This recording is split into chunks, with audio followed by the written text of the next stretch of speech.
What's up, goobers? Yeah. Today, we're gonna be working on making the forced hydration machine look nice, because, right now, it's clearly a prototype. There are, like, wires hanging out all over the place, and it's really flimsy, and it's pretty fragile. And, yeah, so it's definitely a prototype, and it's been working well for, like, 3, maybe even 4 weeks. So, I think that it's at the point where we can say that it's functionally working, and there's not gonna be any major changes for features for a good while. So we can take that the functional but fragile and ugly prototype, and we can make it look nice. So today's stream is gonna be mostly CADing, maybe some 3D print test prints, but there won't be any like final printing right now, because I know that this is probably going to be like at least 12 hours of printing, maybe like 6 to 8 if I use my additional printers. But like, yeah, so that's what we're going to be doing. So also I'm going to be changing the streams up a bit. The next 2 ones, not the schedule. The schedule is going to stay the same. Going to be Thursday, 6 p.m. Central Time, and Sunday, 2 p.m. Central Time, as usual. But I was a bit kind of early on setting the streams up yesterday when I was making the schedule, and I think that I'm not sure if the Mac Mini will actually be arriving on time to like do a setup and unboxing and stuff, nor am I sure that that's actually going to be fun to do. So that might just need to change, like, I'll watch the shipping on that. But also, I think it's probably a good idea to, before jumping in, to address the pivot I'm doing on my manager AI thing, Ritsuko. Because yeah, she's changed a lot, even more since the initial concept, which the first one was to like basically copy Razor's waifu in a jar thing, the holographic tube thingy, whatever. And then it's like, okay, actually, let's have her live on the Steam Deck. And now, let me go get a picture of it. Doop. And it's the one I just posted on Discord. Oh wait, I can literally just show it on Discord.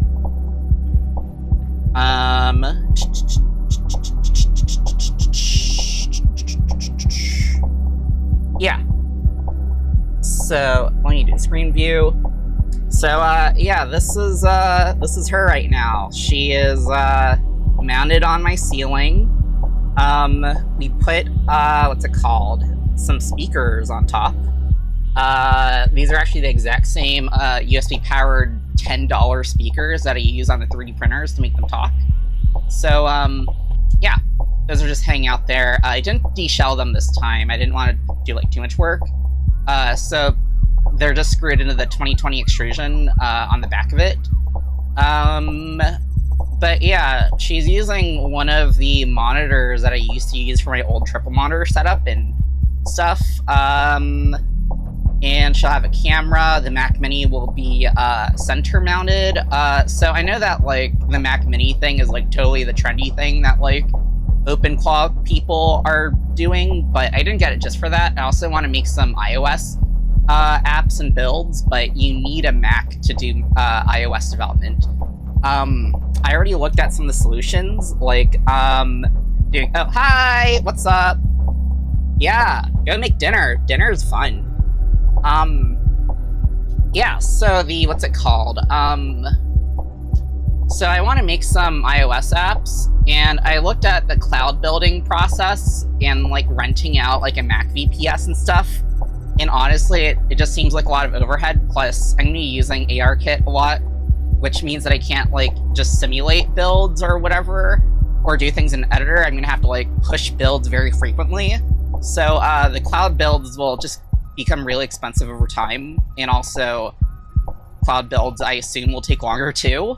So Yeah, I've been on the fence of acquiring a Mac for a while, and now that there's this whole like OpenClaw thing, which I am very aware there are lots of security issues with it. So yeah, I guess the security issues. So OpenClaw is it's basically like a stack that you run either on your own server or like, I mean, technically it's gonna be a server, whatever you run it on. You can run it on even a Raspberry Pi, run it on an old Windows computer. Most popular is a Mac Mini. Apple Silicon is just really good for, it's a really good value for getting lots of compute out of a little tiny thing like that. But yeah, the security stuff though, since it's AI, it's gonna attract a lot of AI bros, and that includes vibe coders. And as a professional software engineer with over 9 years of experience, I think I've come to the conclusion that lots of vibe coded stuff is, it looks really nice and shiny because the front end is like polished and stuff, and there's like so much material for AI to train on with the front end stuff. But then, like, if you look at the back end, if you look at the security, if you look at all that stuff, a lot of it's really crap. But vibe coders, they're not engineers, they're not programmers, so they don't know what to look for in terms of like if it's inefficient or if it's exposing a big security flaw or something. So yeah.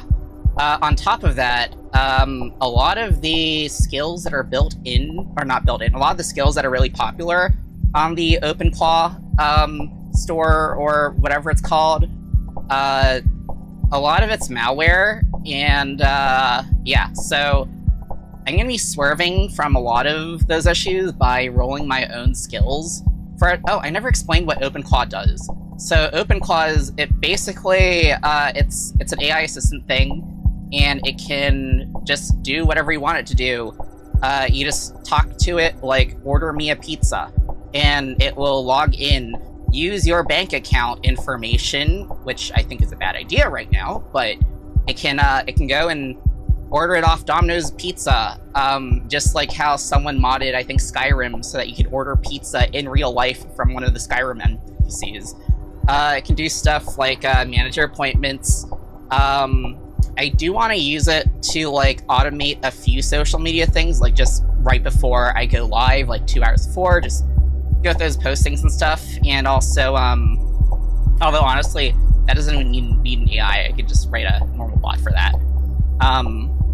But yeah, just automating stuff. And so the first thing that she's gonna be doing is just managing my to-do list, which instead of rolling my own system for a checklist, I'm just gonna plug it into Jira, which is a really popular like task tracking thingy. But yeah, so anyway, yeah, security concerns. I don't know what to do about prompt injection. I might just disable like global searches and keep her only allowed to access a few things that are not going to have those things in it. She's definitely not going to have access to my bank accounts. If anything, I'll give her a prepaid credit card, but I don't even know what she's supposed to buy automatically. So yeah, she's not going to be able to buy stuff for me. I saw the thing where apparently she deleted every single email from some Meta executive's account. Yeah, not gonna do that. There's also a thing where you can set up permissions when you're accessing various APIs so that you can make it so it can only read emails, but it can't write them, it can't send them, and it can't delete them. And I have a feeling that a lot of the vibe coders and whatever just completely skipped over that and were just like, give it entire universal permissions. But yeah, that's gonna be stuff that I'm gonna be going over a lot more on Thursday's stream. Let's see. Let me show the bamboo. So yeah, the Mac Mini is going to be ceiling mounted. I'm going to be doing Unity builds on there. I'm going to be running random home server stuff that I used to run on my HTTP PC before it died, but I don't want to reprovision it because it has a fragile RAID setup that I don't want to break. But yeah, so the Bamboo is currently printing out the Mac Mini ceiling mount. It's called a under desk mount, but this time it's going to be going on the ceiling. So yeah, that's the thing. So in 30 minutes that should finish, and by then, I think that we'll probably be just doing the first test prints or something, if any. But yeah. What else? Yeah, I think those are all the updates. I'm gonna update my schedule whenever I figure out what's gonna be, but yeah, it's still gonna be working on Ritsuko, but I don't think it's going to be what it says on the what's it called, on the thumbnails right now. But yeah, okay. So I guess let's get started.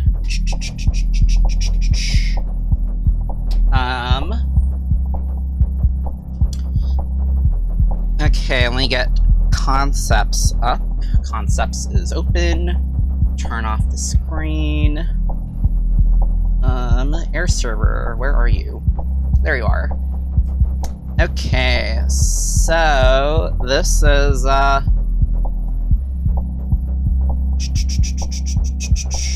yeah. Okay, so we're on my iPad right now, and I realize that the whiteboard stuff is... Okay, I guess if I just zoom in, you can actually see it better. Okay, cool. So that works. And right now, in addition to the water that y'all are making me drink with the hydrate command,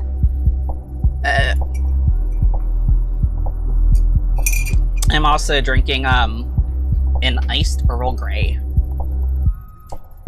Alright, so I think it probably makes sense. Let me zoom this out more so that we can show that. And honestly, the backlight might be making things worse, or the workbench light might be making it worse to look at than better.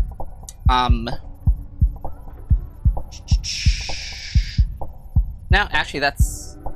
I know, it's just kind of a mess. Okay, Alexa, turn workbench light off.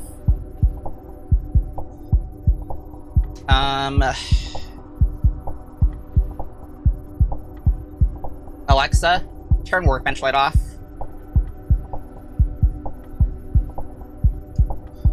Okay, let me just rotate this a bit so that we get, like, a more profile view of it. Okay, so that's the forced hydration machine thingy that we see in the corner, and it's definitely very prototype. Like, there's a bunch of wires out here just hanging out. These ones are super duper flimsy and thin and unprotected. Zip ties aren't the greatest look. There's a mix mash of colors everywhere. The RGB LEDs aren't really in a very cool area. They're just kind of vibing, I guess. But some things do make sense, at least. Because the water stays completely under the electronics, other than the sensor and the, what's it called? And the load cell, which the load cell must be underneath the glass. There's not really any way around that. Unless you, like, do some big capsule thing, but honestly, I don't think it's an issue, because, you can't see it from this angle, and I don't want to move it, because this is already a good angle, but, it's epoxy sealed down here, so that basically means it's waterproof. And if anything, we could just pot this with some epoxy or some conformal coating. I also want to get rid of the connectors and just direct solder stuff, at least for some things. Maybe I'll keep it for the screen and whatever, just to keep that easy to service. But yeah, as far as the sensors go, I'm going to be removing the connectors and just direct soldering it to the board. But yeah, and then let me just spin this around. So yeah, we have the board, hand-soldered PCB, and we have the back of the controls here. So yeah, just gonna be taking this thing, which is functional and works, but is fragile, like at pretty much any point, these wires are gonna be pulled out. So yeah, that's basically the task today, is just make this look nice. And I guess, what are some things? So I do want to keep this little tripod stand here, because that costs quite a bit of filament to print, and it works, and it actually looks nice. And we're probably going to base things off of that design language, which I like to do anyway a lot, which, if we zoom into here, you can see that there's like a chamfer that goes around on one set of edges, and there's also lots of fillets. And I think I just kind of like, yeah. I think the aesthetics that I'm into are definitely very influenced by like the MacBook Pros from the Knots in early 10s, I think. But yeah, those are things. Okay, let's put this in a less precarious place, and you know, we don't need this in the way right now. So just gonna roll that over, because all we're gonna be doing on the workbench today, I think, is just measuring stuff. Not gonna be doing anything hardcore soldering or anything like that today. Okay, so where are my calipers at? Calipers. Oh, they're already up here. So yeah, calipers. Another good thing though is that a lot of the distances that we needed, they were already built into the previous models. So we can just reference those models for stuff. But yeah. Okay. Let's see, where to start? I think the first thing to start with, because I like having this aluminum extrusion as the backbone of everything, it just keeps things easy to mount on and nice and sturdy and stuff. The tripod is made for it, so we're gonna keep using this. We're just gonna make this pretty. But I think the first step is, we already have the tripod thingy modeled, because this is 3D printed, so it had to be modeled. Need to get the length of this and make just an analog for the extrusion. Not going to completely do it accurately, just want something close enough to model around. And then just make some like really cheap and easy models of like circuit board, load cell, ultrasonic sensor. Could find step files probably for that, actually, because it's really common. But yeah, well, and also sketching out the design. Yeah, so the goal today is to make the hydration machine look pretty, because right now it's very functional, but it's also very prototypey. And it's not just for aesthetics, but also they're just like wires hanging out everywhere. So, yeah, that's what today's goal is. Make it look nice and streamlined. Oh, I also came up with a name for this. It's gonna be called Drink Stream. I was kind of thinking like a funnier name, but then I realized that having the pun of like, or maybe not pun, but like the play on words of like the double meaning of how I'm streaming right now, like to Twitch and YouTube, and also the stream of water that comes out of the spout. Yeah, that's kind of it. Also, the name's on the cover. So, yeah. All right. So let's sketch out the tripod thing. Oh wait, this is not. Okay. Now it's working. Okay, so tripod. And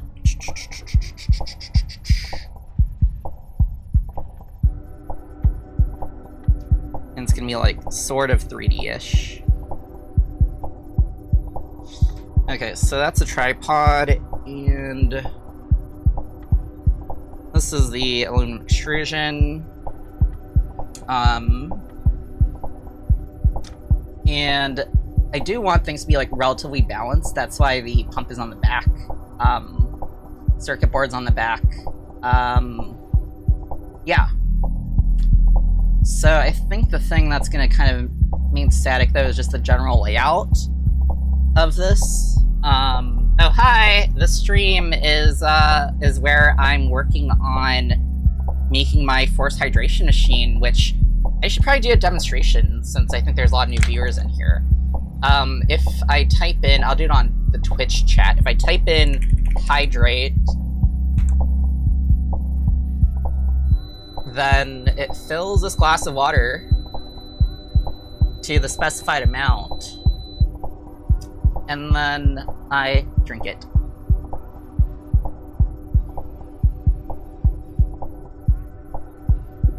In the current version of this, it's functional, but it's very fragile and doesn't look good, so we're gonna be fixing that and making it look nicer and stuff. But yeah, so here's the glass of water, and here's the spout,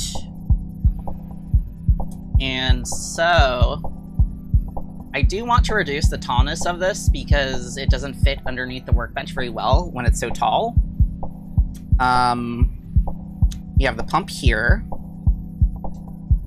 and the electronics, I think, are in a sane place. We just need to cover them up. So really, I kind of think that maybe doing it in kind of two modules. We have the pump, load cell, and ultrasonic sensor module. So that's gonna be like kind of on the bottom half, and then we have the top half, which will hold the spout and the controls, screen, and the control board. Yeah, I think that probably makes sense to do.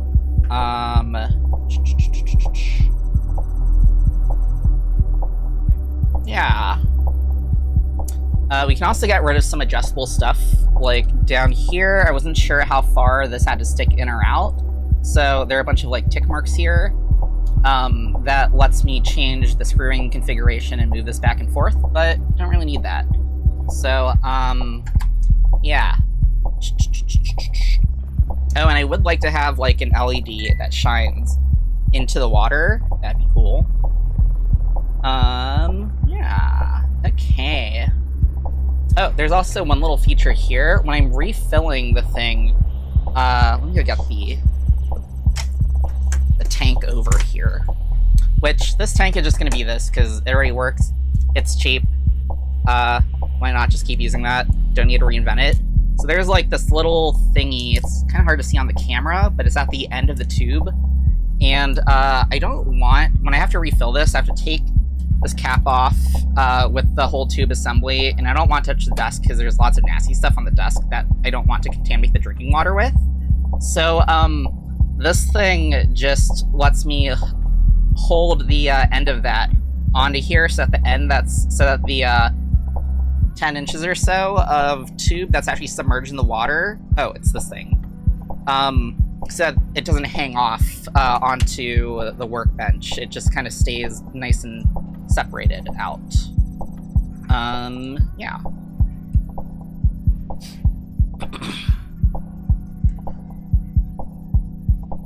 So you have the scale, the load cell here. Yeah, there's two sensors. The first sensor is this load cell, this weird metal bar thing with the holes in it, that measures the weight of whatever's on here. And then this is an ultrasonic sensor, so it measures the distance of anything in front of it. And so when it starts up, this thing needs to calibrate to 0. So there's a buzzer on here that yells until Oh, if something is detected by this sensor, then it buzzes until it's removed. Then this is set to 0, and then when we put this on, where we know the mass of the glass, so from that we can detect how full the glass is, so that doesn't overflow. Yeah, that's how it works basically. And buzzer also goes off whenever it's filling, just so that I can hear when someone fills it up. Although, to be honest, the sound of water pouring is pretty distinct, so maybe I don't actually need that sound effect. But yeah, those are things. Yeah, it can't pour water all over itself. It has to know that there's a cup there. So I'm thinking that we have something that goes around here.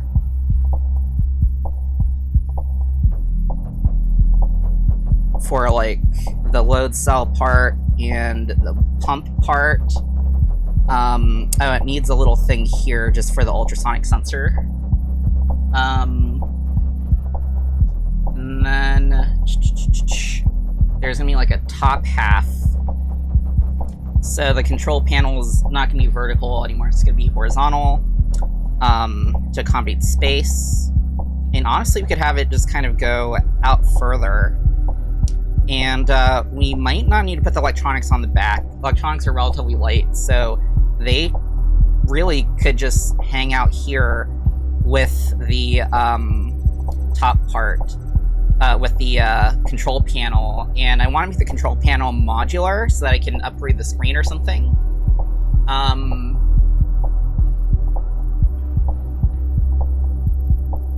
Right now, there's actually a timeout on... Oh! Is that Yoshiko from Love Live Sunshine, Yohane?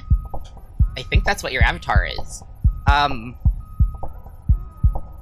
So yeah, I think that as the channel grows, I'll have it so it's a points redeem thing. But for now, it's a small channel, so I'll just let anyone redeem it however they want to. It does have a built-in cooldown though, and I can set the amounts. So I could have it so that it can pour me an entire glass, but only like maybe once every hour. I could have it so that people can spam it, but like every 5 minutes. But it'll only fill out like an eighth of the glass. Yeah. So that's a thing. Let's see. I think it'll just encase that just for aesthetics, because this is also encasing that. And then the spout, we could just integrate it all in one thing and just hide the spout and have the spout like just kind of come out. And then we could put some LEDs here so that you can actually see what's going on. So then if we were to hide the internals, we'd see something that looks kind of like a coffee machine, I guess.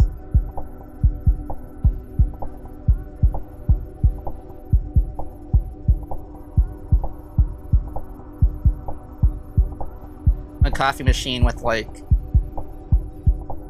a tripod on the bottom. Yeah.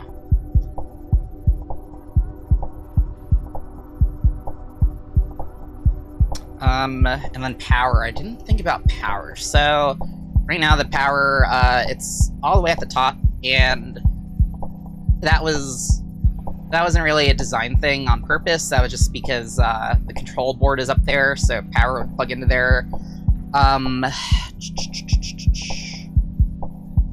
There's probably a smart way to design it so that it's hard to get water on it, but I think that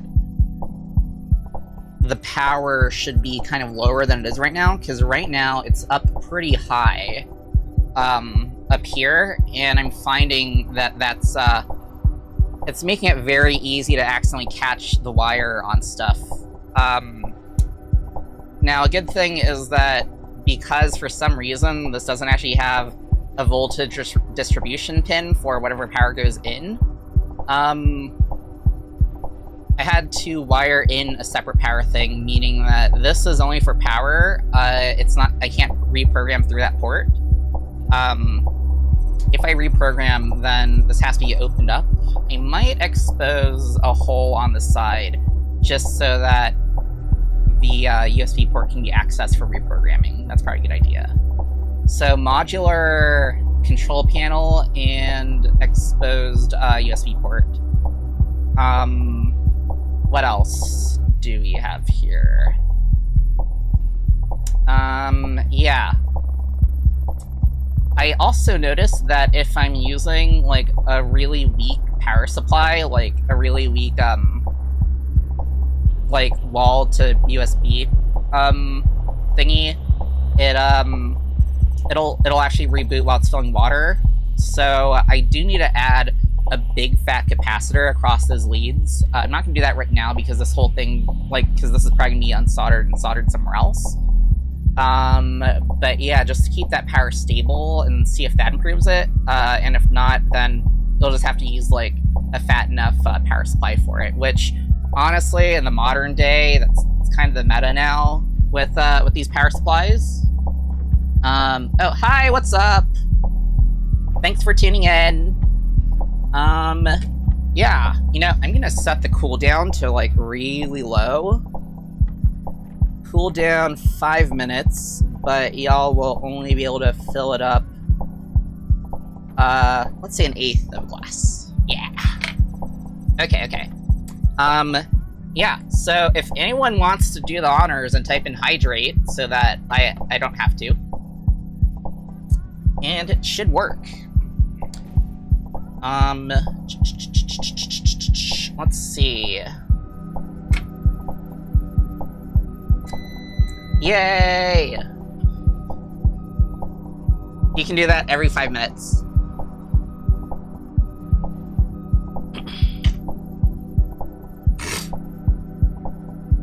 Okay.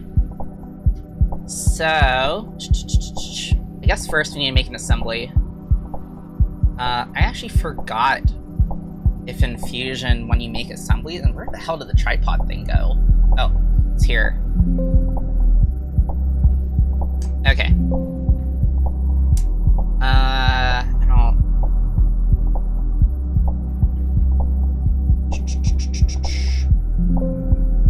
Okay, let's just convert that to assembly. Okay, so this is the tripod right now.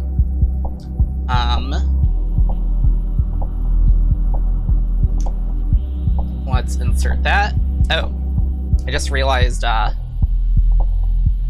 we're still showing the iPad view.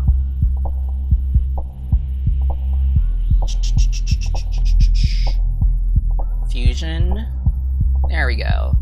Okay. And I'm also gonna shrink that bit. And I don't know why it's over the chat. It should be under the chat. Yeah. Okay. So, let's just design the aluminum extrusion, the backbone of this thing. Where did it go? And by design, I mean, we're actually not, like, printing it out or anything, we just need a dummy that fits in. So, I'm gonna keep the geometry simple so that it doesn't, like, yell, and chug the computer. No, actually, we don't even need that. We can just force that to be vertical, and then that's gonna force those ones to be the correct width, or to be symmetrical. Oh, that's also way too big. This needs to be 20 millimeters. Those are equal. And then this, just kind of vibes based. Let's just make it like 3. And then circular pattern. Doop, doop, doop. About this point. Make 4 of them. Finish sketch. Okay, so how long is this thing? Where is a long enough ruler for this that I can actually get to?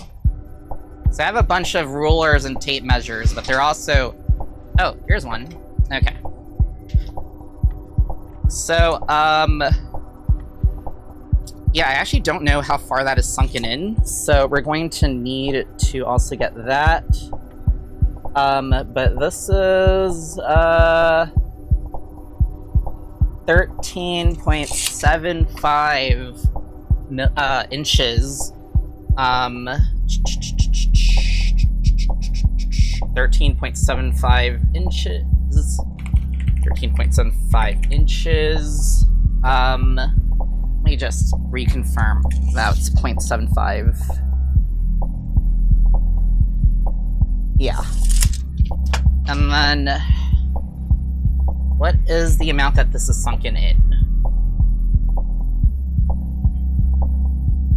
40 millimeters. So, Alexa, what's 13.75 inches to millimeters?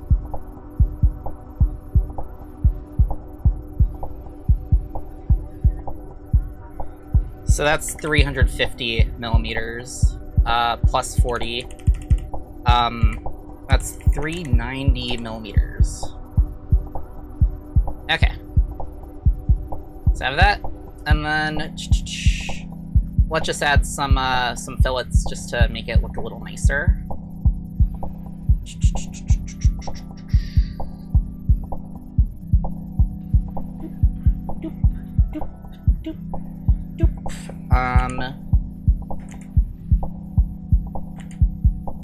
Okay. So yeah, aluminum extrusion. Oh, I guess there's like a hole in the center. I think it's 6 millimeters. Yeah, let's just put that in. Okay. So yeah, here's our aluminum extrusion. That's the backbone of this thing. Let's call this one aluminum extrusion. And I can trim this if I want to. I'm not stuck to this length. Oh wow, that actually dropped it in right in the center. Okay, so let's see, it's been a while since I actually made since I actually made an assembly in Fusion. Because I'm used to SolidWorks, but yeah, I'm moving to Fusion right now. For a bunch of reasons. Let's see. Yeah, that's how much tolerance I put on that. Okay, so 0.25. Alright, cool. So we have this backbone now installed. And, yeah. So, the scale cup stand. Or the scale cup stand. Let's open this up. And probably just make a new part because, it's kind of a lot. Okay, so this part, this little triangle, was just like a test base, but we don't need that anymore. And so this is the load cell stuff, the scale I was talking about. This is actually printed in 2 parts. We don't need that anymore because we know what the size should be, and this actually just needs to be centered, so that's kind of aesthetic, I guess. But yeah, this really just needs to keep it held on. So this, we're going to be combining it with the ultrasonic sensor. Oh yeah, if you have any tips on how to use Fusion better than I'm using it, because yeah, I'm kind of just at a hobbyist level right now. So if there's anything that I'm doing that's like, I'm doing it like a really complicated or like long way around, and you're like, oh, you could do this in like a single step with this tool, that'd be great to drop in some tips. Yeah, so we're going to combine the load cell with the, what's it called, with the ultrasonic sensor. And it's important that we get the distance between this correct. because the spout needs to aim really well into the glass. So... Oh, and it looks like that another constraint that we'll be able to get rid of is, the spout has to be this high because we need to have room for the ultrasonic sensor, but we can actually move the ultrasonic sensor a bit forward to give some breathing room for the tube. And that would let us actually make it a little shorter and more compact.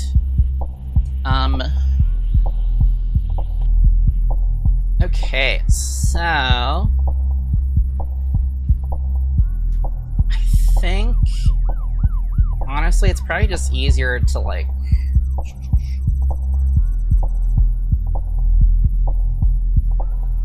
Actually, the load cell is, like, so simple that I could just... I'll just make a new load cell and build around it. Okay, so...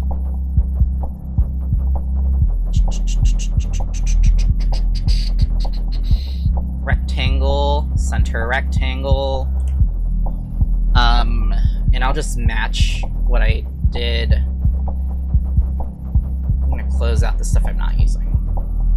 And let's call this one V1 assembly. Okay, so this is 72. Let me go take those down some 2 millimeters by 12.6 millimeters. I think that's half an inch by 12 millimeters. And then from here to here, that's not very helpful.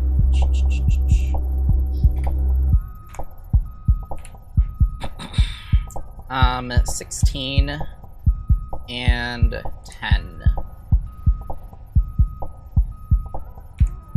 Holes 16 and 10. I wrote hose instead of holes. Oh, that's actually really dodgy of a sentence. The hose are 16 and 10. Oops.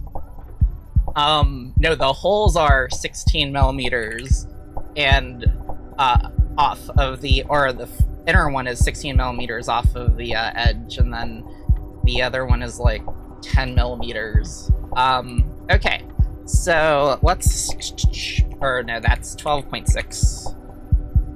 And this is 72, and I didn't model it in the other one, but I'm gonna model it in this one just so that it's very clear what this is. It's the load cell.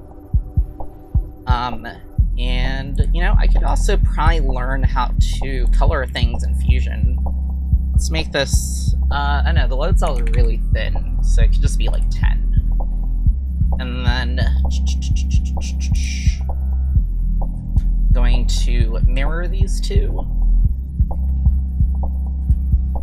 And then, yeah, that looks good enough. I don't really care how accurate that is. Yeah. Okay. So, let's make this symmetric. And the total distance is, 12 millimeters? Is that correct? Yeah, that's 12. Okay. And then here we just need to put the threaded holes in.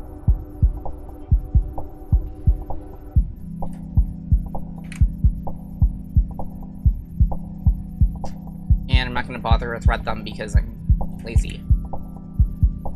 So the distance is 10 millimeters. And the distance from this to this is 16 millimeters. And it's a 4 millimeter hole. Or at least threaded for M4. And we can literally just mirror those across here.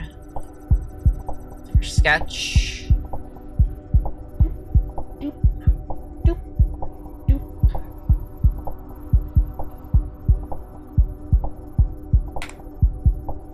Alright. You know, I don't need to do that further. And then there's like a blob of epoxy with some wires coming out here, so I'm just gonna model that just so that we stay kind of like away from that. Give it some room. So let's just make that like 2 millimeters.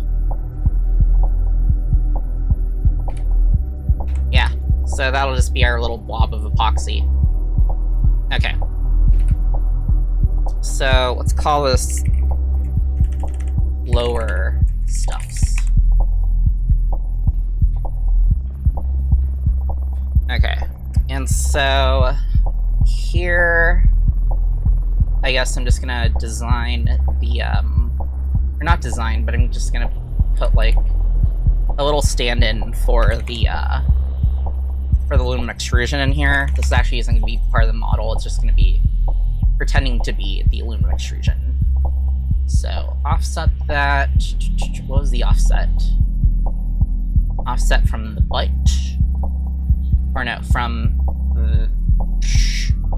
this to this is 14 millimeters. Or no, did I say 14? I meant to say 45. Okay, so offset that 45 millimeters, distance 20. And we might as well name these bodies. This one's gonna be load cell. And this one is gonna be extrusion stand-in. Okay, so right-click the part in the list and then select appearance. Okay, let's go do that then.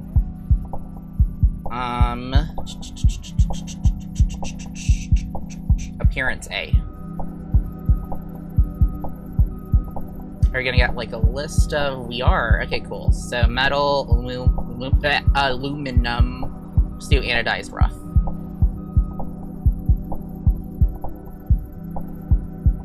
Oh. Okay, I guess I just drag it on here. And then... Is there purple built in? There's usually not.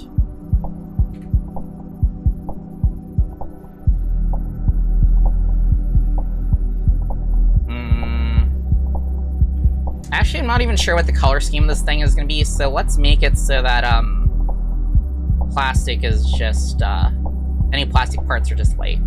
Yeah, that'll work for now.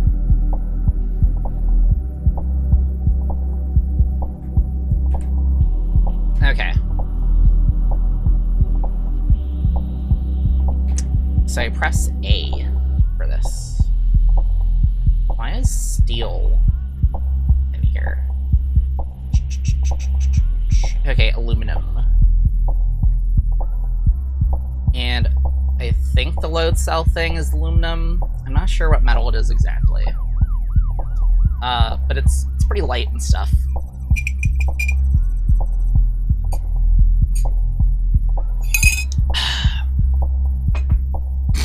Okay, let's recenter that. Okay, so this is the correct distance out.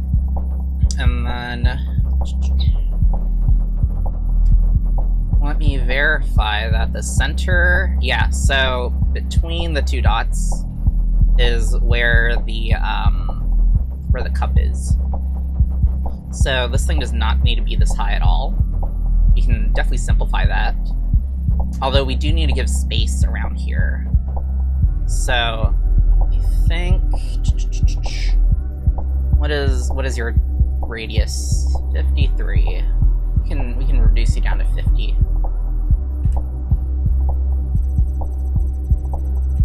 Okay, so the midpoint of this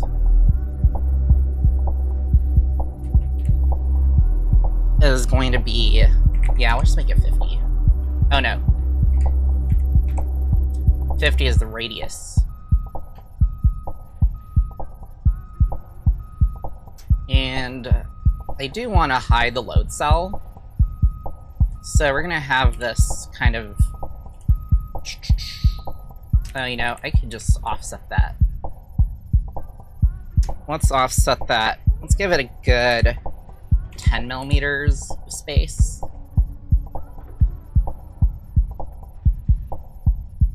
Yeah. Oh, and we don't want any part of the thingy resting on that either. Remember, that was 16. resting on a load cell other than up here, because this is where it attaches to, because the way that the load cell works, I guess it's detecting how much it's shearing, but that means that you can have, this point needs to be attached here and not any further. You can't extend this out to here. And this part here has to be only touching this end and not down here.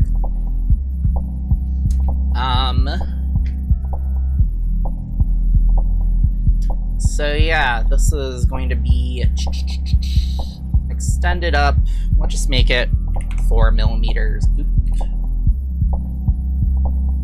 Oh, wait. Okay, so yeah, we're gonna make a new body.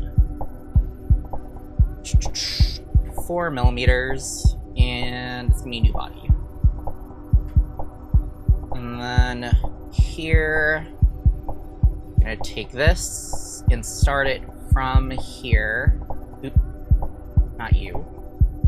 Start it from that plane. And we're gonna have it hide the load cell. And also, if anything spills on this, it can't dribble down onto where the load cell is. Yeah. So this part could actually really just be very hollow. And we can hollow stuff out later, just for weight savings. Or not weight savings, filament savings. But then again, this thing's not like super high strength needed, so we also could just not do that and just let the infill be the thing that keeps it like that, I guess. I don't know what I'm trying to say, but yeah. Okay, I think this might need to be a two-parter, though, because if we just screw in directly from the top, then we have the issue where water can leak through that. So what I'm thinking is that we just...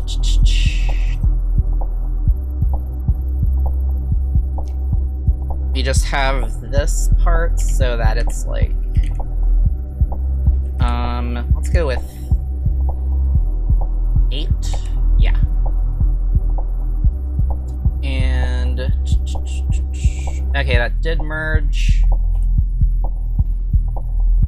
And then those holes, let's project. Oop. So I think it's gonna be a two-part thing where, like, we have the, we have these, like, screw holes in here, and then we have, like, a second part go on top of it that is impermeable. I don't remember if I had any countersunk M5 or M4 screws. I don't think I did. So, yeah, just not gonna worry about that. Okay, so that screw head is gonna be, let's give it about 7.5 thingies of space. And then the head is going to be, let's give it 4.5. Negative 4.5. Okay. Probably wasn't the cleanest way to do that, but whatever. Okay.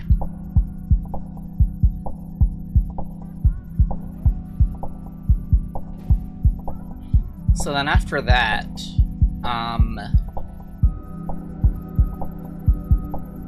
going to...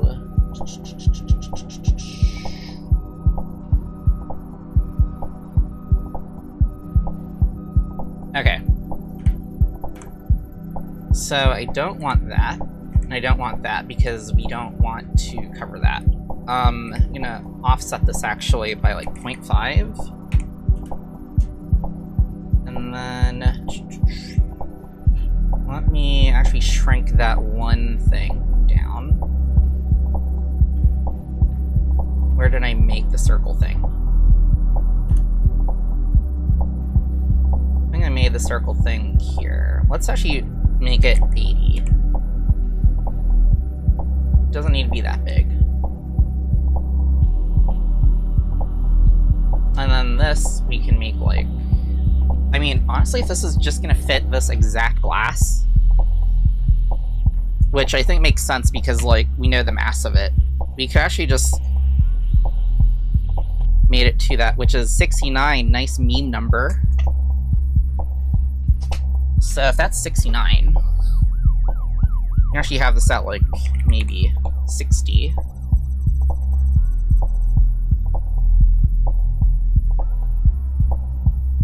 And then, so that's offset a little. And then this is going to be the footprint of the glass. Oh, wait a second.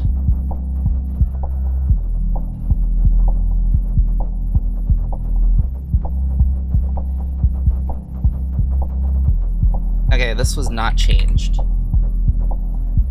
Okay, there we go. So we have that, and now we can make this 69. Or no, because we need 69 plus some offset. Well, actually, yeah, I'm just gonna have that be construction. So then that represents the glass footprint. And then we need a bit of overflow, actually, so that we can contain any messes that dribble down the sides. Instead, how about I add, like... I mean, honestly, I think that you probably do need it to be, like, 100. Do we? Nah, it doesn't need to be that big. 90?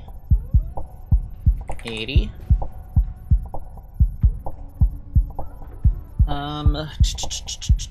Let's go with 80. Okay, so this part, we're going to make a new body, and this will be printed, like, completely solid, just so that stuff can't leak down. It's gonna be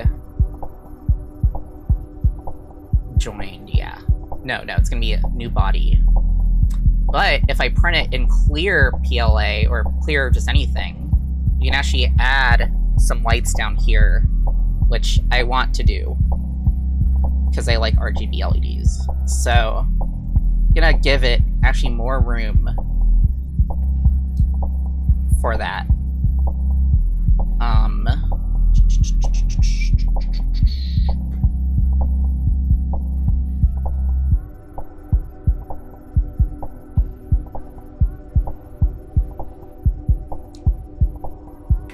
Okay, -10, and then we can hollow this out.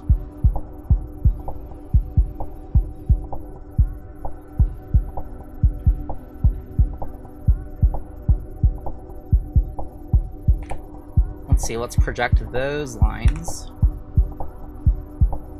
And then just have this connect here. Have that connect there. And then make this pretty thin. Make that like 3 millimeters. So this space down here will give us and you know, we don't actually need this to even go down that far then. So there's like a thingy that lets me like just kind of drag a face down or up or something. Is it? I think it's this one. Yeah. Okay, cool. So we don't actually need that to be there. And I can 3D print it where we have different colors going on, so that like this slice is the main color and then this slice up here is the main color, but the band that has the RGB LEDs is clear.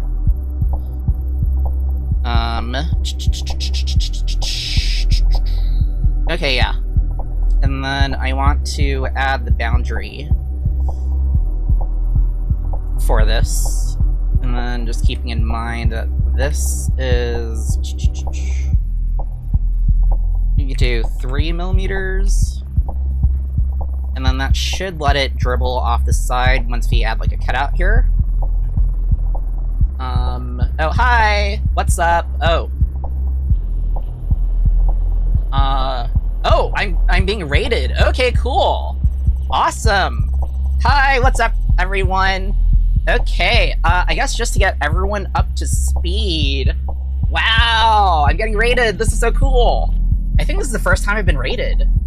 Alright, so just get everyone up to speed on what I'm working on. So, I have this thing, and, whenever the chat types in hydrate, exclamation point hydrate, which y'all can try out, this actually fills it with some amount of water, and right now it's gonna fill it with an eighth, yeah, exactly like that.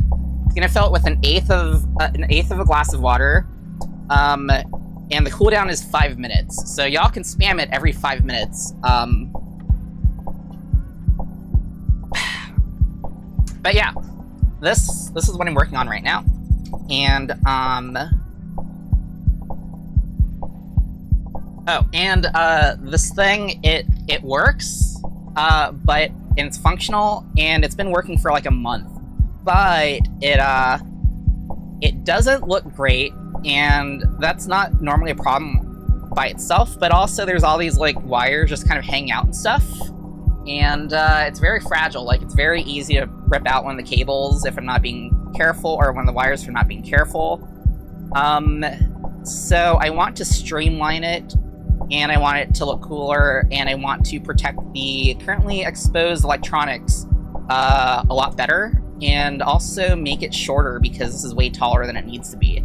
So that's the goal of today's stream, is to just model out stuff to 3D print overnight to make this look nice.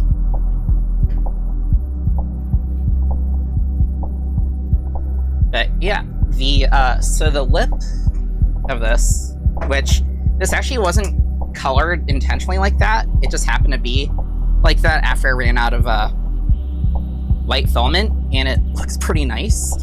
And I think I'm gonna be printing it out in let me go grab it in this blue silk PLA that I've had literally for 5 years and haven't really had a use for it till now. I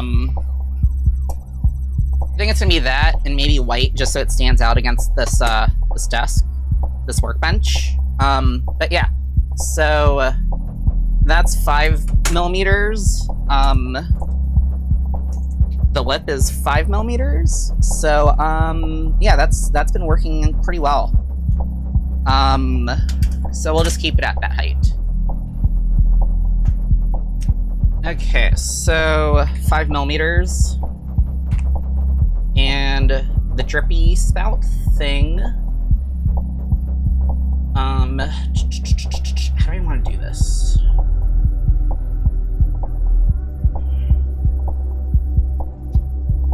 I think I'll just kind of do almost the same design that I did, except for instead of the spout sticking out, we have the spout, see, I can do it from here. We have the spout kind of going through here and then dripping out the front. Hopefully that'll work, and if it doesn't work, at least we have kind of a low risk of doing that wrong. Okay, I need to project it on here.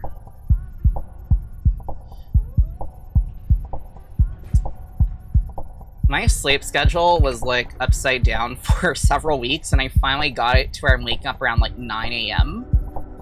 Oh, I have really good news, and this also goes along with the using OpenClaw, formerly known as ClaudeBot and I think MoltBot. I probably, like, I'm gonna say 95%. I have like a new contract lined up, so I'm not gonna be fun employed very soon. But the client really wants to use OpenClaw, so I'm also kind of doing a deep dive into OpenClaw.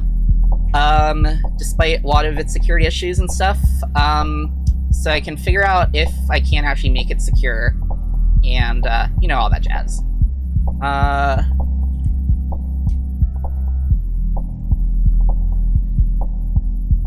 Yeah, I'll just, zoom out and show, like, the whole workbench. And I have this thing on, can it show itself? Yeah, so it's actually on this arm. I didn't know I could actually show that. I could actually bend it that far. But, yeah, it's on that arm, so it can go up and down and stuff.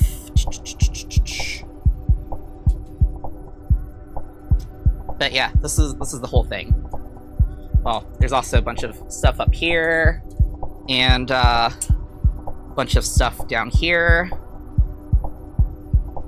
But yeah.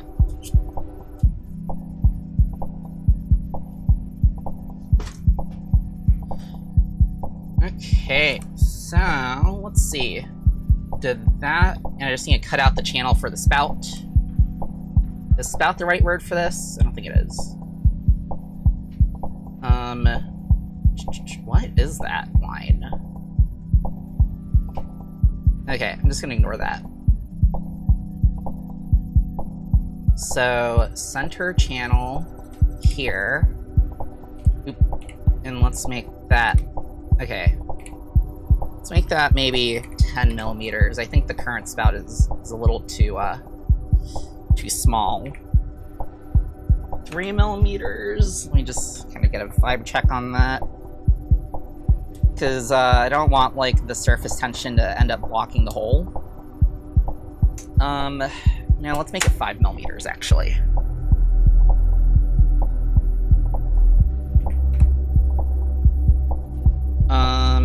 Okay. Cool. And then I got raided. I think that's the first raid I've gotten.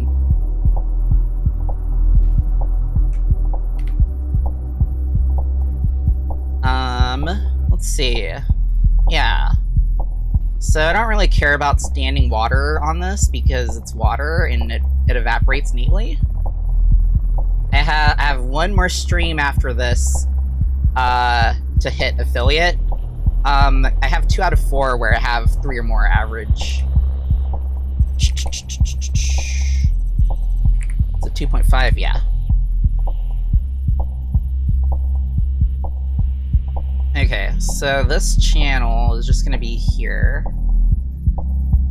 to guide the water out. Yeah. And then, how big can I make this fillet?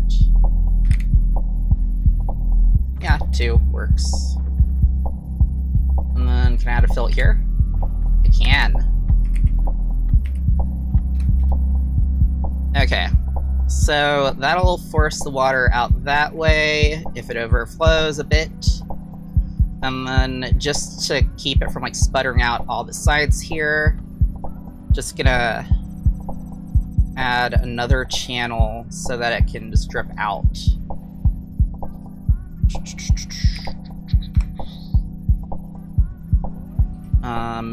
How thick is this anyway? 3 millimeters?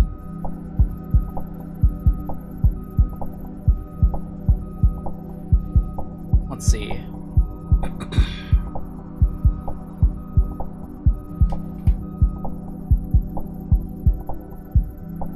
Let's have it at maybe like 1.5.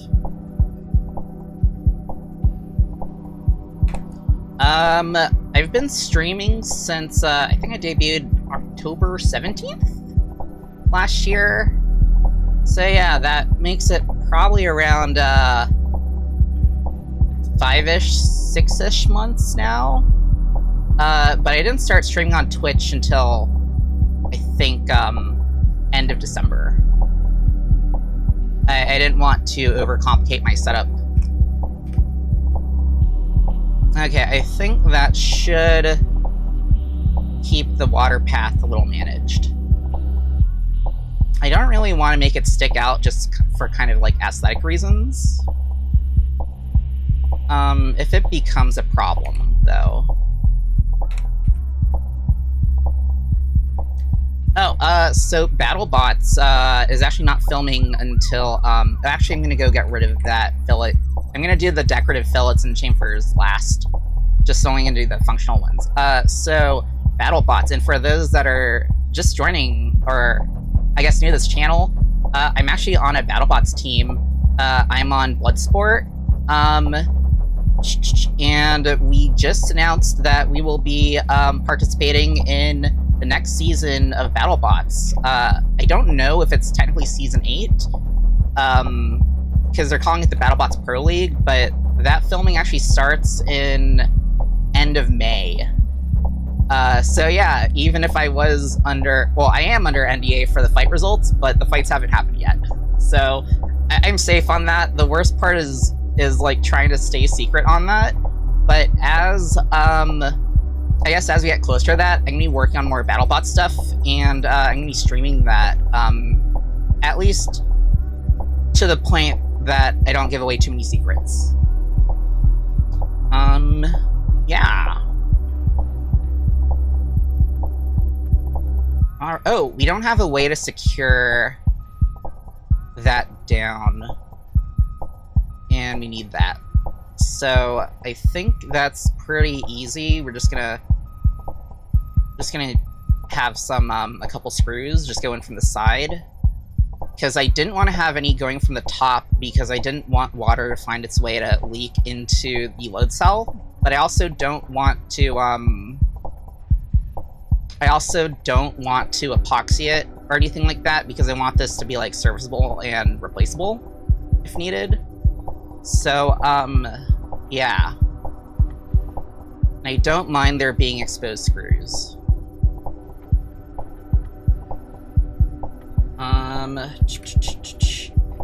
Yeah, we actually use... Okay, I forgot I don't think we use Hardox brand. I think we use Armox. I should really know this because SSAB is one of our sponsors. But yeah, we've been using I think Armox 500 and Armox 650 for our weapon blades, and that's been working pretty good. Yeah, AR 500 and stuff similar to that is quite popular in the sport. Let's see. Okay, tangent. Okay. I was doing it backwards. Alright.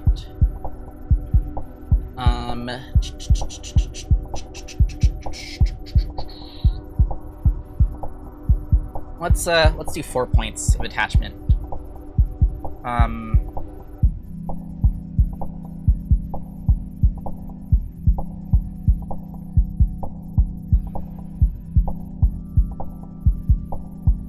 Okay.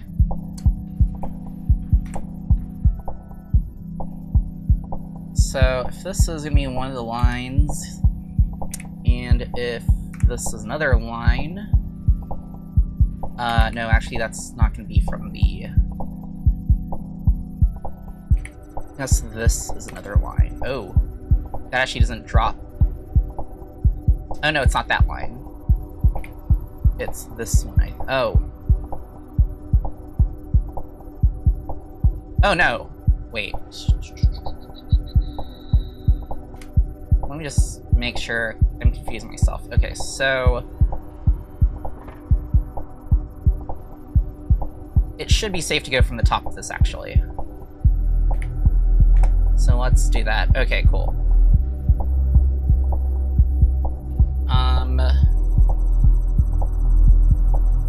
Holy shit. Do you know what grade of Hardox it is? I mean, even 400 is useful for armor.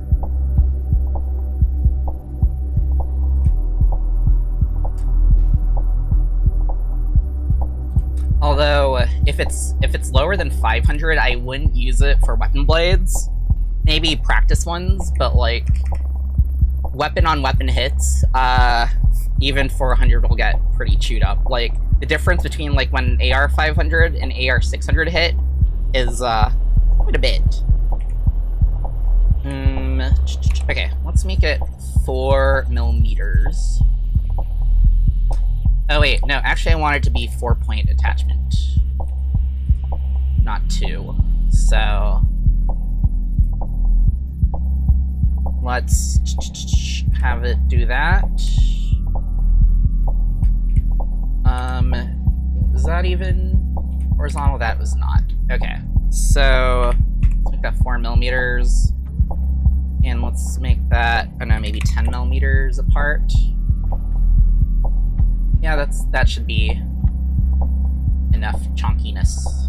Oh, hi, what's up?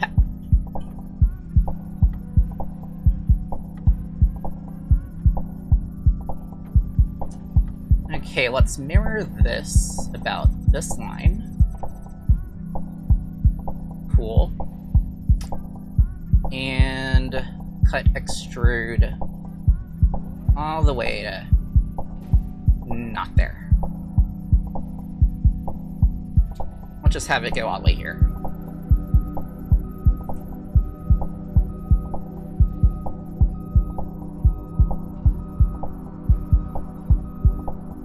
And then hide that body. Where do those holes go? Oh, I didn't cut through the other body. Okay. So, let's see, hide this one. And I want to add some offset so that we can just sink in those screw heads. I think I'll just kind of eyeball it because it's like a weird shape.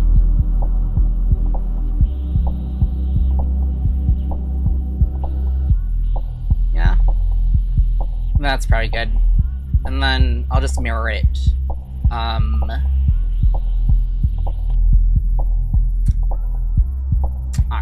So, project you, project you.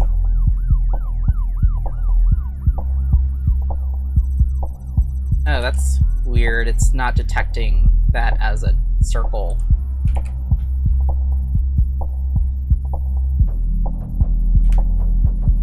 Okay, so let's make that 7.5.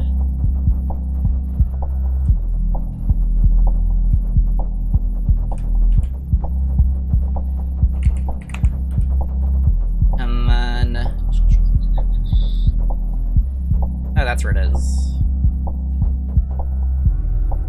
I'm getting kind of lost. Oop. You and you. And let's have it start offset. This thing is not gonna be like high load, so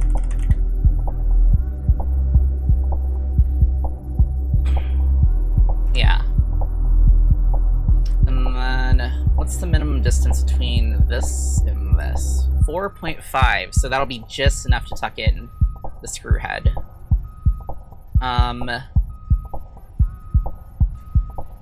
Yeah. And then I'm gonna go add some captive nuts.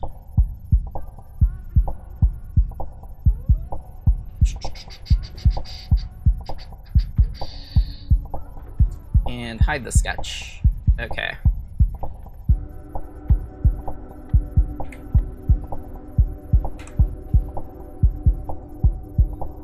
So we have those lines.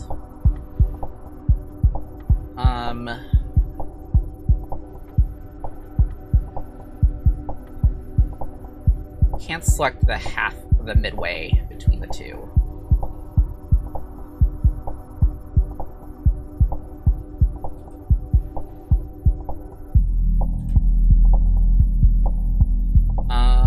Whew, this is gonna be a little janky, but oh well. Will this work, Or do I have to invert? Nope. Or wait. Or was it select these two and then... Oh, it will work that way. Okay.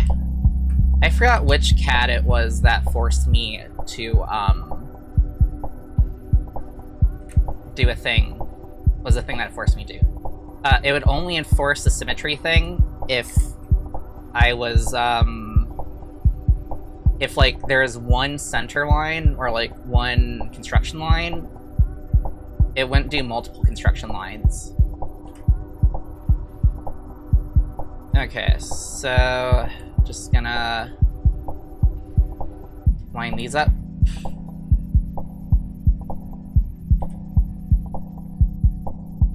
Oop.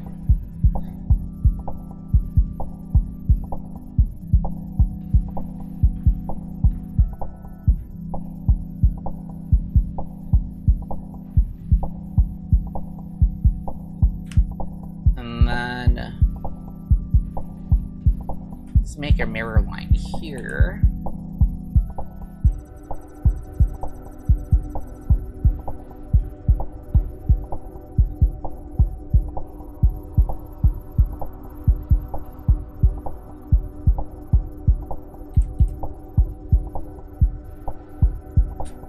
Oh, I didn't set stuff to be equal.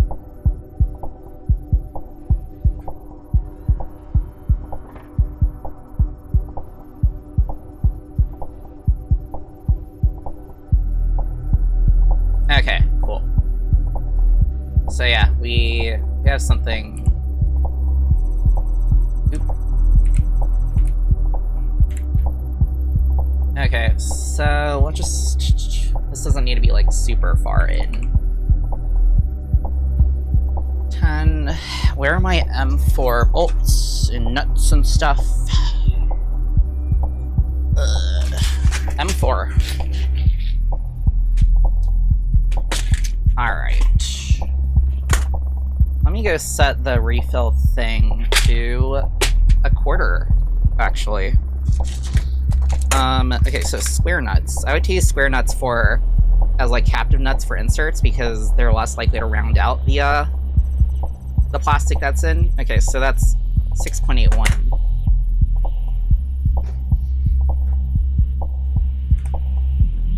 So let's make that 7.2. And then how thick should that be? 3.02.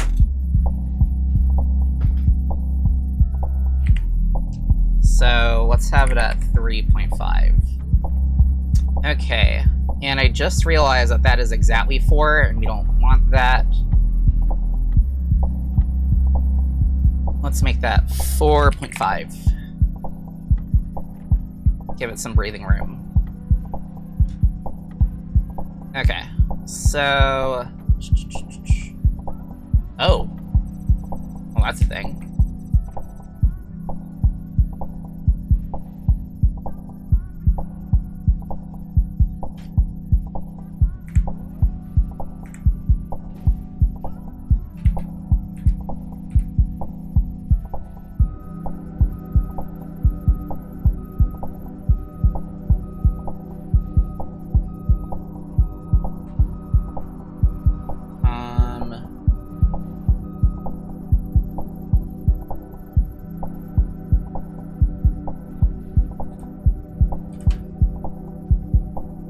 Okay, yeah, this is probably the most janky I've done that stuff. Okay, that's locked in.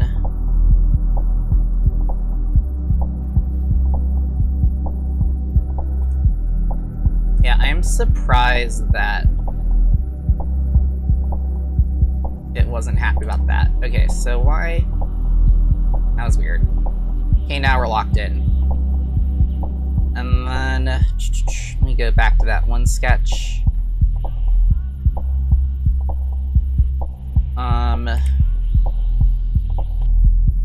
So that's 5 millimeters. And we had 7.2 as how far it sinks in. So, let's see. 7.2 divided by 2 is 3.6 plus 5. That's 8.6 millimeters.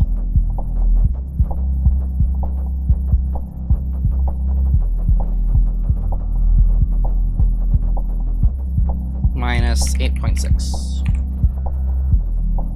And does that look centered? It does. Okay. So the idea is that 4 square nuts go into those, and then we plop this on top, and then just screw it in. And that way we can remove that if it turns out this spout design sucks. Yeah. Okay. So, next part is the ultrasonic sensor. And I think I'm gonna model that really roughly. Oh, wait.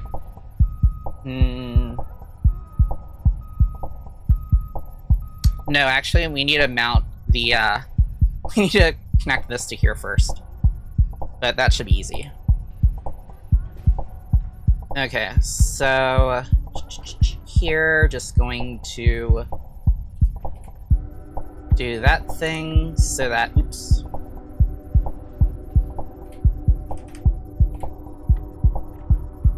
Let's make that 16 millimeters.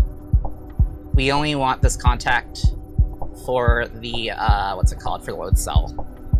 So, we can just make it 2 millimeters. Okay, so we can make this a new body, actually. And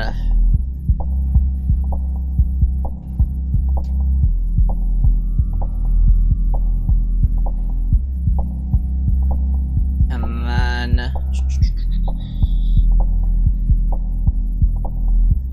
how do I want to do this that's nice and secure?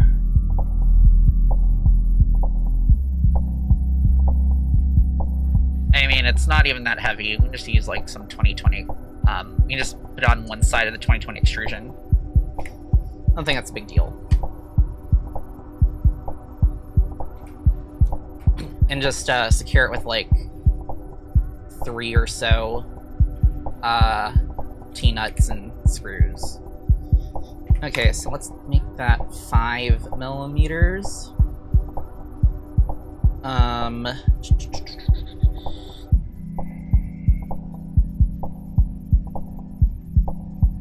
Oh, wait. We don't actually want to do that yet. We want to make the thing that connects it first. Okay. So, let's make this 4.5. 4.5 millimeters. Finish that sketch. Extrude you out.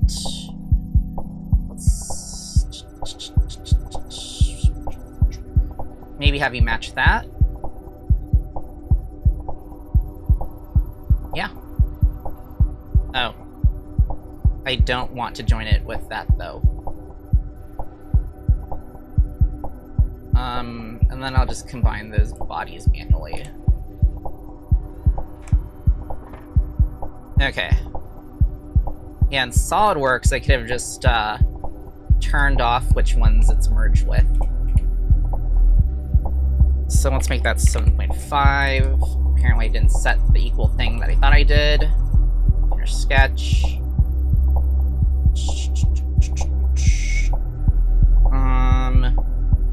It's negative 4.5. We'll keep it nice and hidden. And then, yeah, if we just add something so that it's like...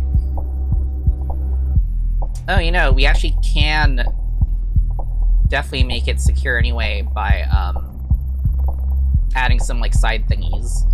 And it also means that we don't have to have like any awkward screws going on here that are in the way with the load cell.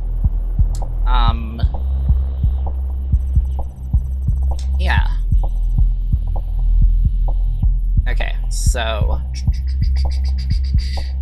now that the load cell's hooked up, I think I'll just add a big ass thingy here.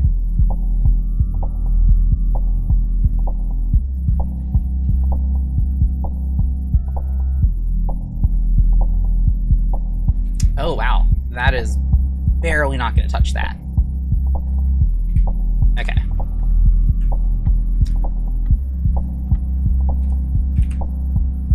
I wanted those to be coincident. Or collinear, yeah. Is that not going to touch? Yeah, that's not going to touch. It's going to be, like, barely enough room. Okay. So I think that means that here we can add the holes to actually mount this.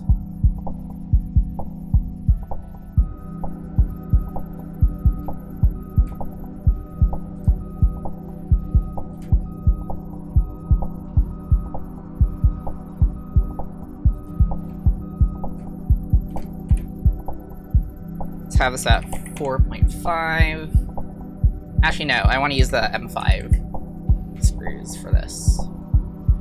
For anything that goes into 2020. Let's have that at like 10.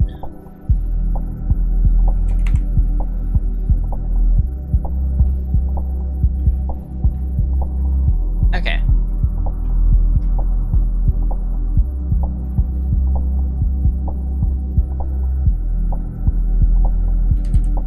What happens if I just hide that body? And then extrude. Let's have this at, enough to fill the gap.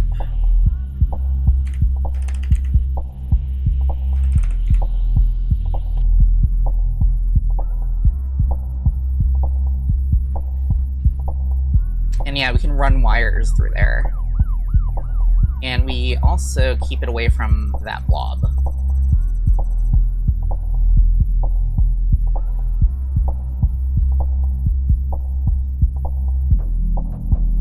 Now, we could actually do it in 2 halves.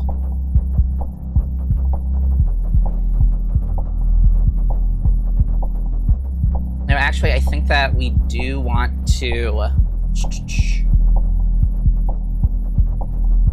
How far was that extruded? That was 8 millimeters. So I don't think I actually want to support it from both of the sides because I want to be able to put the pump right behind that.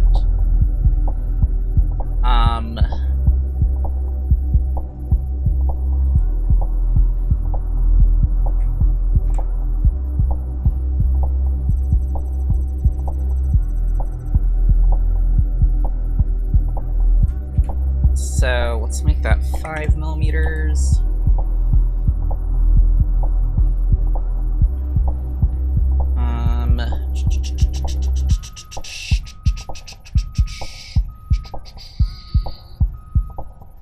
Yeah, I think we should still have a wiring path that's valid.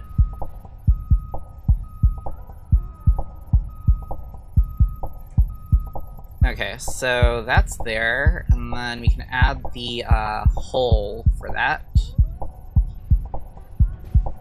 And if I use the ball end of like a normal, of like a hex key, then that lets me install this without having to take off the top just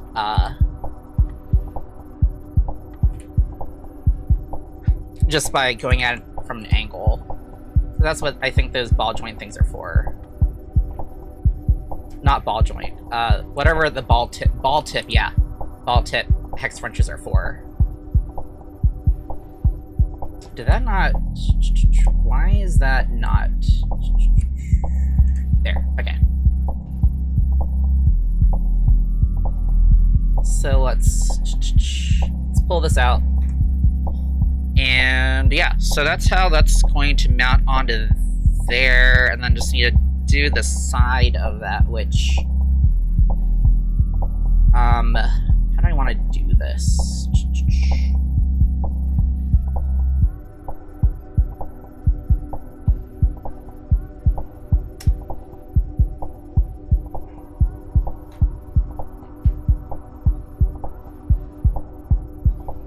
Oh, I didn't know it damages the bolt head.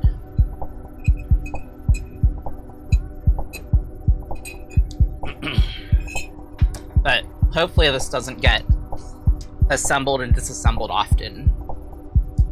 Okay, let me actually move this down a bit. And then let's make that 15. Just want to give it some clearance. Yeah, that looks like that's gonna be 4.5 millimeters. Okay, cool.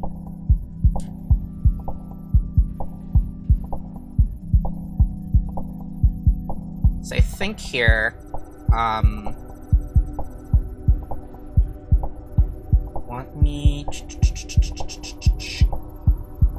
hide that. And then take this and just give it a little bit of, I mean, honestly, just like half a nozzle width. So this just hides all this stuff. And let's offset that by 0.3 millimeters. And let's make it go to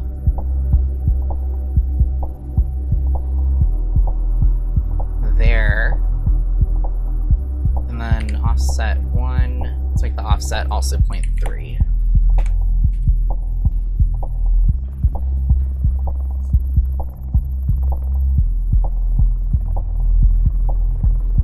Okay.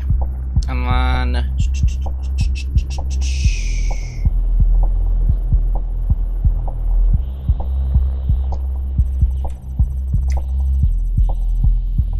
actually I didn't want it to be on there. Create this sketch, and we need to project all those, hide those. Okay. Yeah. And then we can extrude this out. Was that 8 millimeters? Yeah. It's 8 millimeters.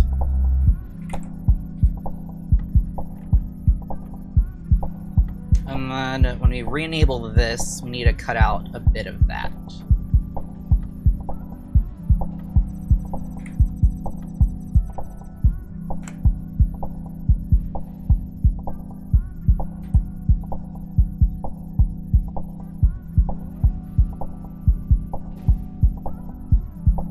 So I wonder if that will probably look good.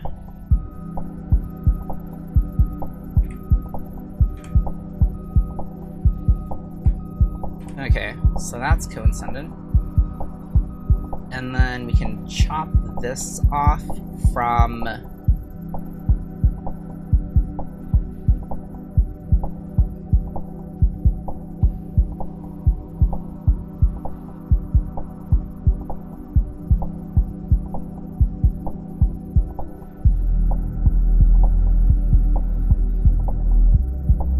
those two bodies.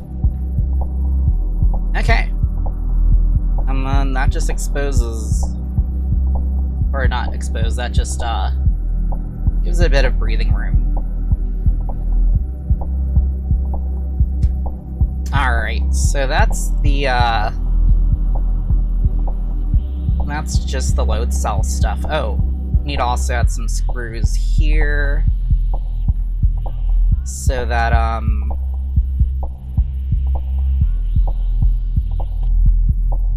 we can actually attach this thing to the thing.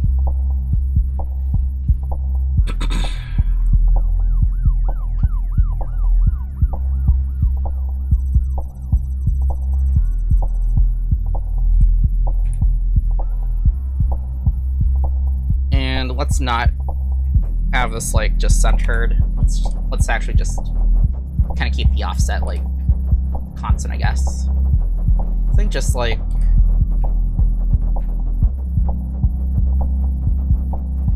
a couple of these. 12, yeah.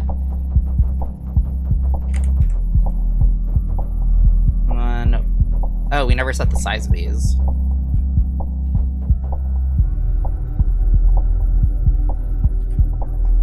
So for this, I think I'm just gonna use plastites. They are screws that are actually, like, made to dig into plastic. Yeah, if you can see that. These are made to thread directly into plastic, so I don't have to put, like, any heat set inserts, in it. And there is a maximum lifespan for the holes that you use those in, but it's, I think, like 10 or 20 cycles. I know that they're called, like, tri-lobe self-threading plastic screws or something. So, that might be what you're thinking of with the triangular thing.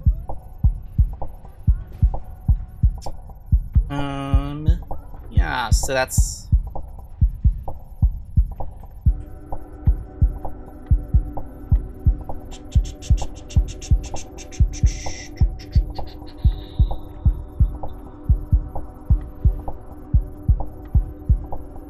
Okay, negative 14 millimeters.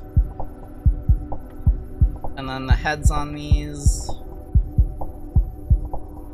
Also just kind of sink them in.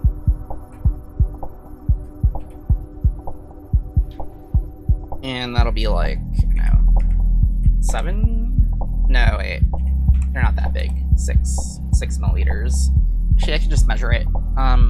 Calipers, where'd you go? Calipers.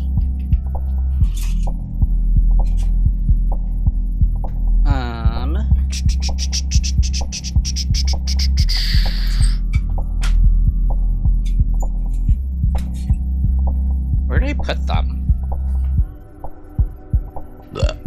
Bless me.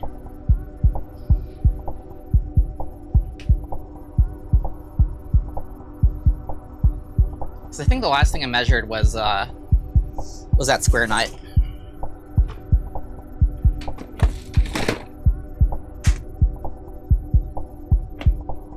Oh, it was under here. Okay, so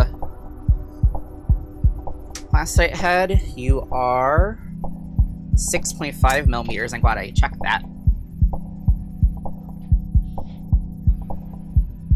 So let's make you 7 millimeters. Yeah. And then sink you in, like, I don't know, maybe like just 3 millimeters or so. And then here, just need to make a thingy for those to bite into. So let me hide this one. Okay, which body are you? You're body 6.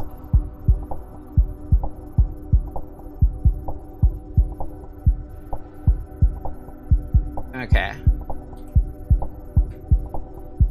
So let's line this up. Oh, that's not the line up thing. And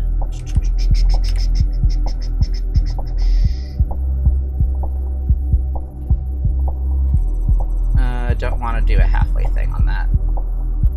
Okay, so construction, and then what was the distance from here to here? That was 6 millimeters.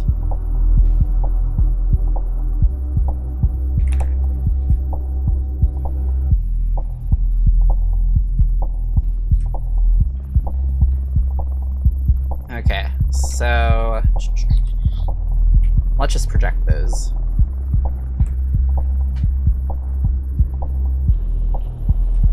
Let's get you lined up, and you lined up,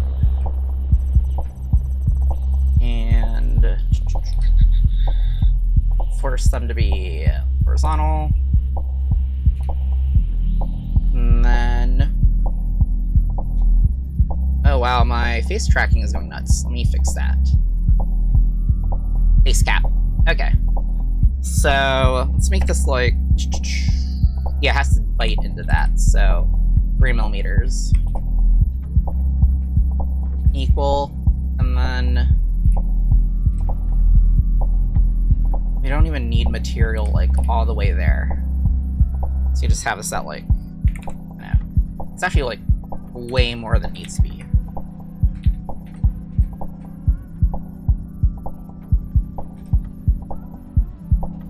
I think it's probably better if we just...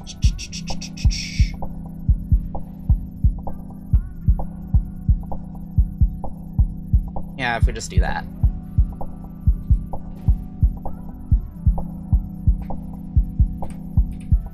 And then I'm gonna have to add some chamfers so that... Wait, what was it? Oh, no. Add some chamfers so that we can 3D print this without needing supports. Yeah, 3 millimeters is probably enough.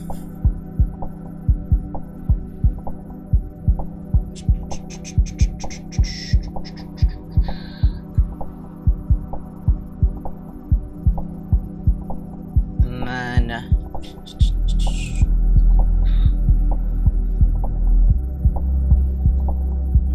This part is gonna be a little weird.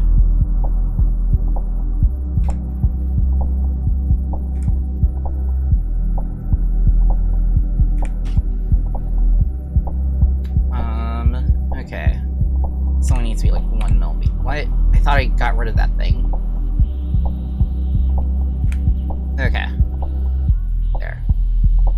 And then let's add like a nice chamfer.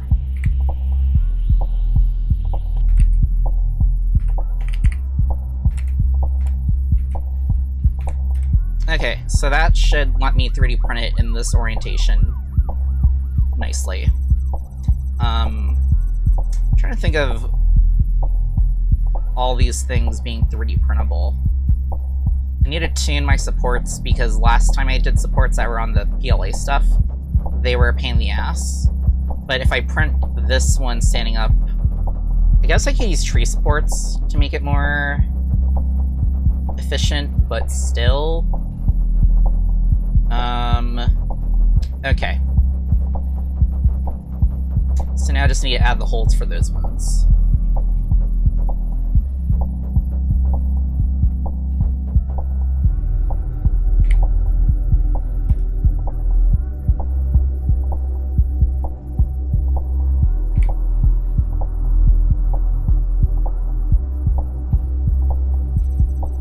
Alright.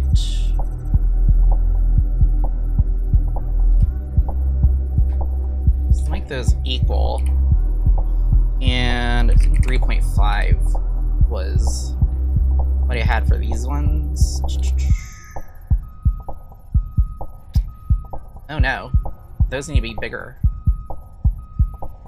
Glad I caught that. This one file is getting really chonky, so I should probably make another file.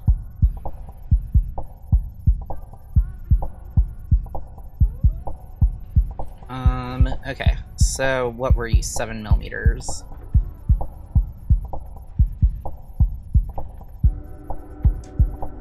Okay.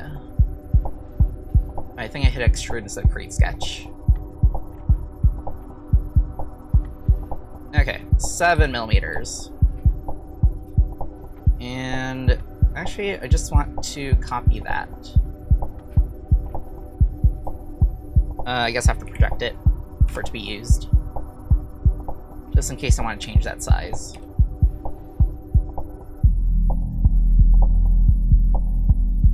And I think that was -3. Okay, so you have that, and it can be like streamlined now.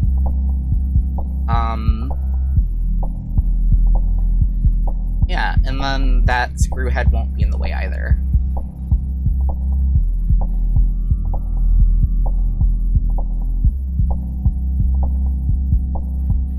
Okay.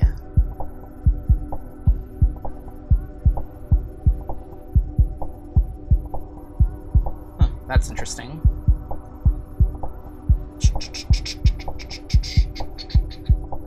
where's that one cut thing? Let's have it so that it only cuts it up to a certain extent.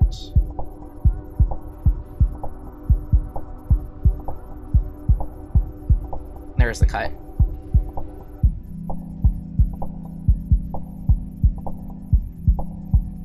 So let's only chop it.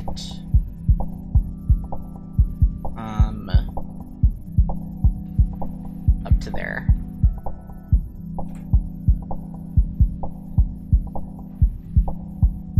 Okay, so that works now. All right. And then load cell stuff. An amazing name for that. Yeah, so this thing replaces this.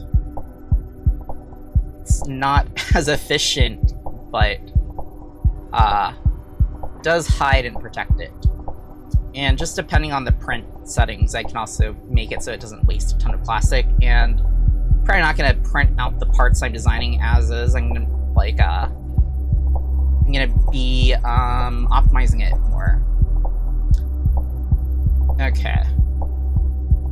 So let's put that in. It's backwards. Okay, and then we can constrain that.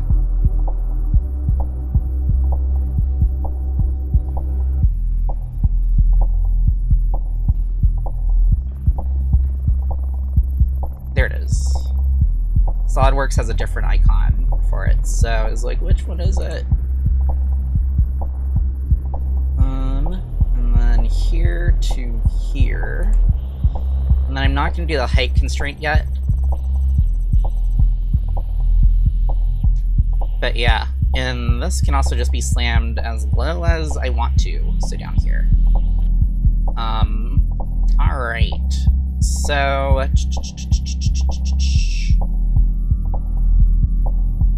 I guess the ultrasonic sensor, though, needs to be a thing. And we could actually have that just be part of that mount.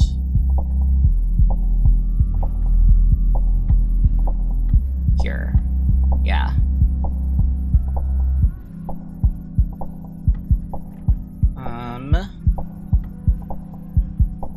Just wondering if that's a good idea. Or if it's gonna be pretty jank and stuff.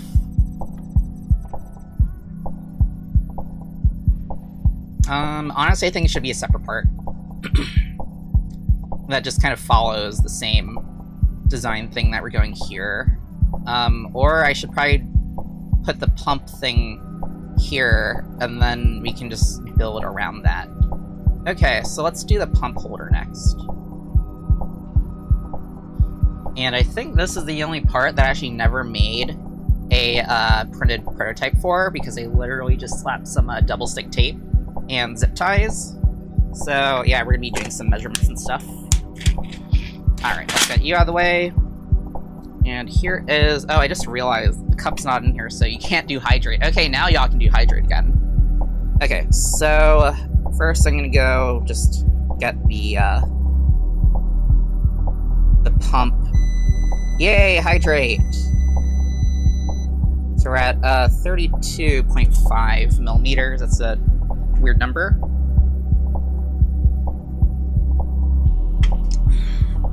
And I think I'm gonna do a revolve profile on this one. So the rough shape of this, it's basically 2 cylinders. With a bit of a lip on one of them.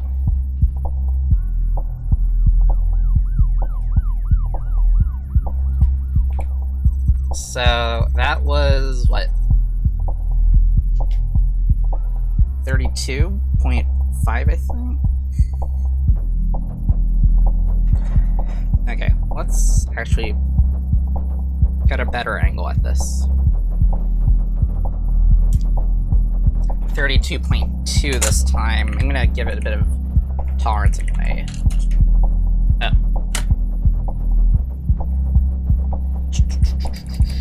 divide by 2. Why doesn't it want me to do the mathematical operations on that end? And then... I just want to measure that radius directly. Or the diameter, and then get the radius. And this, it's a little thick here. That might be sealant, so... just say that's 36. So that's 18 millimeters, since we're dividing that in half for the radius. And then here...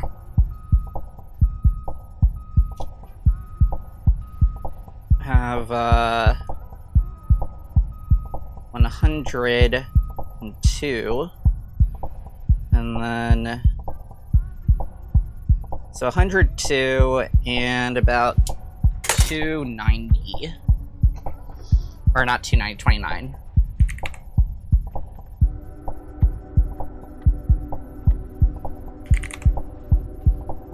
Okay. And then just revolve that around here. And then the pump stuff. Just want to make sure that the parts that are rigid are correctly modeled. I mean, or it could just give it ample amounts of room. So one of these tubes goes to the tank, and the other tube goes to the spout. So this just exits out.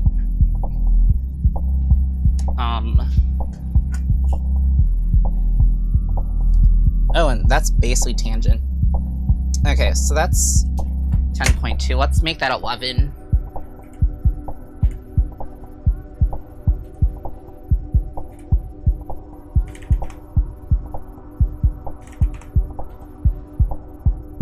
And make that tangent. And then, oh, make those equal. Or are they not equal? Oh.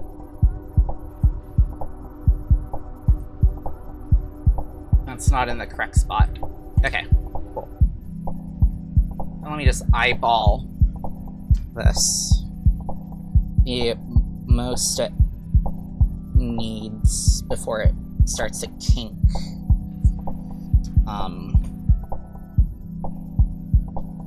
Or I guess the least amount of vertical space it needs before it kinks. Let's say 40-ish, 45.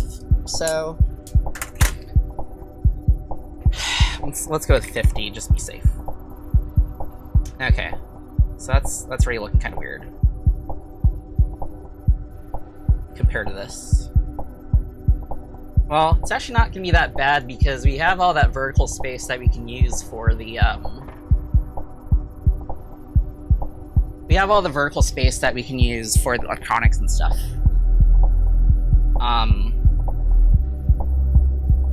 Okay, so this is at least the pump, though.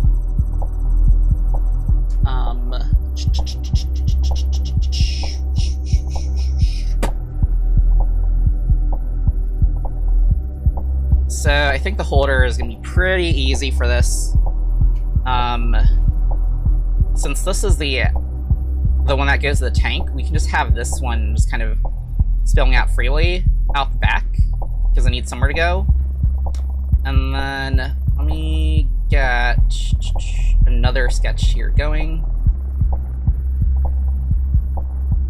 And project those.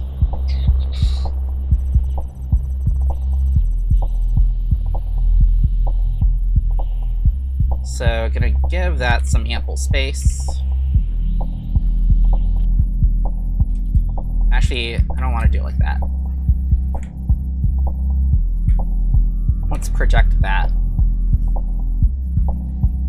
And then this line. And then offset.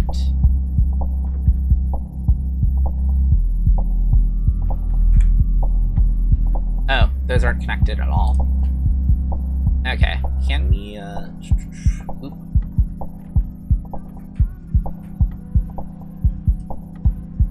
Okay, well, let's try to offset that now. Okay, let's give it 0.5, oh, negative 0.5 millimeters of space. And then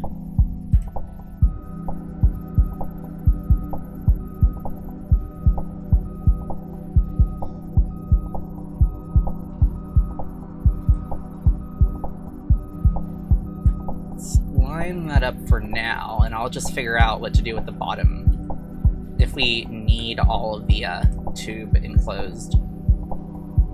And then you get the width of this part. 36 millimeters? Is that like even something that we can do here?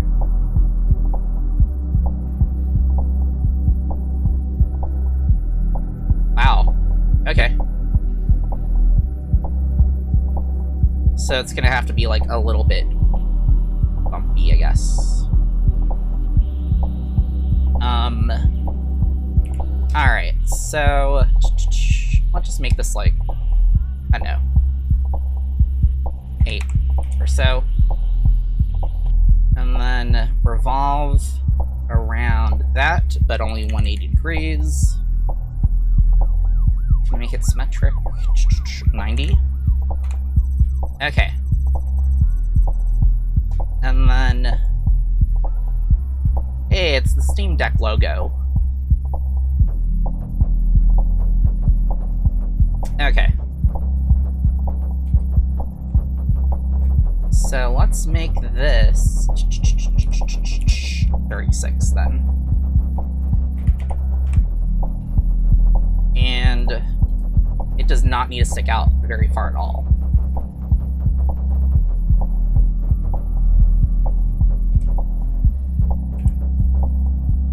Don't need to make a tangent, just eyeball it.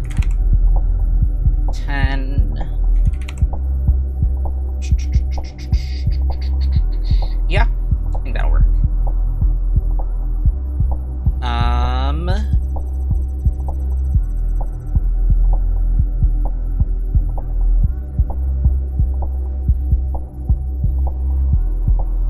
Okay.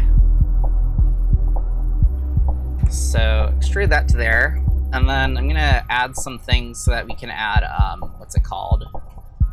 Or, you know, we need this to be...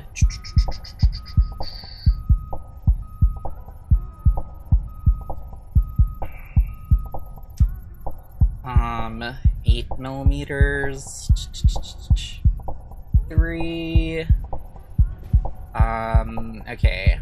2.5, that's 2.4-ish. Nah, that needs to be thicker. Okay, so let's make this 10.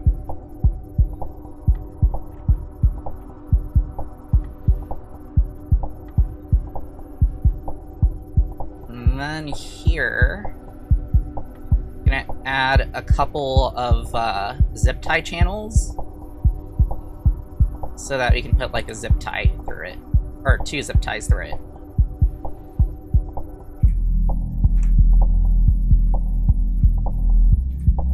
And that'll be the revolve line.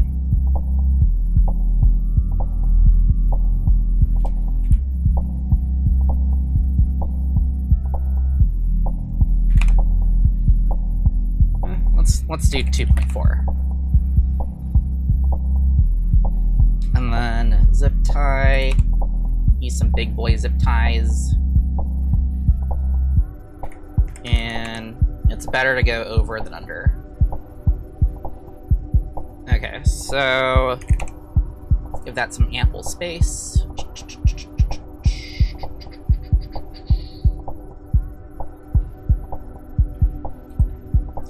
My hair is going nuts. I'm going to turn off hair physics. There we go. Okay. Collinear, collinear, and then equal. Okay, so that's gonna be the same thing. And we'll just have it at the base also here. 5 is probably good.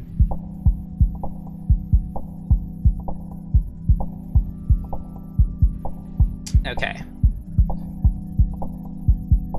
And then cut revolve that around.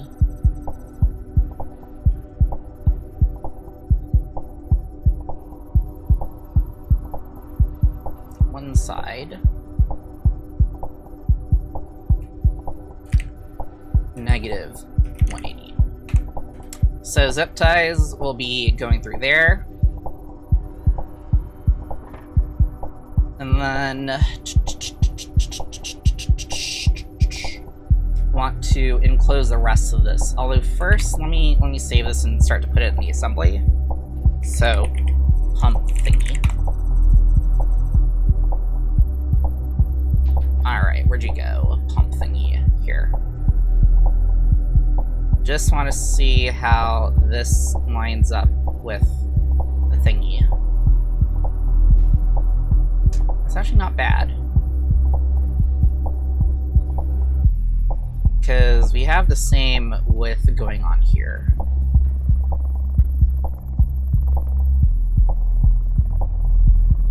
But yeah, let's...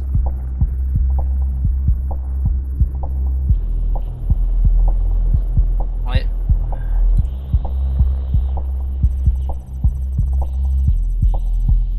I don't think it matters. Oh. Oh, okay, okay.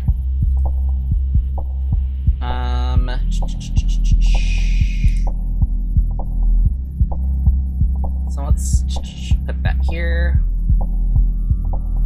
And then we'll just align those edges up.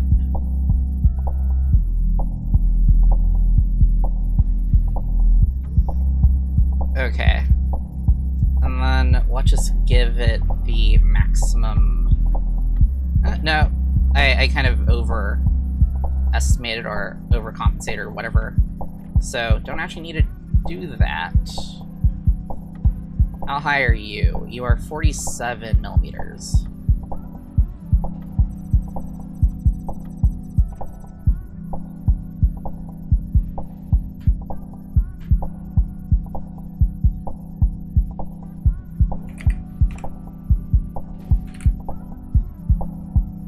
Okay. So let's go back to the assembly. And then... Where's the update thing? Play scout latest version. Okay. And then... let's constrain this to this. And nothing needs to go lower, so... we can just constrain this to this with maybe an offset of like just 1 millimeter or so.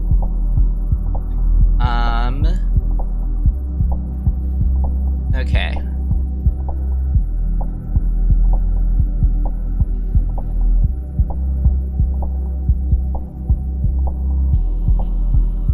So let me make the shell that goes around this, although...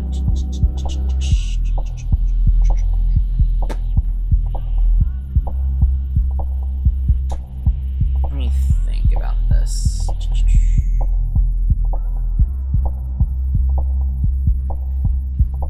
Oh yeah, there's gonna be a wire out the top. Oh, it's just the center. That's easy. The forced hydration machine is just a way for the Twitch chat to, or I guess Twitch and YouTube chat to interact, and just a fun way to integrate some tech into it.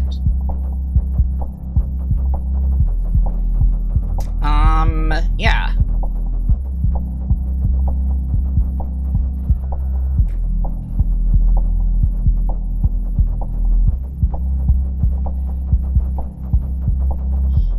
Okay, so I think here... Whee!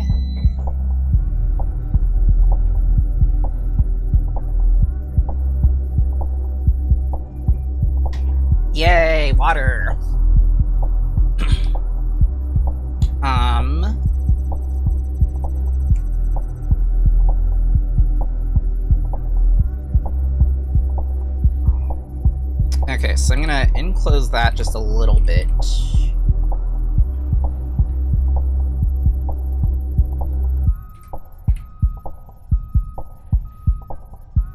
And let's make that like a 20 millimeters. You know, I think I might... We've only got like kind of half of the systems worked on, so I have a feeling that this is going to be a two-parter, so I might change Thursday to be working on this more, and then I'll just kind of think more about the OpenClaw thingy, and might make that a big-ass Sunday stream instead. I think that's the move. Okay. So let's do this, but actually mirror the stuff.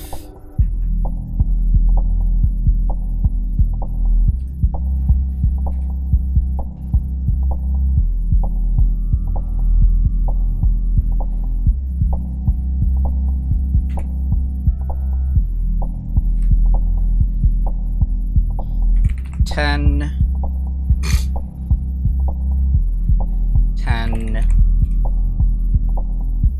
And then are these the same size? They're not the same size.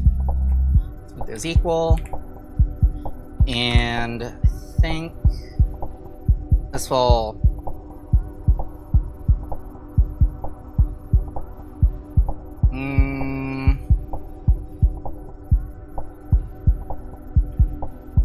I think I'm going to use heat set inserts for this. So I think 5.5 is that. Well, let me see if I have some heat set inserts. Looks like I do. Yeah, I got a whole baggie of the same kind. Perfect.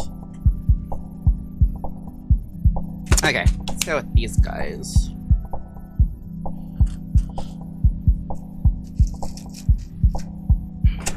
Okay, so how deep and how wide? You are 6 deep and 5 wide. And I know that printers kind of make holes a bit smaller than we should. So let's have you at 5, and then I think the printing imperfection, well, actually let's do 4.9. Printing imperfection will make it so that it'll overflow a bit, and then... yeah. Oh. I forgot to mirror it. Okay.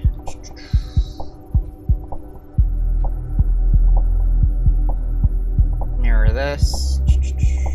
About that line. Yeah.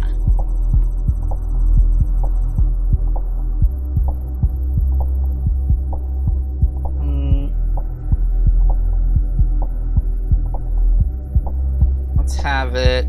oh. That's right, we have a set distance. Okay.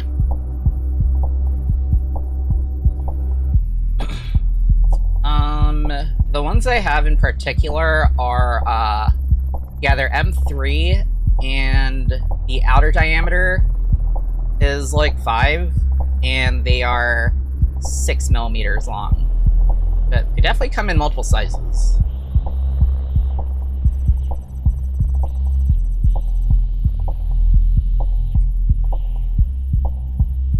Okay, so let's see here. I just want a hollow shell of that. Especially because we need room for the zip tie to breathe.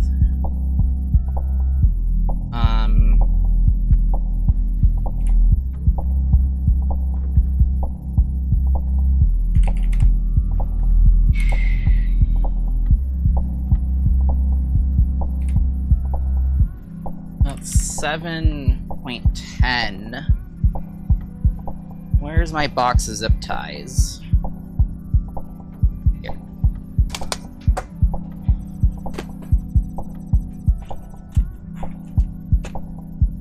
Okay, so...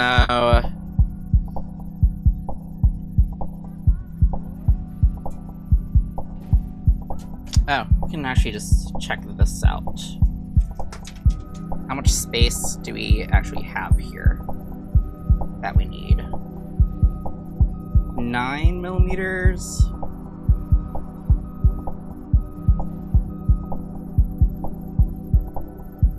11. Okay, do I have any small but long zip ties? Because if I do... Or can I just daisy chain some small ones?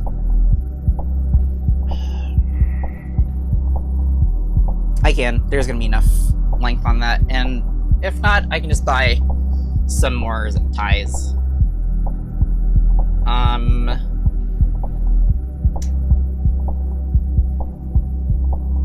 I guess here, maybe add a little feature for that, so that I can retain it in. Yeah.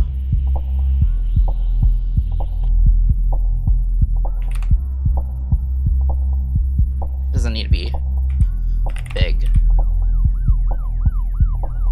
Okay. So let's not extrude. Let's... I mean, honestly, extrude actually might be the move here. So that we can have some breathing room for, yeah, I think we should actually extrude so that we can guide the tube in and out. Yeah, let's actually extrude it out first. Although first... Let's actually revolve that, and then...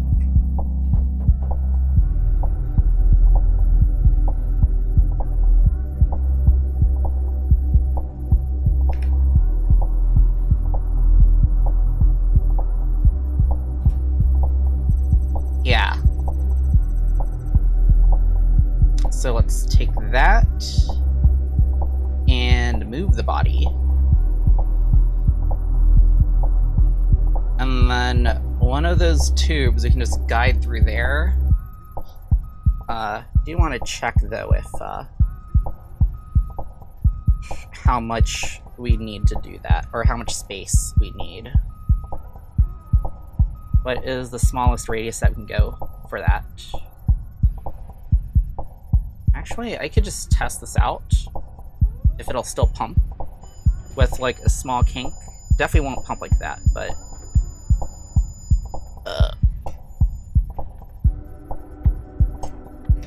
or if we could have like a 3D printed thing to enforce it to not kink.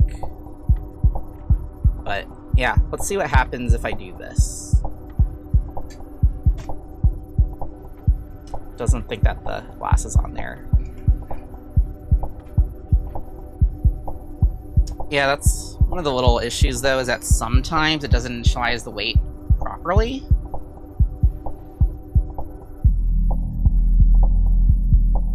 Okay. So let's see if this will actually push that through with a mild kink, and I have a button to manually dispense. So even with a really bad kink, it'll still push it. I'm gonna go use the bathroom.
Okay, I'm back.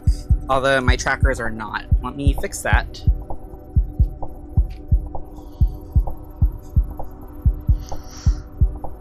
Okay, trackers are back online. Cool. Alright, so... yeah, I think we're gonna need a decent amount of space for this.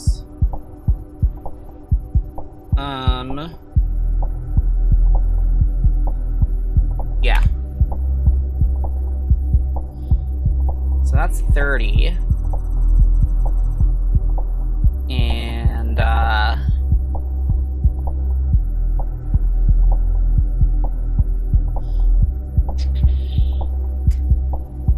let's see. I could... ooh, I can do 2 at once. That's cool. Yeah, so that'll just go... what is it? Offset by just 0.5. Just a little bit of space.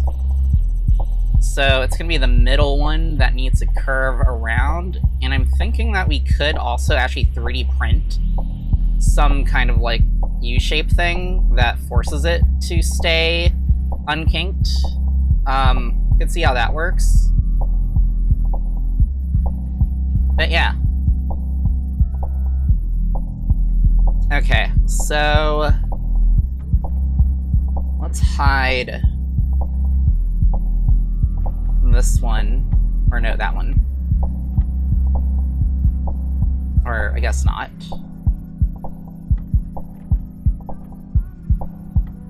Okay, let's...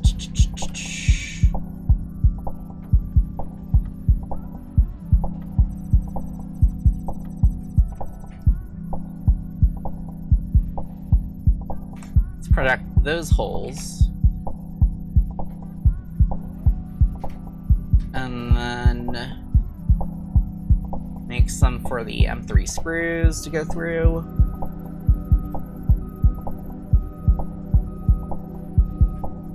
And, oop, I meant to make those equal first. So that's gonna be 3.5 millimeters. Apparently that circle didn't get the memo.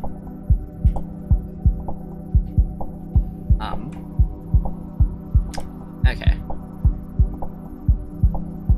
And then let's just extrude that all the way out, and then we need to do it for the, we need to add some, like, counter syncy thingy whatevers.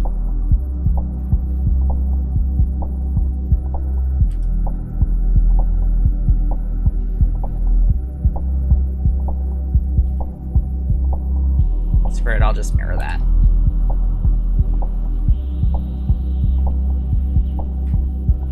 Okay, equal. And the head size is like 6 millimeters, so...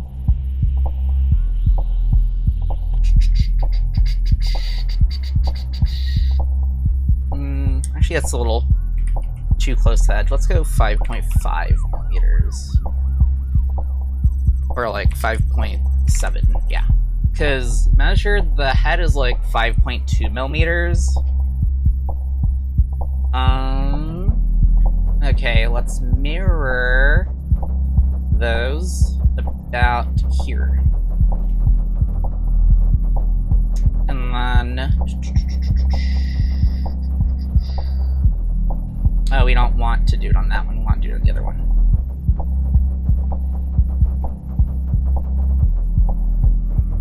And then offset that by 10. So that means that we can use 15 or 16 millimeter. Ooh, that's the wrong offset. There we go. Okay, so that lets us screw this in.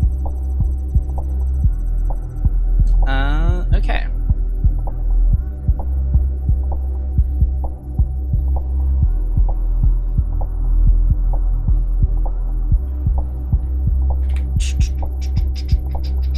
So how's this looking now? we don't need to reference you anymore.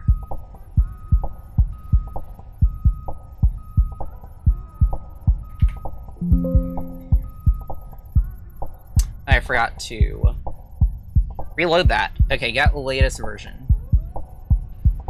There we go. Oh, we need to add the bolt holes then.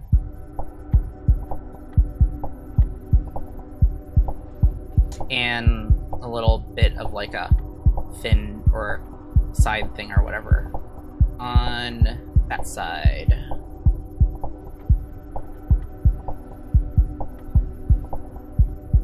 Okay. So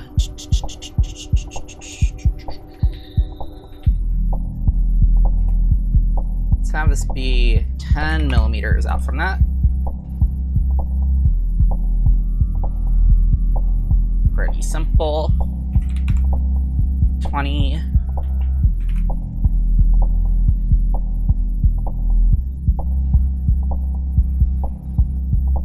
And close out that one. Get latest version. And yeah, so that fills that in. And then this is going to be where I fill in the ultrasonic sensor mount.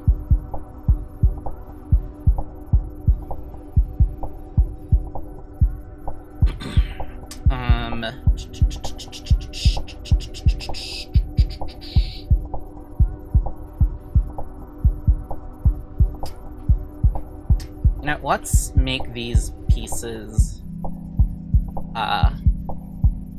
more colorful. Okay, I'm gonna open you back up. So only the load cell was not plastic. Okay, let's just put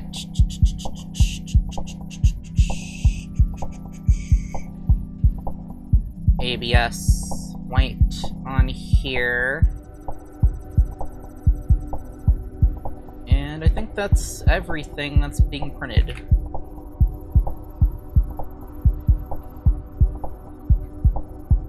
And then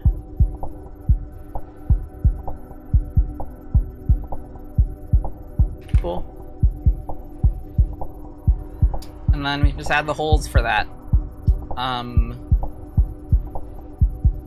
Yeah. Mounting holes. So, yeah, I can just hide the ones that are on the... Don't even need them for the sides because this has like so many holes. Or this has like, this is so long. And along that one side. So we can just like put 3 screws along there. Yeah, that'll work. Okay. So 5.5.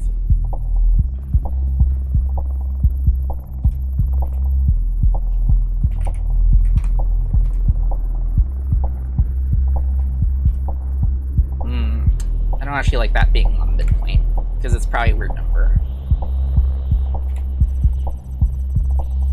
Let's have this go 50. Yeah. 50, 15. And 20. Don't think that's the same size. Okay, whoa, why are we not constrained? Oh, I think that's because I took out the midpoint constraint. Okay, so let's pull this out.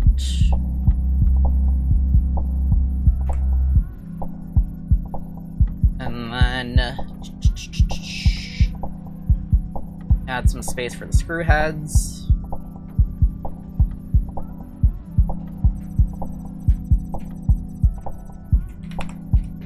Which I always just do 10. It's kind of overkill.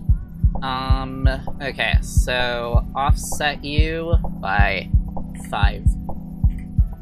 Actually, let's go 4.5 millimeters.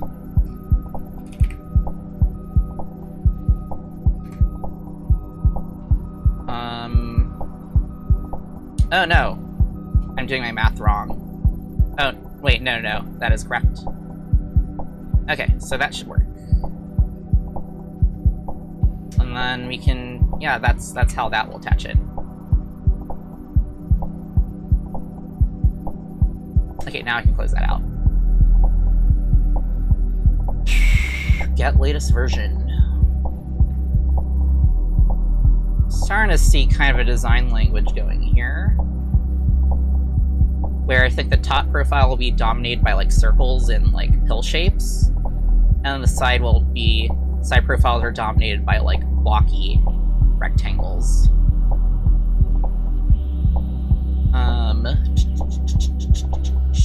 Forgot to turn those back on.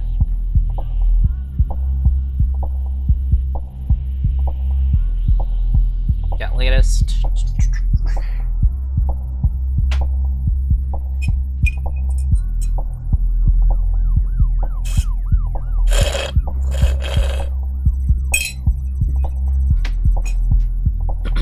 All right.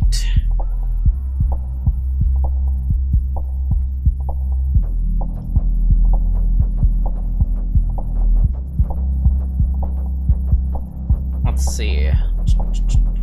Ultrasonic sensor.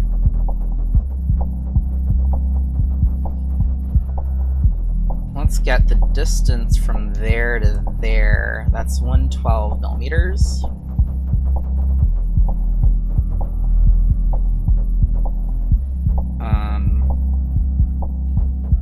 Let's do another stand-in for the thingy. Do we need to?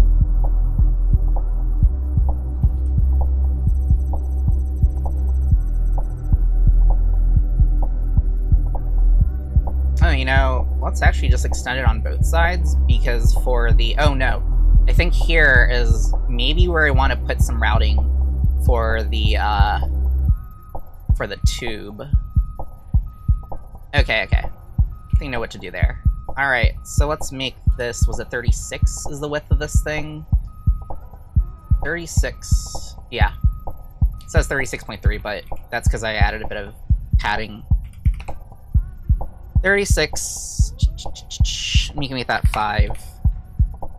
Alright, and then extend you up 112. And then ultrasonic sensor mount. So the ultrasonic sensor, which, oh, did someone fill the glass while I was away?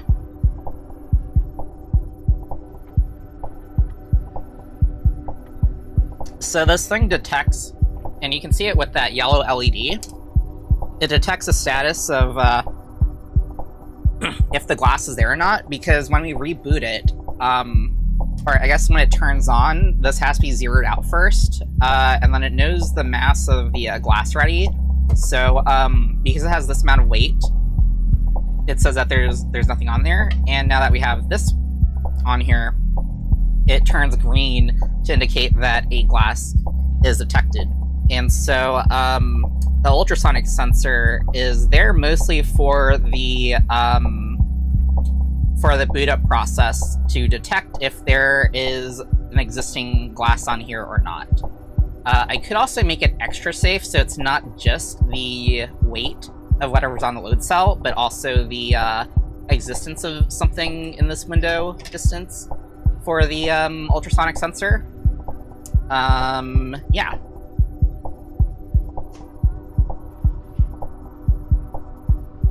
Oh, so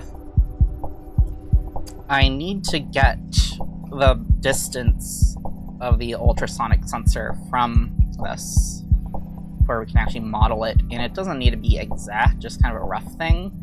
Looks like we're about 50 millimeters from the bottom.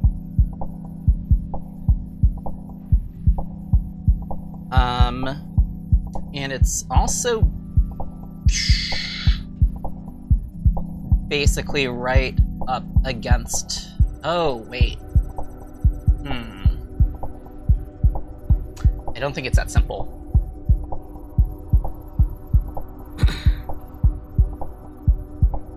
Because we also need to route the tube. for the spout, and the spout is like right below it. So let's see.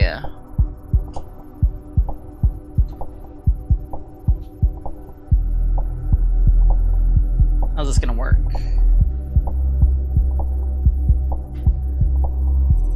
I think that having the ultrasonic sensor be offset a few, like just enough for the tube to fit in, makes sense.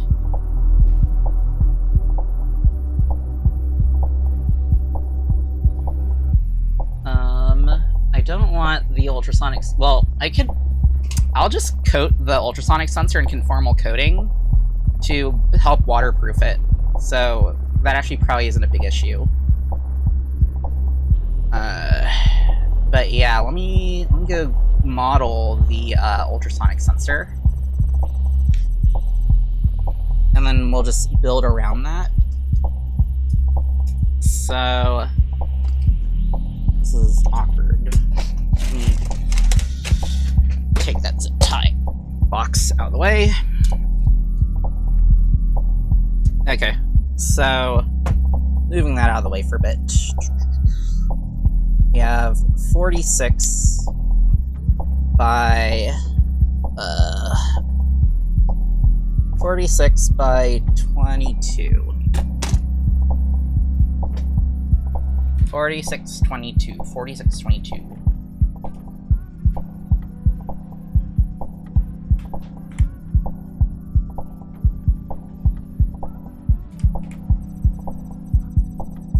Let's oversize that a bit. And then we have 2 circles.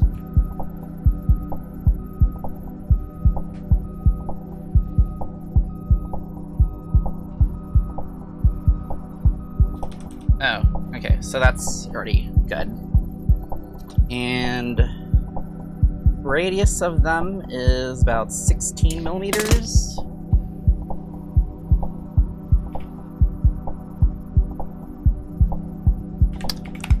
Oh yeah, I have a Discord server, if y'all want to join it. For those new to this channel, let me go put it in. It's at discord.pearlgray.io.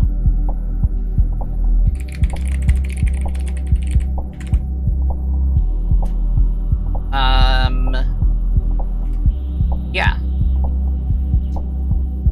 So I think the easiest way to get the distance between the two is to get the outside distance. And it's like 41.8.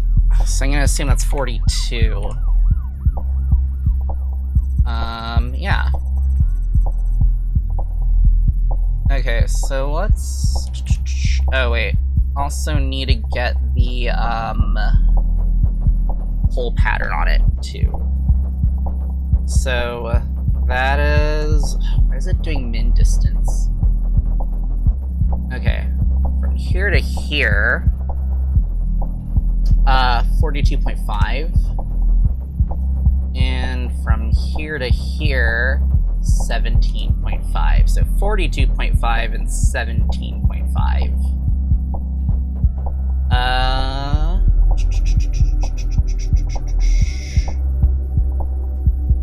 42.5 and 17.5. Those are M2 holes. 42.5. Where'd the other one go? 17.5. And let's make those equal. And make them 2 millimeters. So I think that we could probably get away with this being like 15 or so millimeters out. And just the water will pass like directly behind it, but we'll have conformal coating, so shouldn't be an issue. If it is, I'll redesign this part and buy a new ultrasonic sensor for $5. Okay, let's offset this. Say, actually, let's go with 16. I like powers of 2. And I think this is a really thin board. Well, I'm just gonna pick 2 anyway. And then... I'm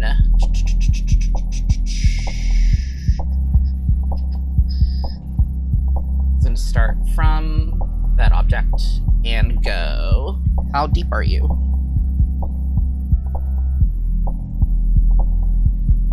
$12 millimeters.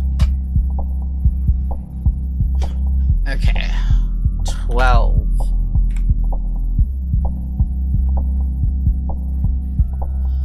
Okay, so that's the ultrasonic sensor.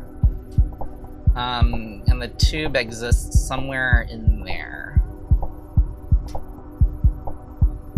So...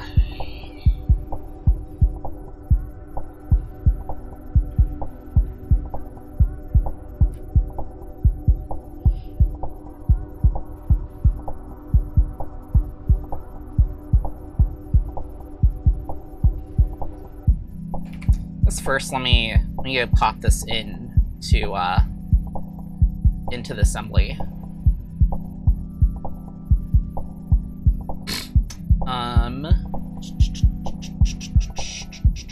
Did I save it?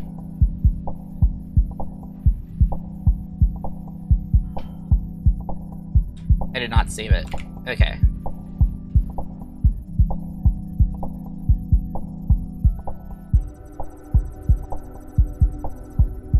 Ultrasonic. Yeah, these are some terrible naming schemes. Okay, so... there you are.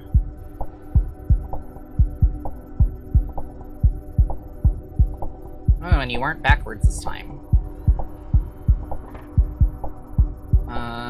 Okay, let's constrain that to here. Constrain this to here, and constrain this to here. Okay, I can see it now. So the tube...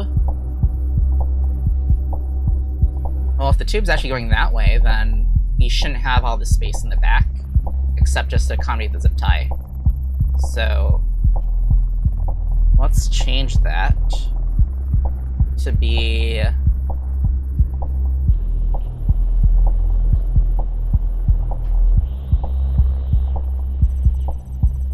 just an extra 5 millimeters.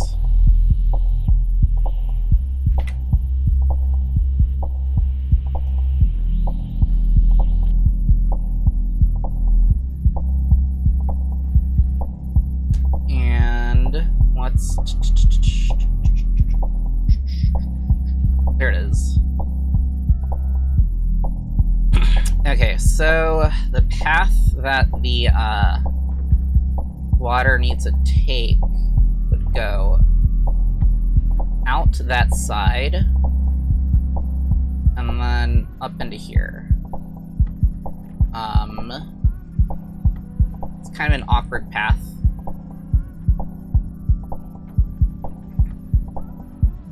So I wonder if I have to, like... I might have to design everything first and then figure out how to design that bit around it. But, I mean, this might as well also be the spout holder, too.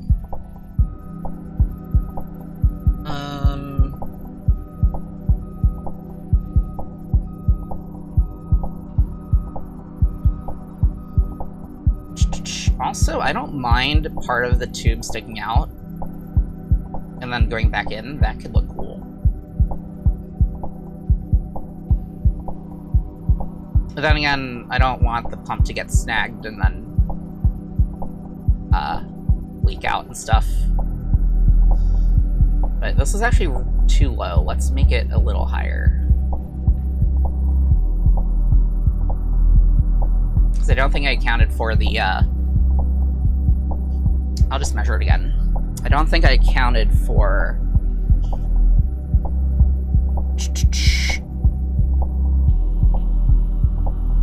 Okay, so that's 55 if we go to the center of the thingies.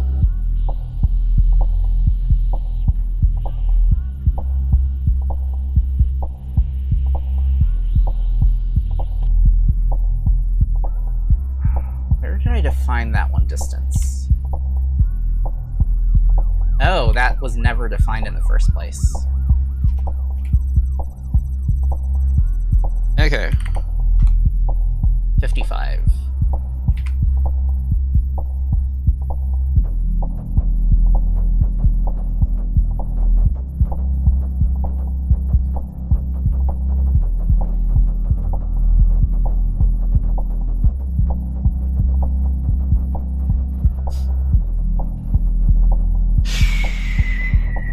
Okay, so I think that will make like a little pill shape.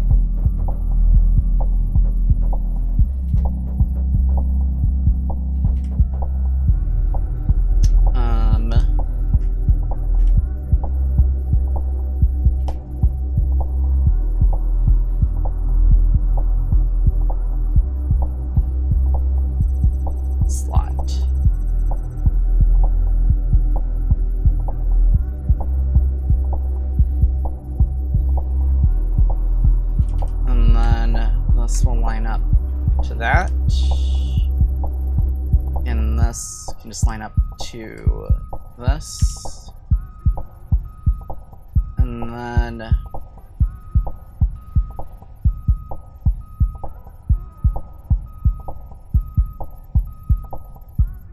I don't think it's bad if it sticks out a little bit.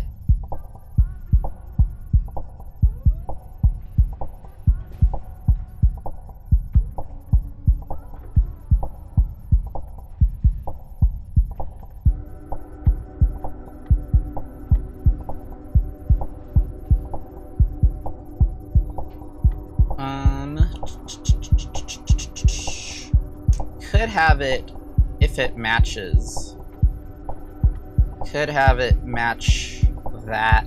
No, that's gonna be 36, and this is like, that's already 36 wide. Is that? No, it's not.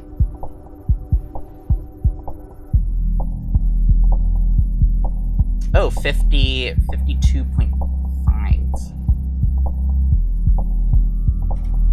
Okay.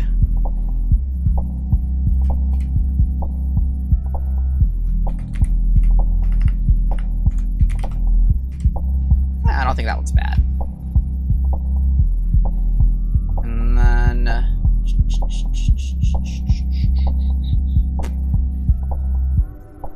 we can offset that by, let's say, -3.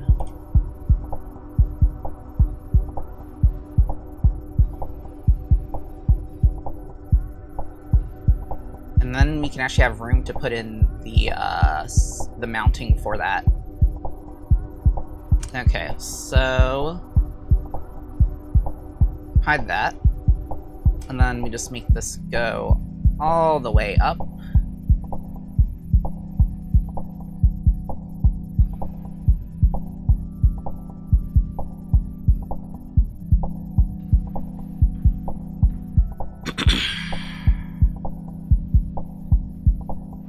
And then carve out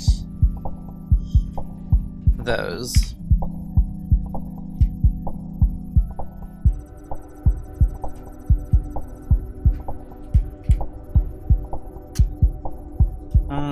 Let's actually offset it from that itself. Okay, and then move that and cut, extrude.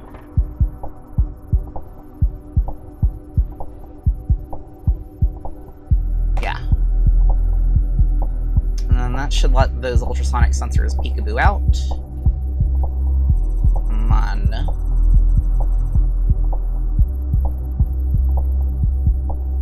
Need to add some things to let those screw holes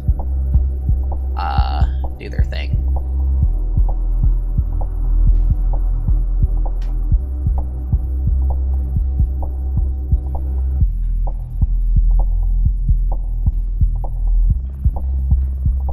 And honestly, I'll just directly screw the M2 machine screws in. It's not a big deal. This isn't like...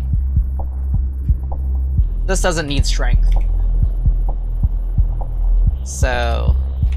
Maybe not that. Let's just make it the maximum that can accommodate this. So, try 9? Yeah, 9 works.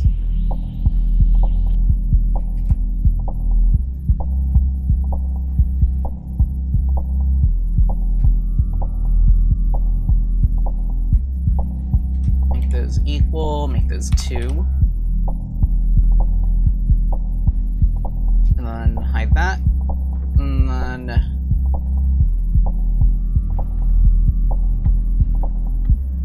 Can we have that extrude down into here without it spilling out? Yeah, we don't need to actually do that. We could do that. And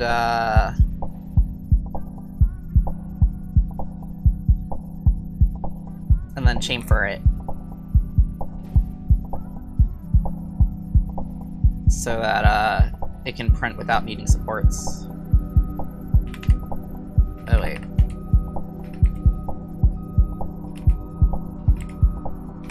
Yeah.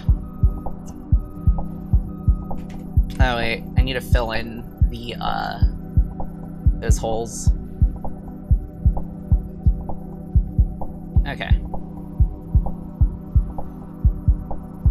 That's gonna be annoying.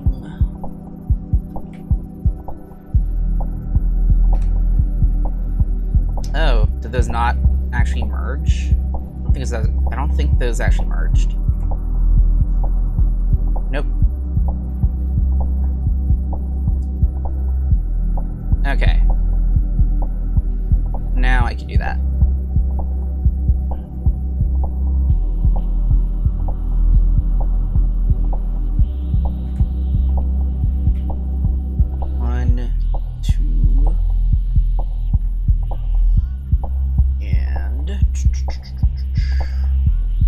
Can't I select through it? 3 and 4.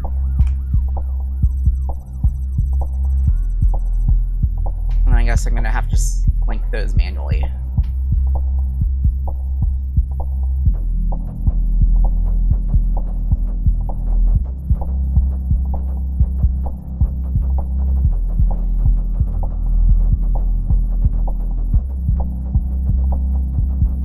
Okay.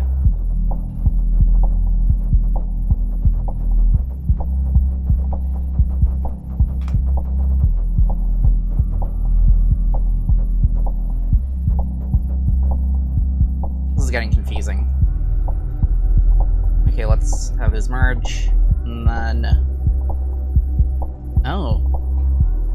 Never actually got those bits. Oh.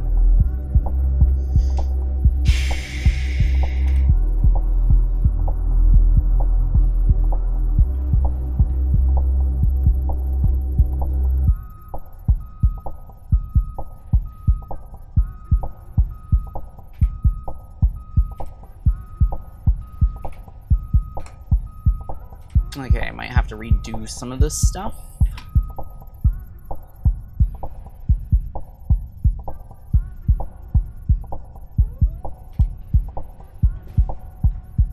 Alright,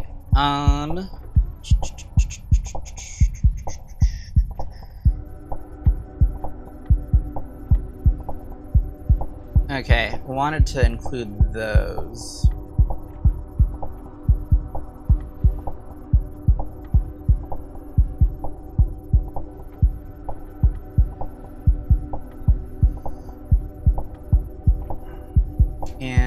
Did that erase the things? I think it did.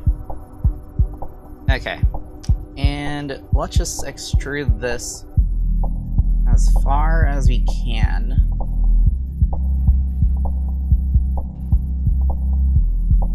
Before it intrudes. I want to say that would be 12.5.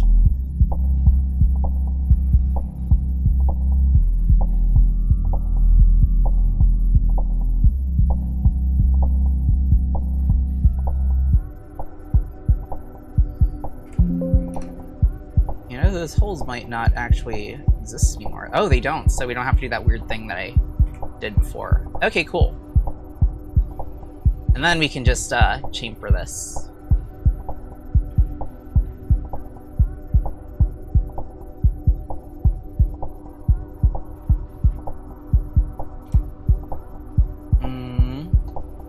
It'd be easier to actually just chamfer those bits.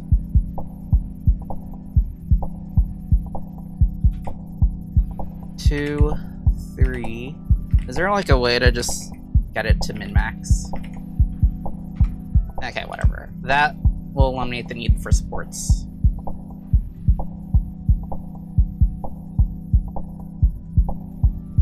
Okay. Then I want to construct a plane here, and then divide that by this. Why did it merge that?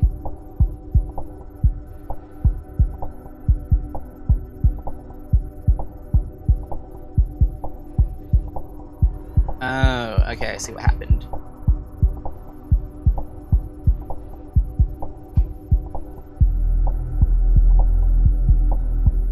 Okay, so we'll actually just rename that.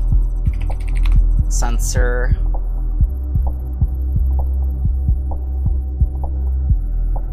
Oh, and that actually does overlap into there. It's a good thing I caught that. Don't think I would have caught that otherwise. Okay.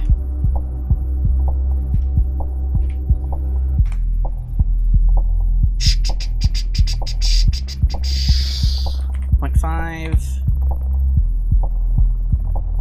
And then extrude this out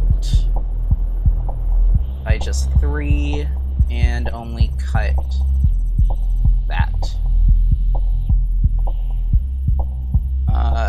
Heck, that's kind of too tight.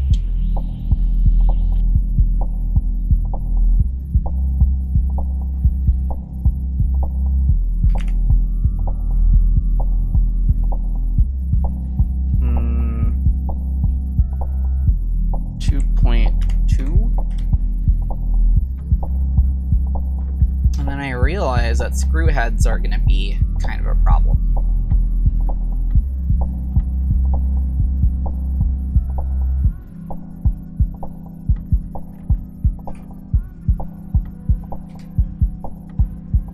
So let me go do that.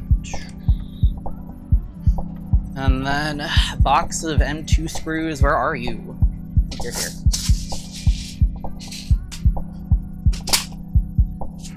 Alright, so you are, let's make that 4.5 millimeters.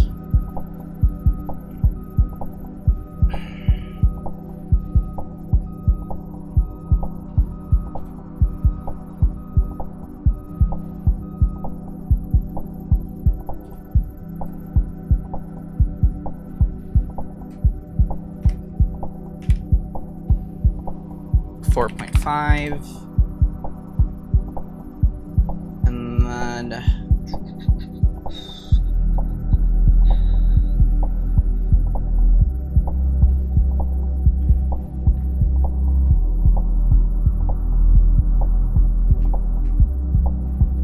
let's have you cut out a bit of space for screw heads.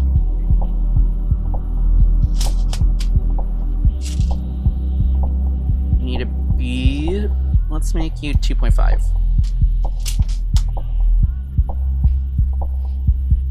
Actually, I think we can afford -3.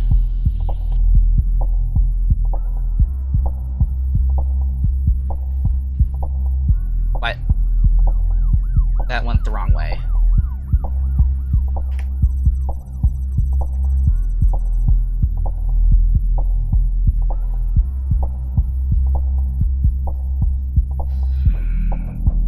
That is like on the edge. That might leave some weird printing artifacts. Let's keep it conservative at 2.5.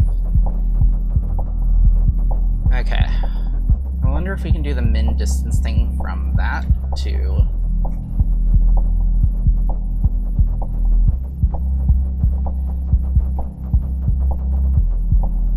min distance. That's one layer. Okay. That's fine. Okay, so this is split in half.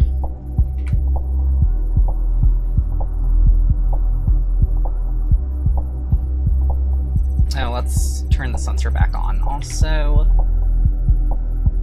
And let's apply ABS on that.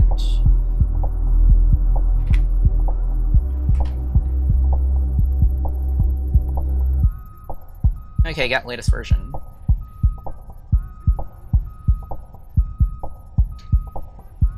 Okay, cool. So I'm envisioning that here we fill in a pathway for the,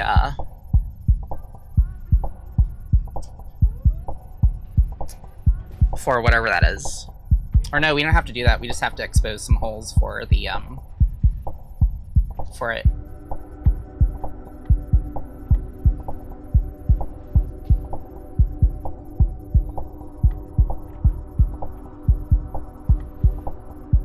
Okay, so I think that means that we can just extend this one out too.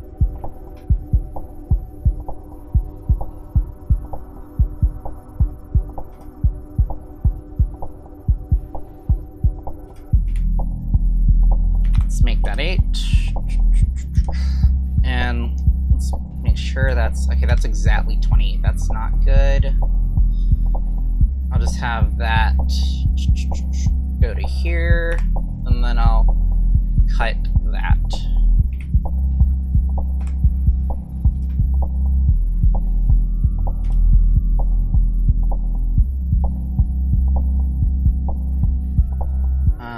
Center rectangle.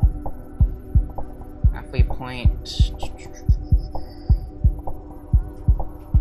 I want this to be 20.5. So it can breathe.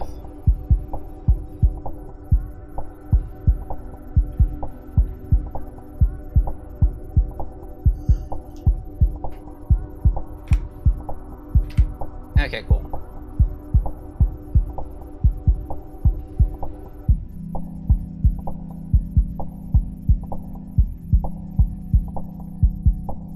Alright, now I think that should be...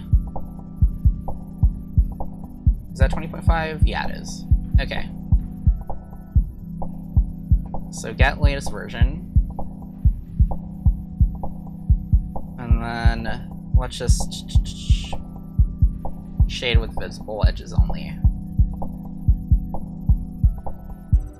Okay, yeah, that's looking like a thing.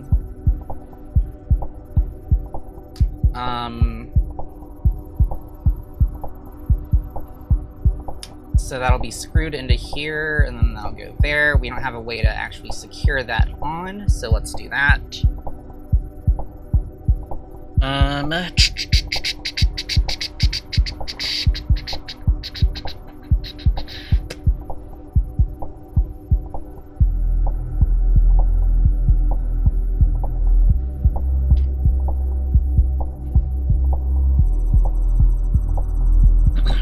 Okay. Let's hide that.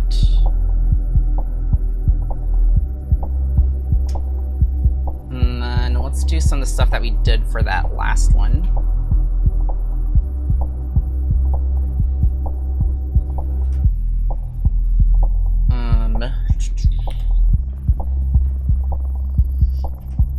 think it'd actually be easier if I just made these features and then on one side and then just mirrored them.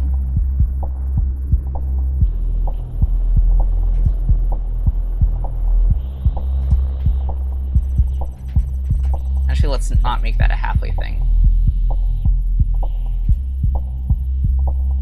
Well, let's actually define a proper distance. 5 millimeters.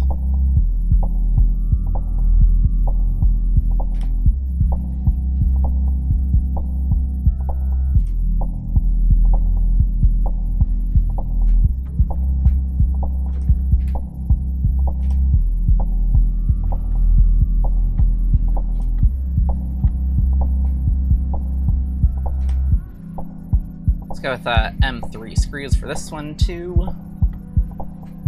Well, that means that that needs to be a 5 for the heat set inserts.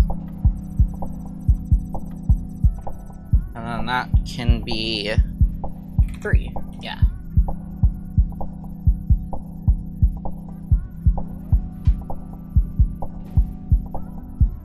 And then this is gonna be a bit weird. I'm just kind of eyeballing that. Just have 1 millimeter. Just to make sure we cover that part where we go inside. Okay. And then do 20 and 20.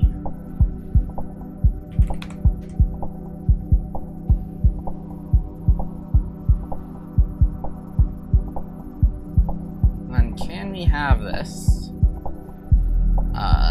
go to here? Yeah. Have it join. Oh man, that is so much easier than doing that chamfer bullshit.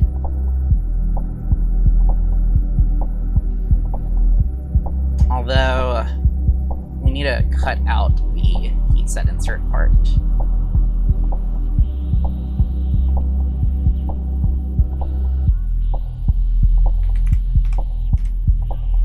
Okay. And then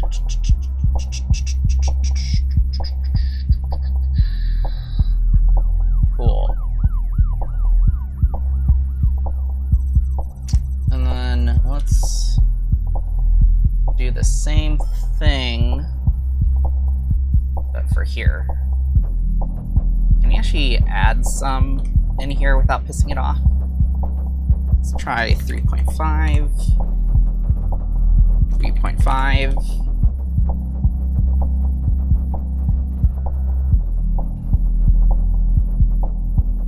Okay, yeah, that's still happy. Alright, so let's turn that off. And extrude that all the way to here. Perfect. And then that is 5. We need those to be 5.5.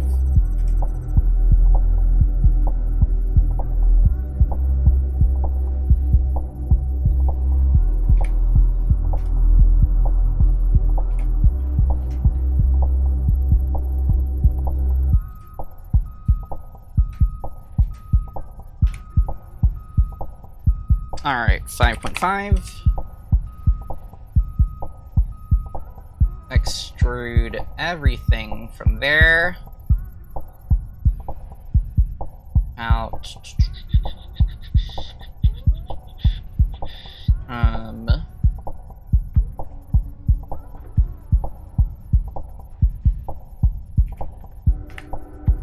Well, the offset should be like -4, and then cut out that much, and then we're gonna have to fix those. Actually, no, we won't have to do it like that.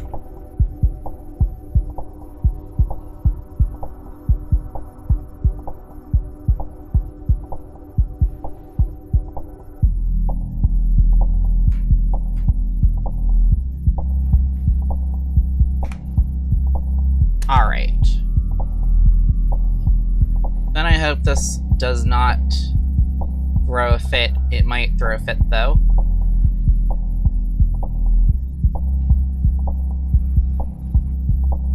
Let's try to mirror all those features that we just made. All right.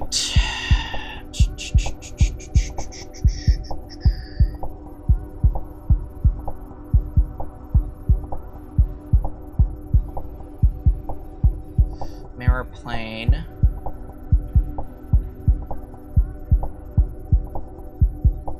Huh, that worked. Okay, that's something that SolidWorks really struggles at.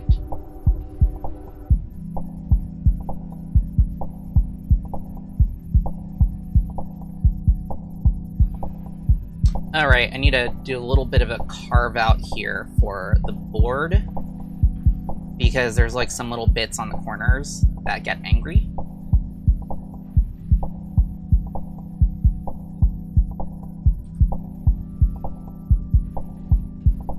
Let's make a point.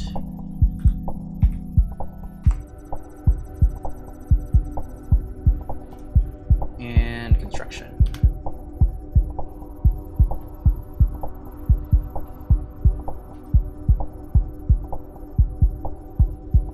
Yeah.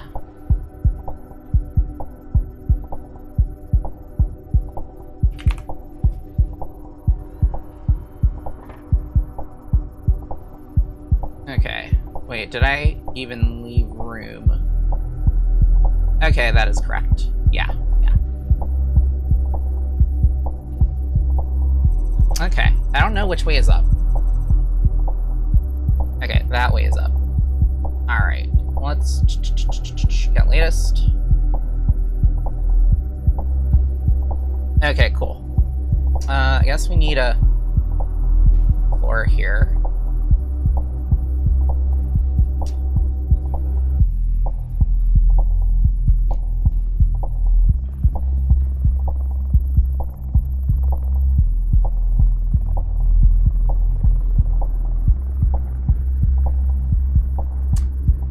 Easiest way to do this, maybe just 2 sets of extrudes.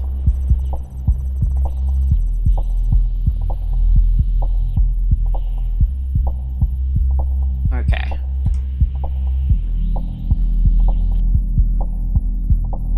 Let's give it a little bit of overlap. And then slice that.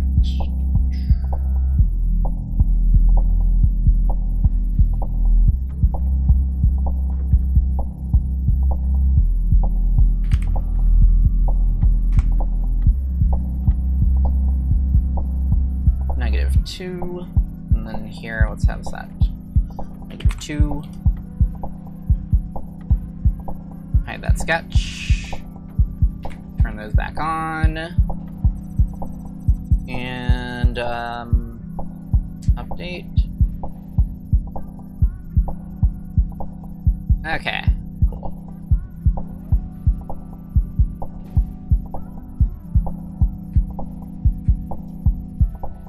Oh no.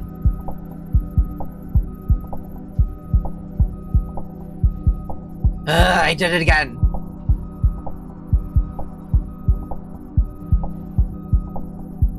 It's kind of a dick. Oh well. Alright,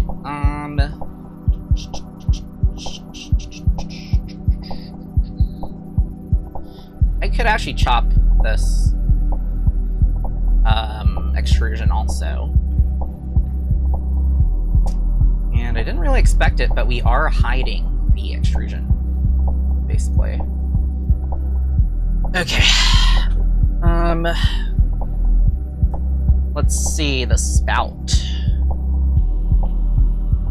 I think the spout should be integrated into this. Yeah. So, spout integration. I guess we just extend it up until we hit whatever that is. We can also have the spout go lower. So, and I need to use the bathroom again. Bathroom time.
Alright, I'm back.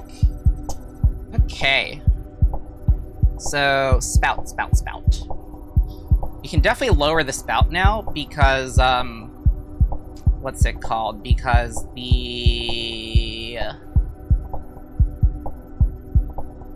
there's room now for the tube to go behind the ultrasonic sensor. So, how do I want to do this? I guess just kind of get a rough estimate from there to there. That's already about 100 millimeters. And I'm gonna guess that that's like 170.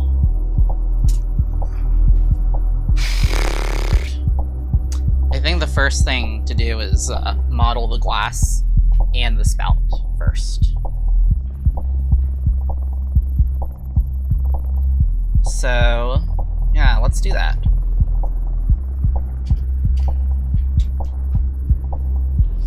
That's this. The calipers are not, you know, they actually might be. Oh no, I'm a bit scared that I'll crack the glass.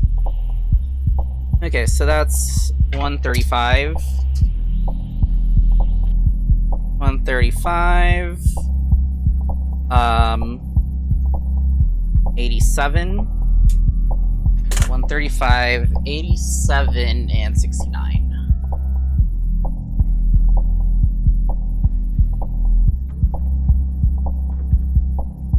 And 135 is the diagonal length.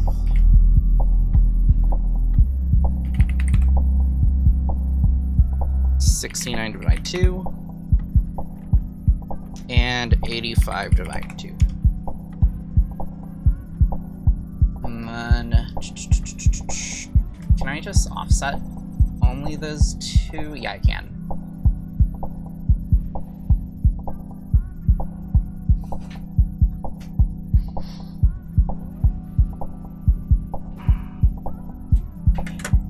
.5 millimeters thickness. No, that's backwards.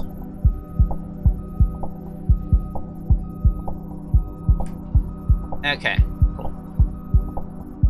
Then let's revolve it.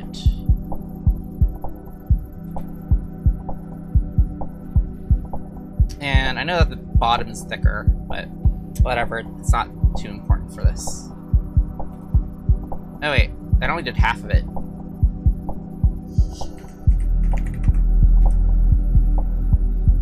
Okay, let's add fillet there, and fillet there. Let's make it like 5.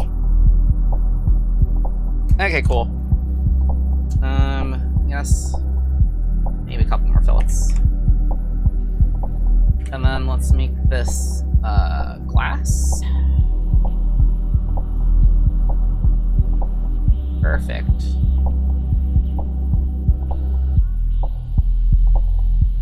Smooth.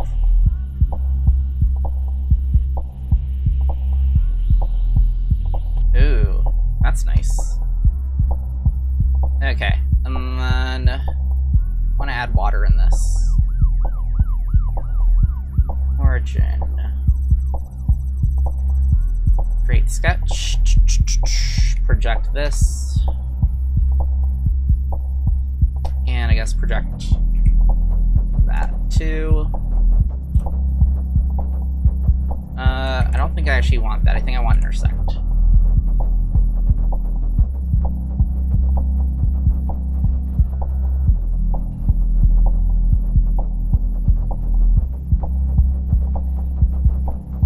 Okay, cool. So let's make it about half full or half empty. And offset that just a little bit. I don't want to Z-fight, and I don't know if Unity has issues with Z-fighting.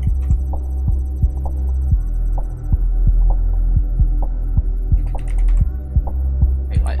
Okay, that was correct the first time. I'm gonna approximate that as half because, like, it's trapezoidal, or no, it's conical.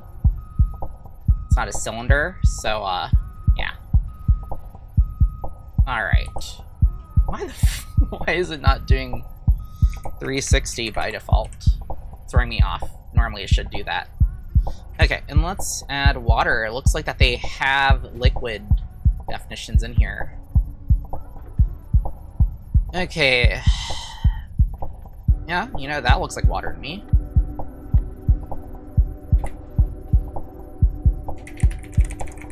So that's a glass of water.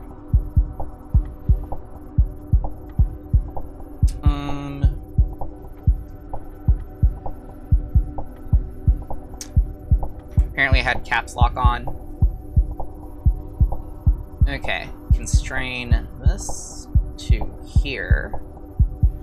And then let's just let's give it the worst case scenario where it's like right up against that, I guess.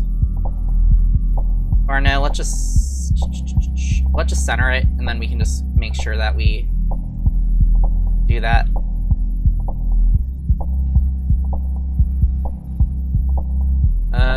Shouldn't it?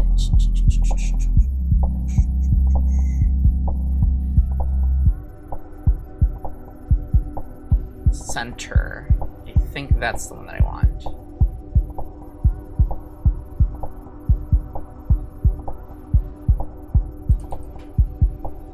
Maybe not. Okay, how do I do this?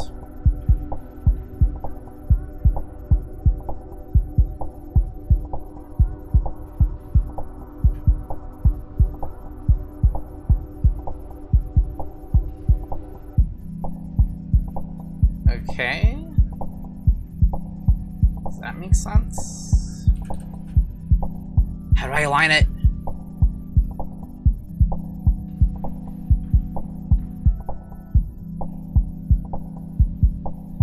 Oh.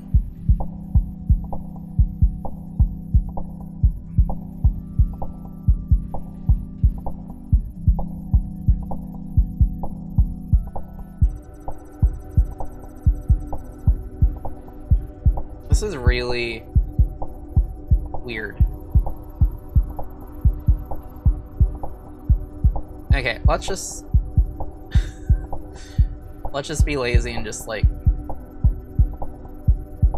manually align it and then fix it.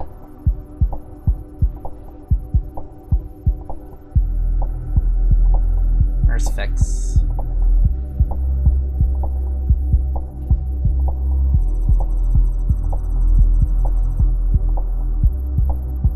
Oh, you know, it might be, let's try joint.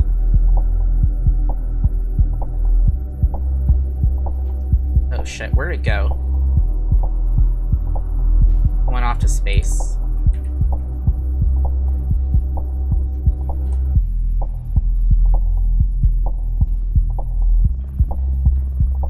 Okay, okay.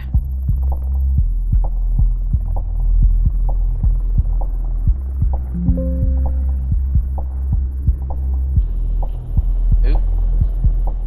Okay, that worked. A little awkward, but it worked. Oh, that's an overlap that we should get rid of first. Okay, 47 millimeters. Where are you, pump thingy?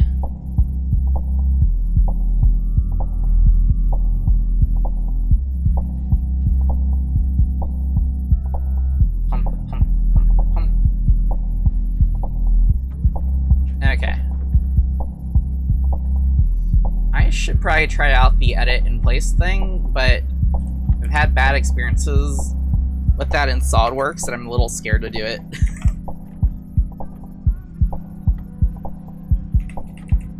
Okay.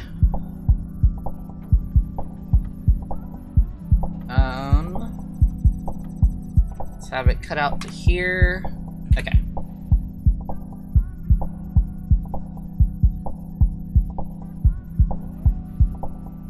And get latest version.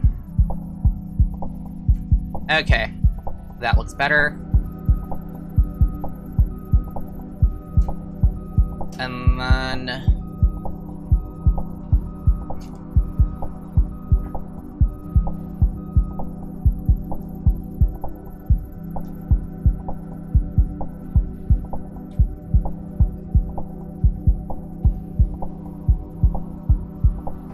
see, spout.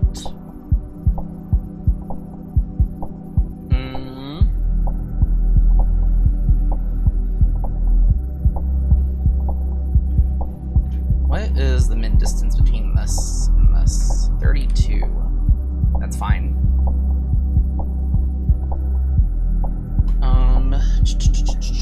Let me just make sure that this... It can reliably measure that. Just as long as it's not like right up against it, then it's angry. Okay. So let's model the spout, I guess. Which is not going to be perfectly circular, I guess.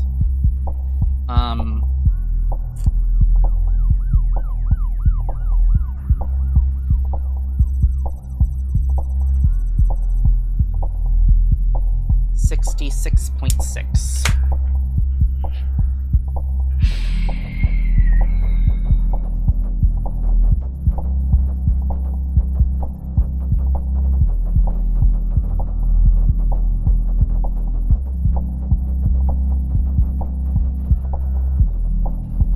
Okay, so this is going to be a bit weird. And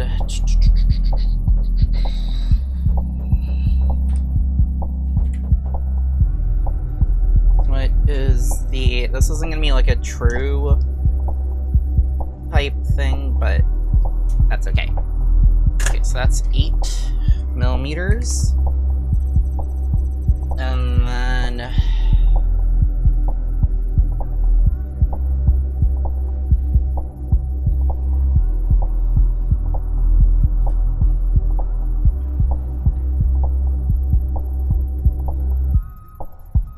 Here's my angle thingy.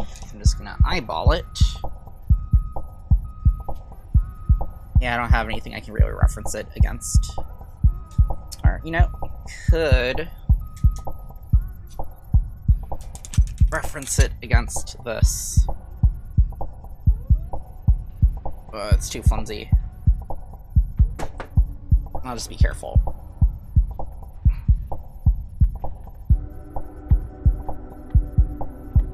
Let's go with 155.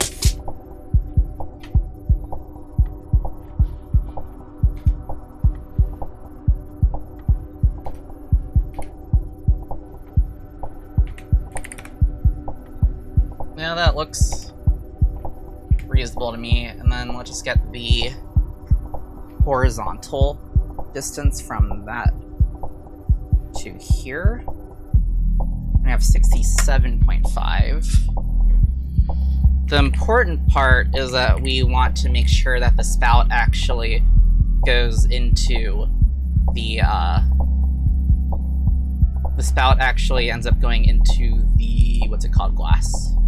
The water goes in the glass. Yeah. Okay. And then let's add another point here. Yeah. And then the vertical height of that is, or no, that's actually not important. What's more important is from there to there. So, yeah, just kind of eyeballing that.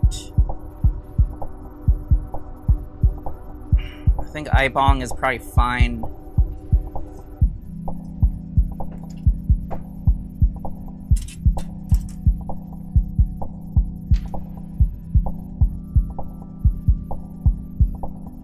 Oh, that's actually kind of cool way to do it. Okay, 71.29.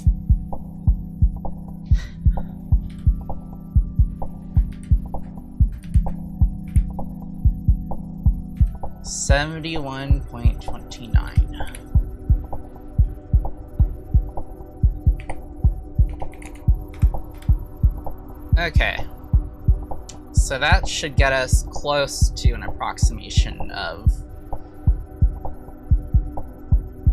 the spout. Symmetric, let's make it 8 millimeters. Ooh, it's wide. 4. Okay, so if I did this correctly, I could just be able to fillet that with a radius of 4. Ooh, yeah, that worked the way I wanted it to. Okay, and let me just move this, or, you know, let's not do that. Let's properly define it against, like, that, and against that.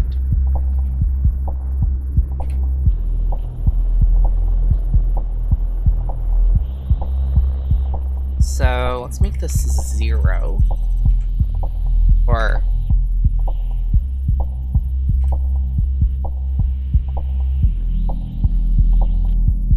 I'm gonna cheat. Let's make this 0.1. Oh no, we need actually some space for the tube. So yeah, that needs to be 8, 10, at least 1. Let's give it 2 just to be safe. And then this to here. I forgot what that length was, but we're gonna adjust it anyway, so it doesn't matter. Okay. So that's saved. And then let's get latest. And that will make it inside pretty easily, even if it drips off a little bit on there. Not mad at that. But we do have more room, so let's scoot it a little bit more.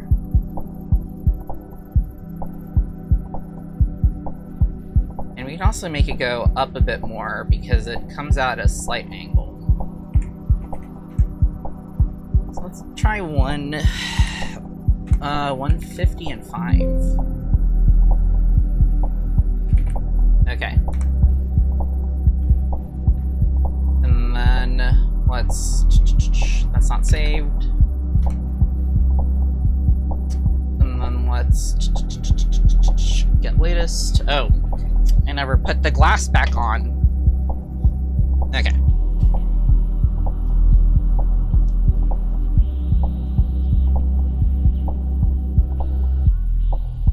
Okay, that will definitely make it in. And we do have ample space for that. And let me just see the ultrasonic sensor thing.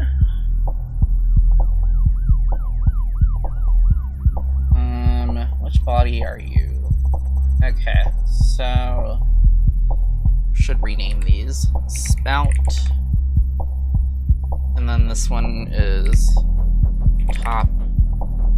Well, actually it's more like front.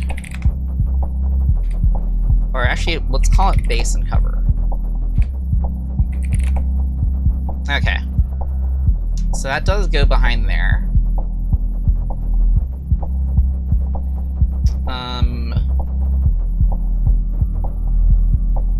And that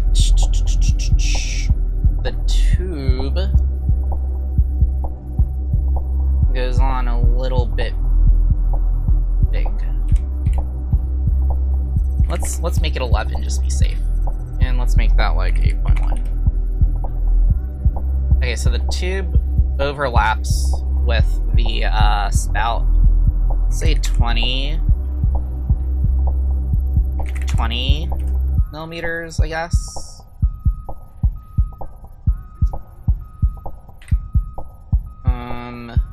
Yeah, that is steel. Do we have like rubber? I'll just use a clearish plastic.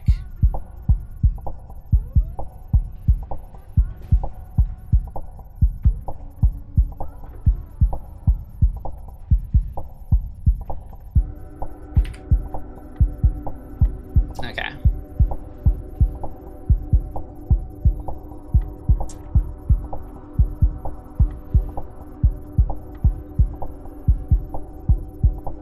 I don't think that matters, but I'm gonna do it anyway. Oh. Okay.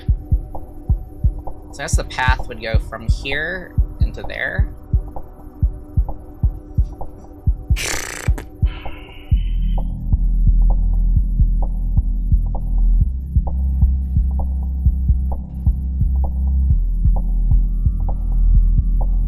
Ultrasonic.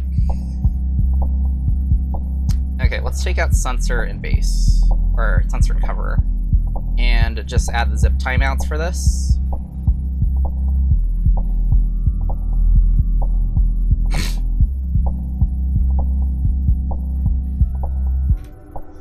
Easiest way to do it, I think, is to do that.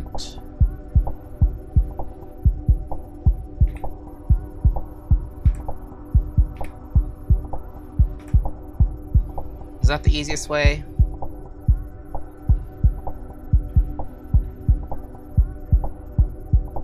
Yeah, probably.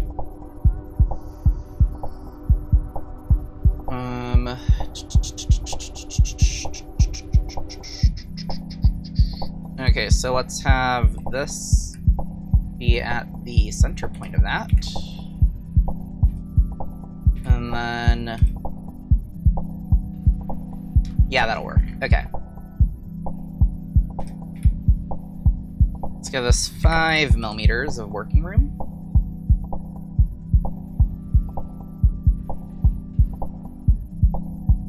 And then from here to here, we don't join the spout or tube. You know, this actually needs a bit of offset.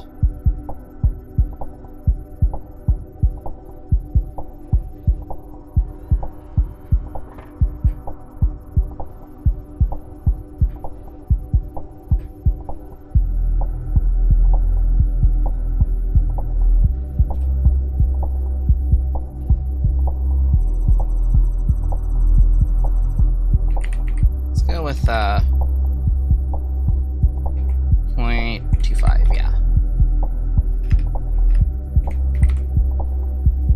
And then offset that. 0.25. Okay, that's better. Okay, so let's have this go down to here. I believe it's only going to join the base, yeah. And then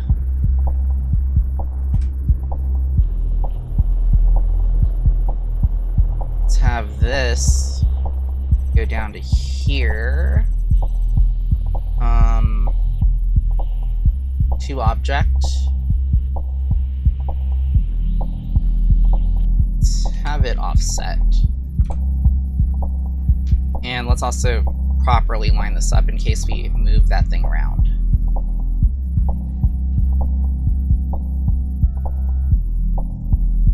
Oh, rip. That's the wrong one. Okay. Want that to go to object. Okay, cool. Hide that, and then want to add the zip tie revolves again. Plus, we'll use a bit of adhesive to keep it rotationally in place.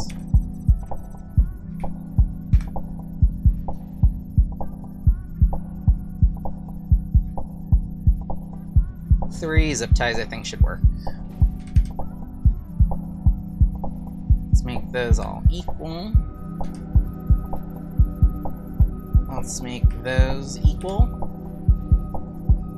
Let's make those collinear.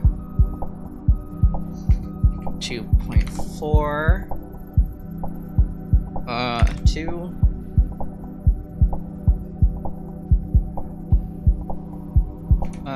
You just have that one be 2.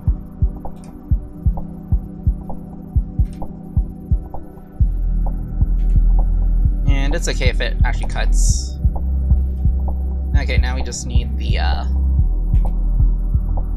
oh, we never defined the length of that.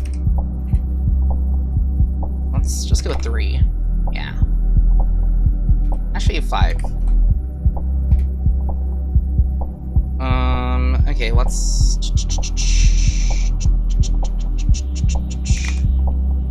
6, I guess. 6. And... 6. And then...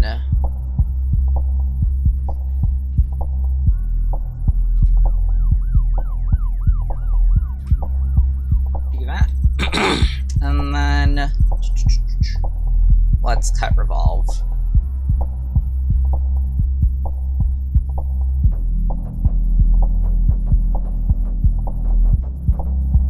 Okay, and then zip ties will just be here with a bit of adhesive to keep that rotated correctly.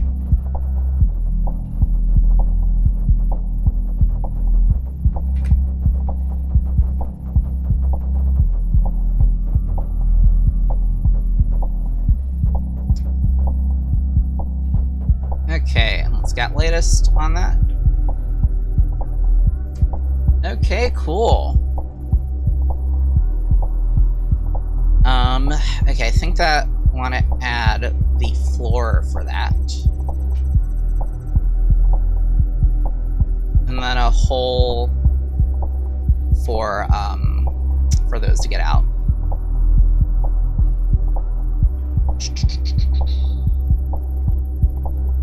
But let's pull this one back. Wait.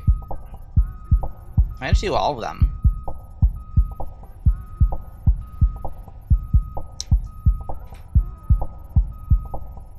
I only want to do one of those.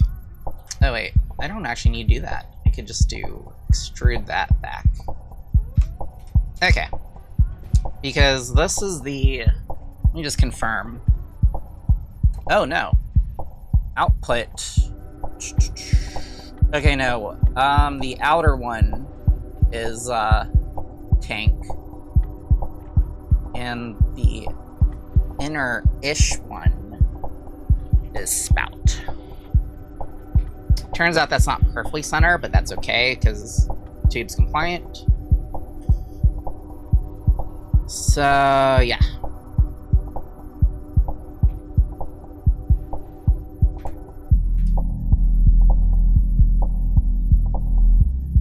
Let's have that one there. This line here. project that. Give it some space. We could actually just make it a slot so that we don't have to run it through. Yeah, let's just do a slot.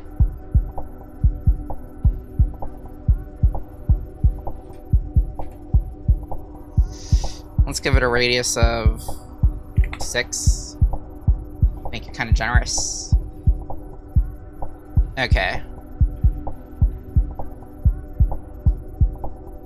So that can go 2.4. And then the other one needs to go all the way. Oh, we can actually do this in like one sweep.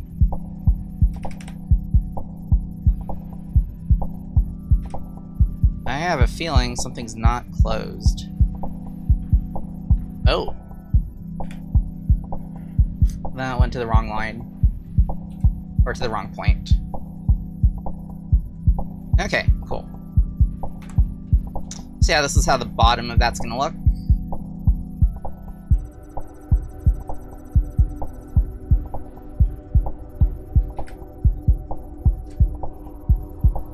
And then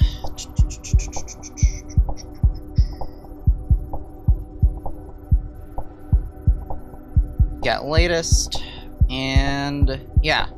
So we just need a way to get, can I cross section easily? How do I do a cross section?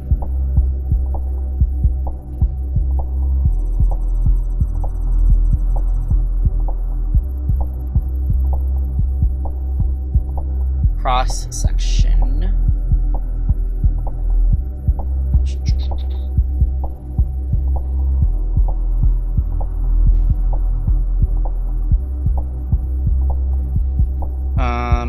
Okay, let's look this up. Fusion 360 cross-section view. Inspect section analysis. Yeah. Where's inspect? Okay.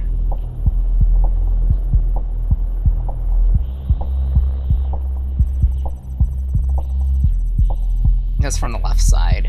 So we need it to go there to there. That's pretty cool. This looks better than it does in SolidWorks.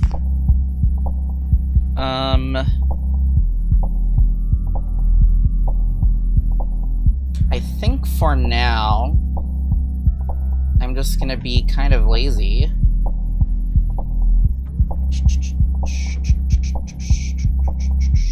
Where was that thing? Section analysis. Can we flip that? Yeah. We're on this side. So I think having some hole cutouts, but not like straight up 90 degrees, but like, let's go 45, I guess.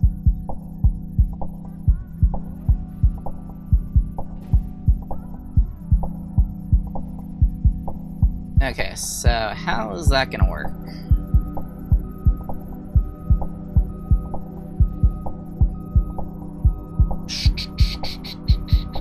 Construct a plane. Plane at angle.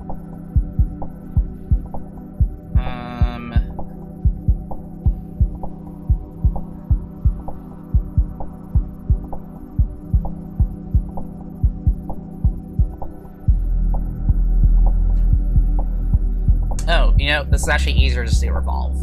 Yeah, let's just do revolve. Do need to move whatever those holes are.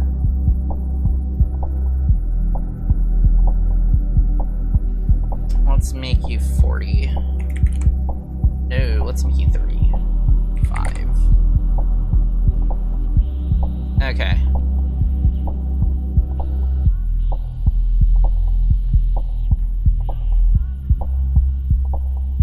So let's do an offset plane from here. minus 4. Or no, 6. Yeah.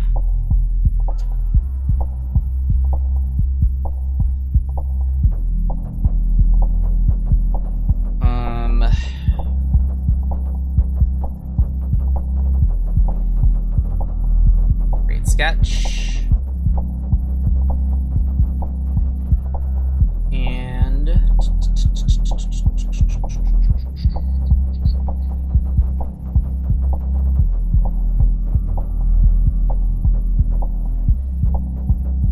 can I like do a center rectangle and then make it not orthogonal?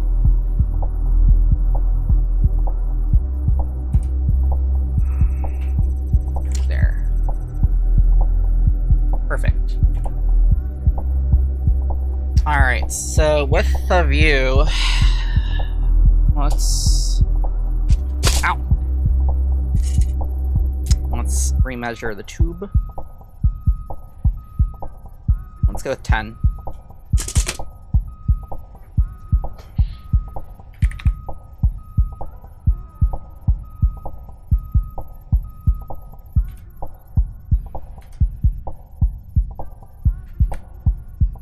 And then...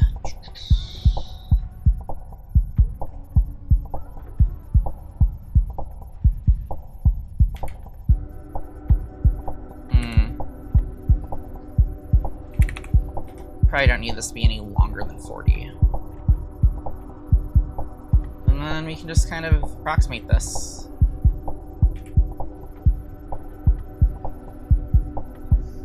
Let's make that 30 degrees. And then let's make the intersection point. Yeah. Cool. And then let's cut, revolve, all of that.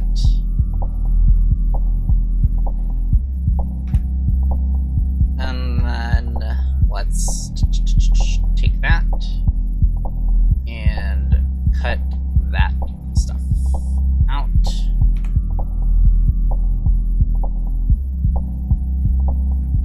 And then hide that sketch.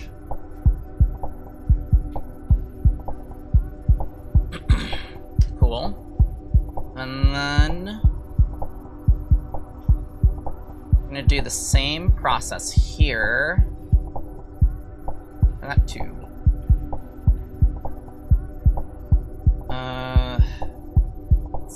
Let's call you cover. Let's call you base. Let's call you pump.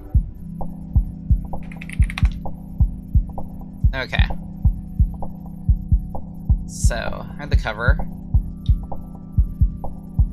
And then just checking inner-ish one goes to the spout.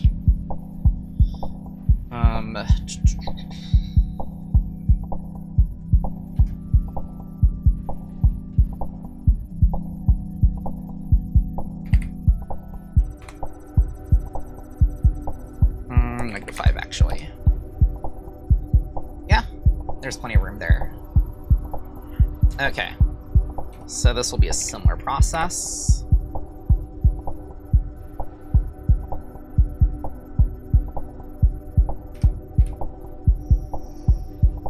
Let's have you be, oh wait. First, let's get rid of that and then tilt it. Yeah. Okay, you'll be 10 millimeters. And then you can be, I don't know, maybe 40.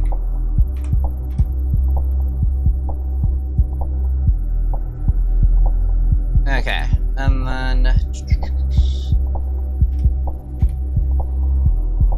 this needs to be, can we get 30 out of that?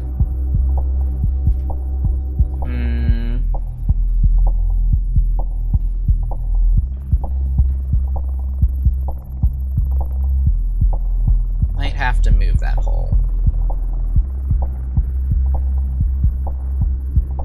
Oh, you know, we can just have it actually just go out the bottom.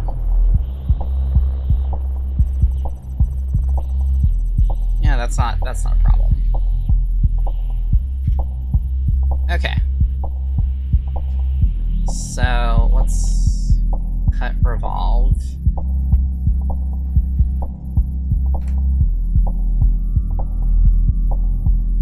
And then let's take this.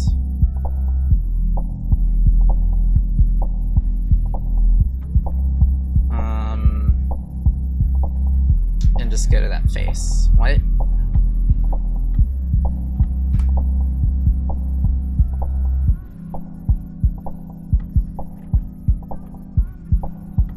Okay. Then let's put the cover back on. Definitely poke a tube through there without issue.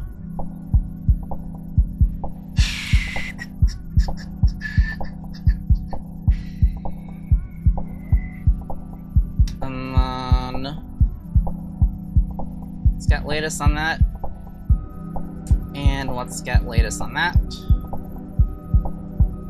And let's kill this section view somehow.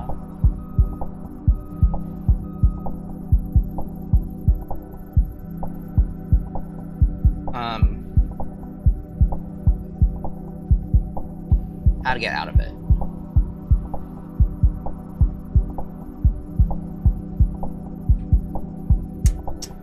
How to exit section analysis Fusion 360. Oh, it's here. Okay. Cool. Oh, we never turned the cover back on here.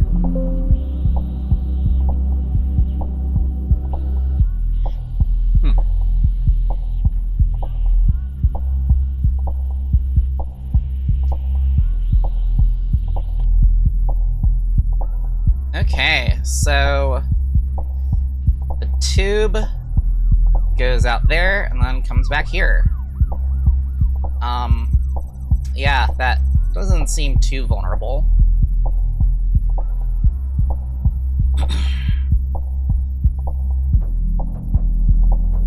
So yeah, I think that what we can do is we can put electronics back here. And we can put the interface up here.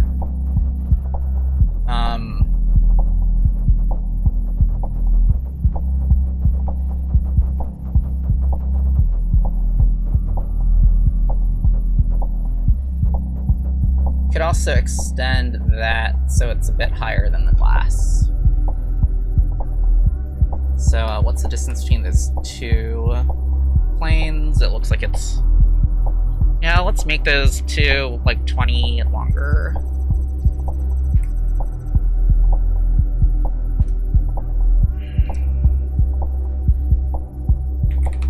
$20.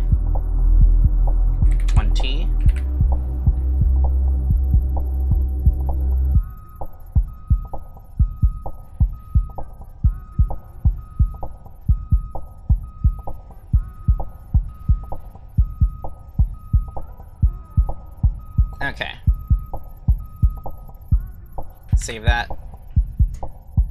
Starting to get to the point where I'm tired enough that I have no idea what I'm doing. So this was probably a very good stopping point soon. I think I just combined the two.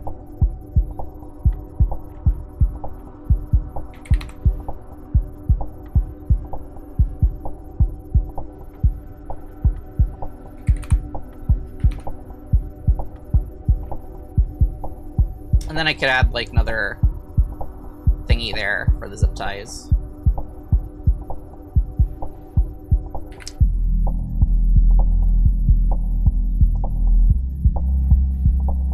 Alright.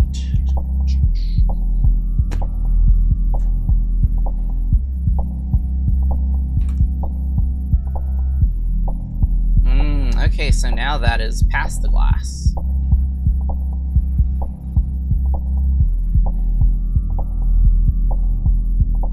Just past the glass.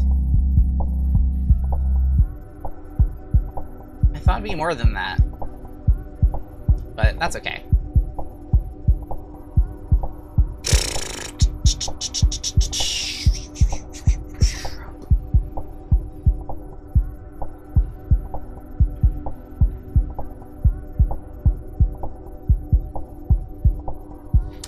And then the wiring... Oh, never figured out the wiring path, so we need to cut out some pathway there for the wire on this one.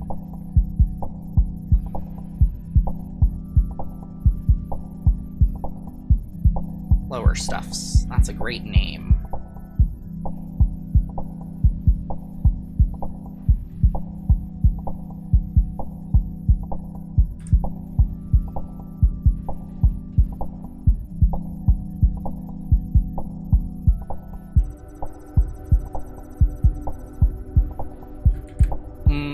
Yeah, we can just line that up.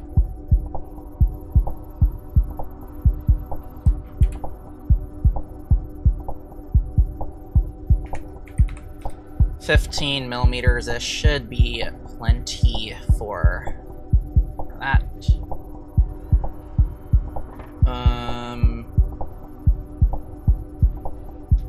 No, that's okay. It doesn't have to go all the way.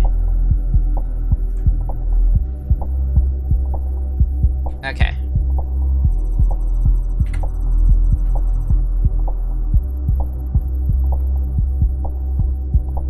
No, we could actually do a section analysis of that to make sure that we have paths for all the wiring. Let's do that again. Inspect section analysis. Oh, it is saved. Okay, so here we have the path for the load cell and the ultrasonic sensors to go up that way. And then the path for the pump can go up here. And then we could actually trim the extrusion somewhere near here. And then we just have like a top half module thing. Or we could just not do that and just have like a big thing here that's like kind of pill-shaped or whatever.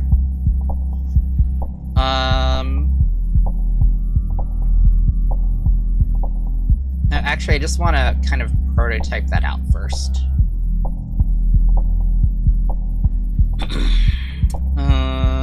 Okay, so you are... Oh no.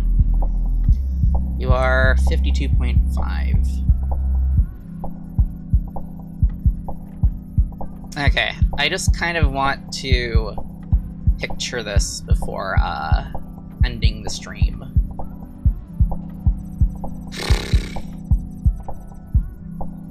Let's go with...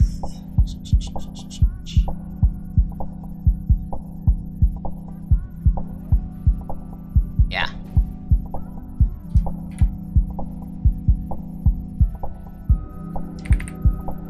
Uh, 52.5. Then let's have a center rectangle, and let's just make you 20 by 20.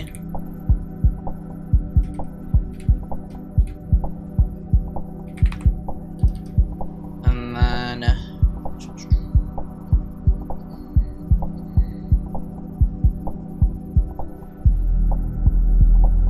what is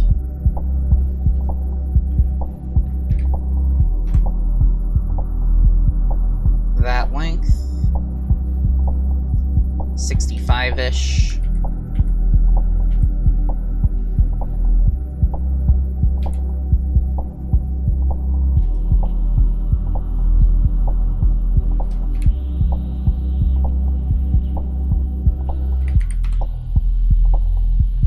It's actually longer than I thought that would be.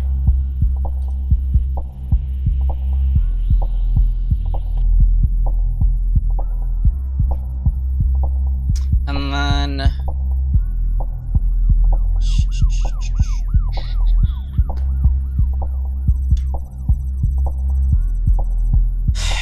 we could make that like... Okay, how wide is circuit board though?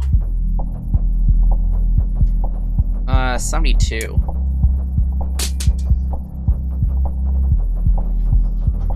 So...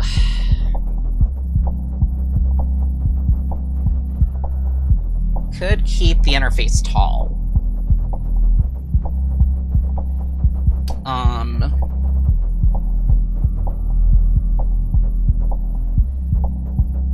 Okay, let's inspect from you to you.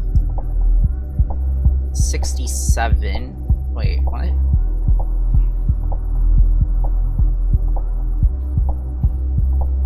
Okay, what about from you to that edge? 145-ish.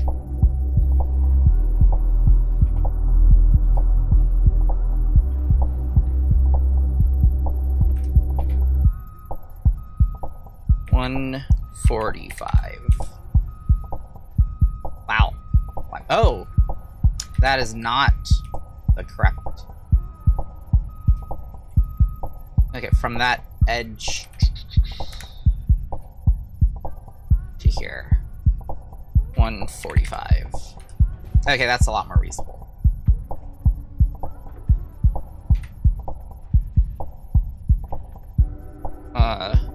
We'll just call this head test.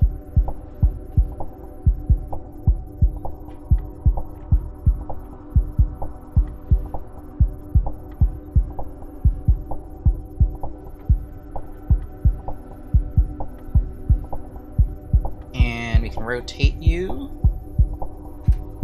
Oop.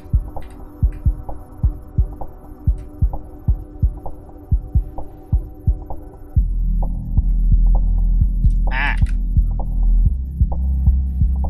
Okay.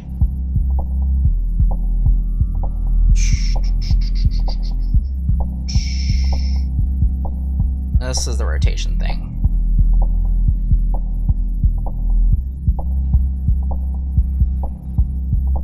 That'll work close enough. Okay. So... let's train that to that. And let's constrain that to that.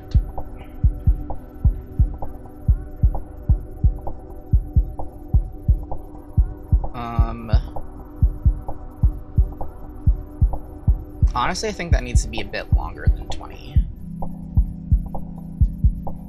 So another 25. Or just 20. Yeah, let's just go 20.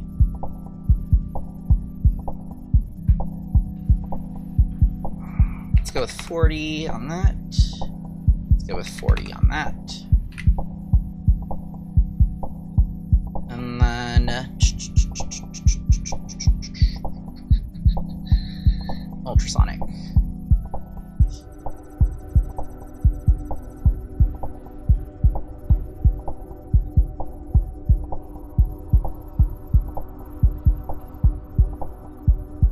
Let's hide base from that.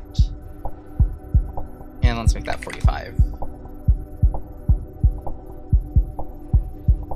And then here, let's hide cover and make that 45. What?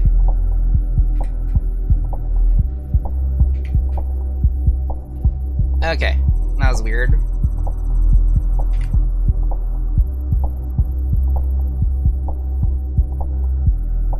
Okay, let's get latest here.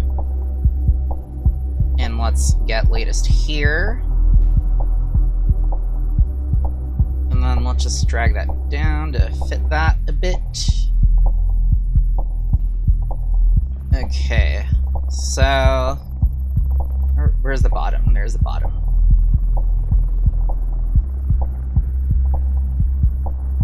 That's not offset. This is offset. I want a chain selection.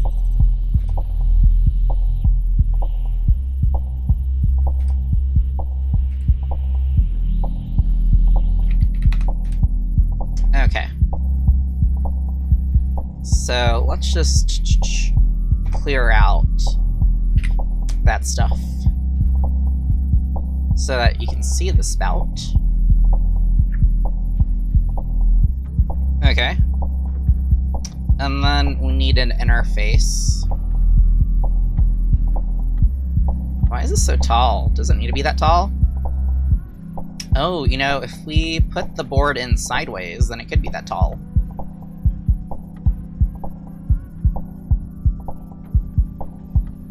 But yeah, we still need an interface on the front, so... let's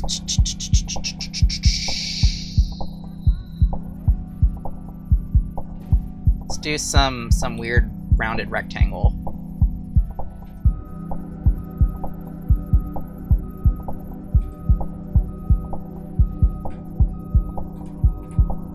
And let's give it a bit of breathing room. Yeah, that's probably like... let's give it maybe 30 millimeters. 30 or 40. And then... how wide should this be? Looking at this... to accommodate 2 knobs and 3 buttons.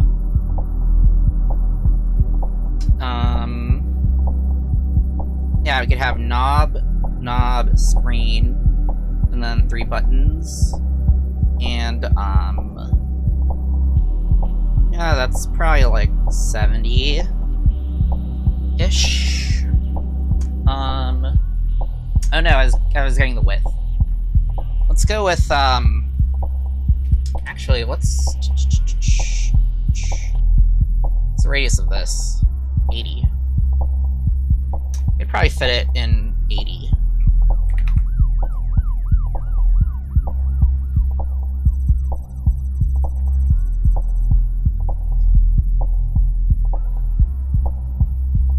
To object here. Just round this out. Yeah, I think we can fit an interface on there just fine.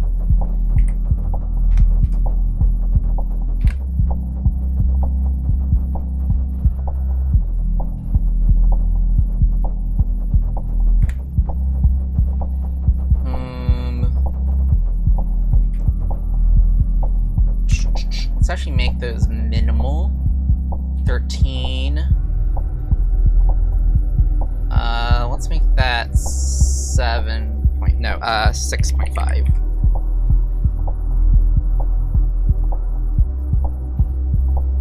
Okay. And then get latest.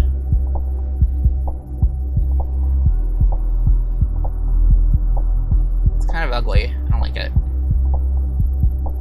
Maybe we can just make it a circle.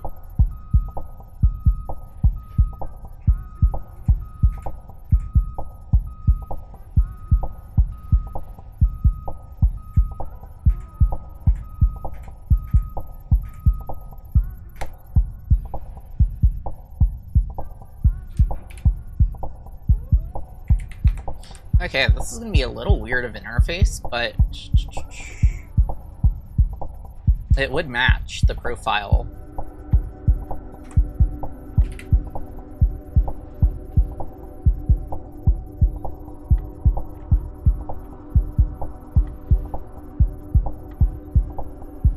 I like that a lot more. Okay, let's just set the appearance of this to white ABS. I'm not gonna model this out. I'm gonna be I think what I'm gonna do is I'm going to test print all these bits and save it for Thursday to evaluate, and then we'll put it together on Thursday, make changes as necessary, and then we'll also design out this, and then we should get, yeah, we should get a something. Oh yeah, we should have a completed project then. Why is that sketch still being shown? I thought I saved... Oh, I didn't save it.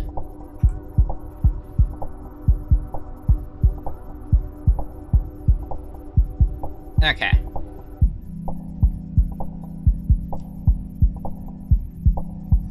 And then what's the distance from that to that?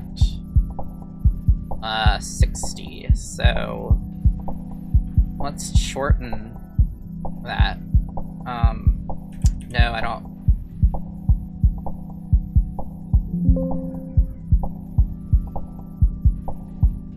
Okay, whatever. Subtract 60 from this, so that's gonna be 330 millimeters.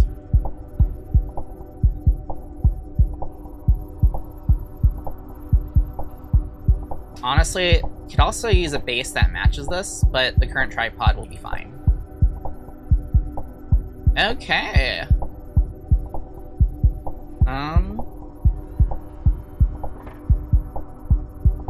Yeah, I think this actually looks like a consumer product, almost. Well, I want to add, like, some chamfers and fillets, but for now, this doesn't look that bad. I'm into it. Yeah.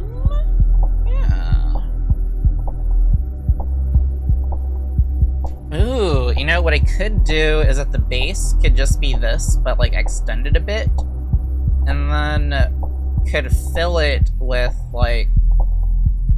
Oh, no, we still have to worry about this hose, though. This tube. But what we could do is fill it with, sand or concrete or something to make it really heavy so it's difficult to knock over. Yeah. I'm gonna go write that down in the Discord. To self. Make the base of the, make the base of the water thingy concrete sand filled. Okay. I mean, honestly, could just see what the base looks like. We can reuse that tripod for another project, but I want to see what this will look like with the base.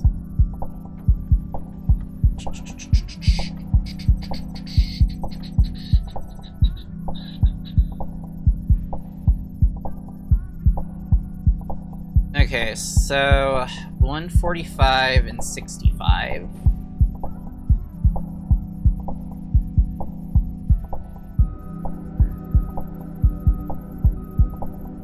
Those were the two numbers that we wanted. So, slot.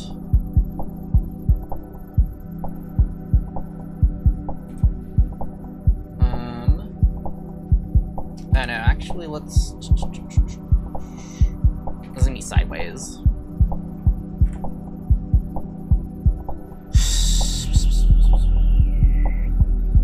Okay, 145 and 65.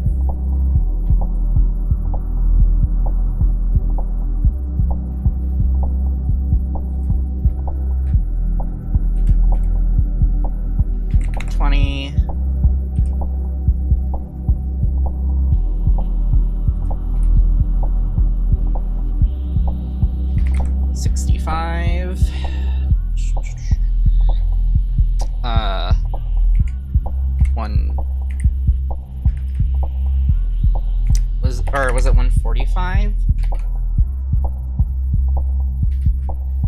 Shit, I forgot. 145. Yeah, this is a good time to wind this down. Oh my gosh, what is going on here? I think we're going to the wrong point. Okay, what the hell?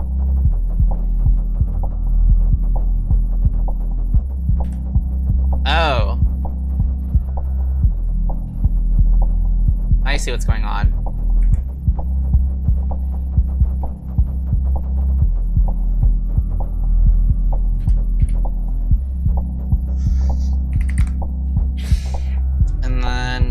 has 52.5. Okay, so here to you, 41. Let's make it 50 then.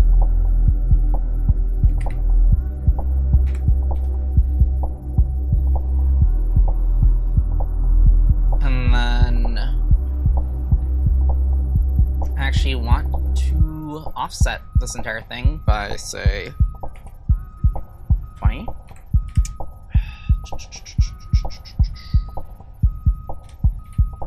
Will this even fit on my print bed? 275. It might if I turn it diagonally. If not, I have access to big boy printers, I think. Let's be a bit more conservative. Let's go with 15. Let's fill that out. Okay, base test.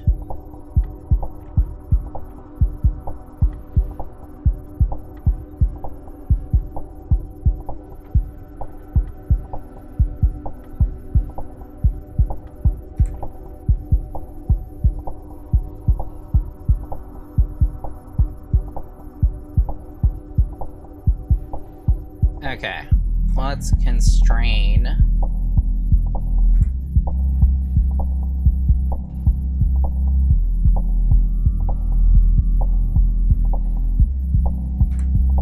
And then I need to do something about the spout.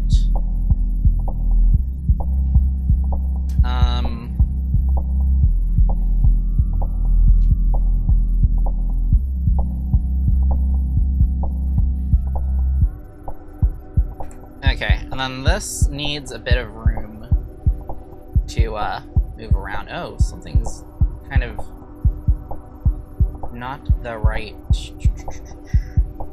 Oh, I know what's going on.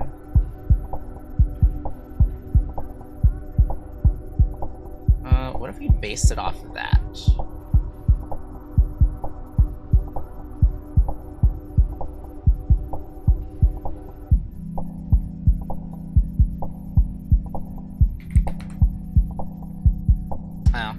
Oh well.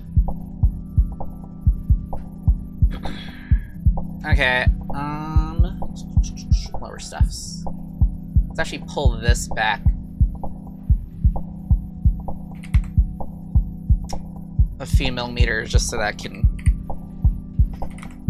move.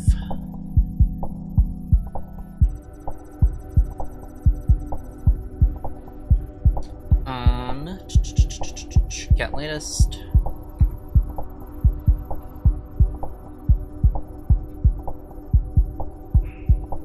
And then let's make that a little bigger.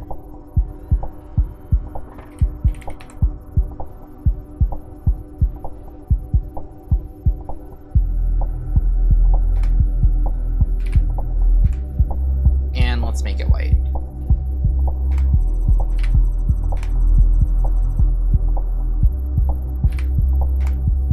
And then let's update. Get latest. And get latest. And yeah, you know, that actually looks pretty cool.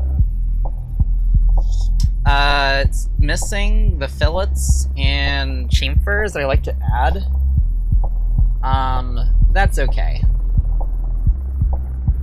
So yeah, I guess the bottom will just be filled with like concrete or something. There's nothing really going on here. There needs to be a little exit port for the pump, but no, actually we could do that on this side, and then this could just straight up be solid.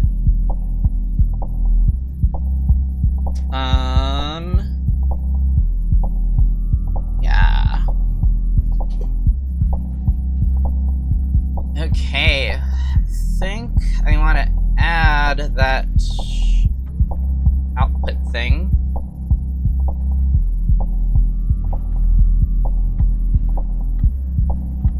And then call it a day. Okay, so mid-plane. I just don't want to forget about this detail and then start putting all the parts out, and then I'm like, oh, fuck. Okay, cool.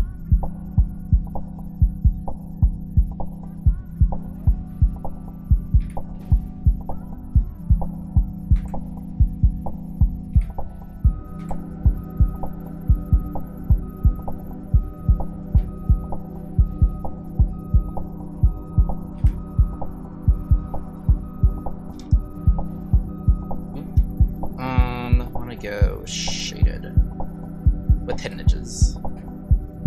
Okay, so same funny process.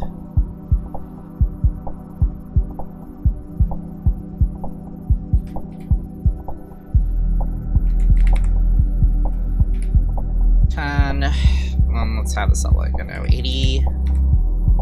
Let's have the exit angle be 45. Oh wait. We need to kill that constraint.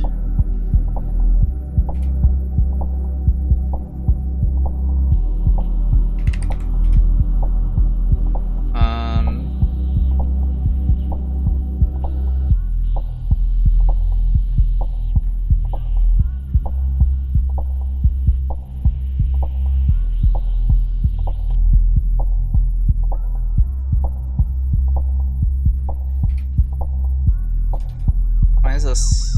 Oh, okay.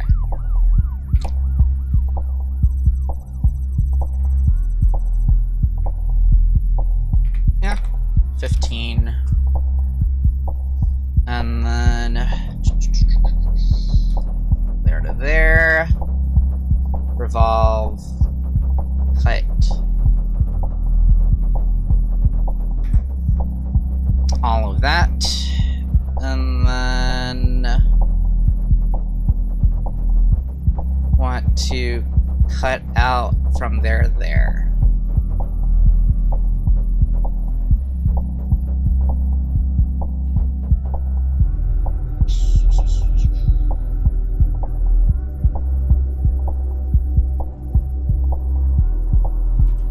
I wonder if that will work.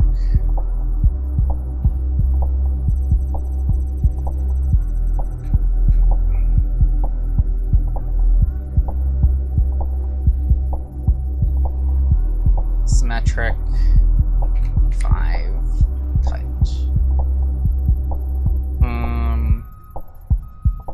Yeah, sure.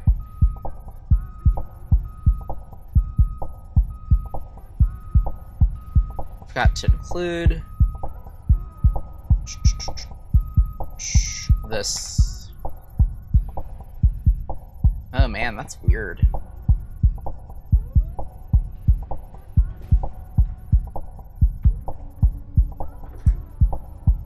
Okay, that just needs to be a little taller. Yes.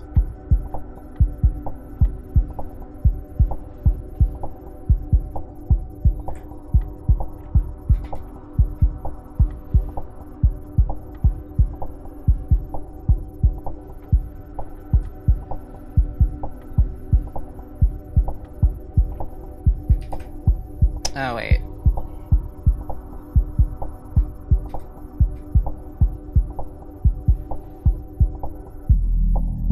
You know, I think we actually do have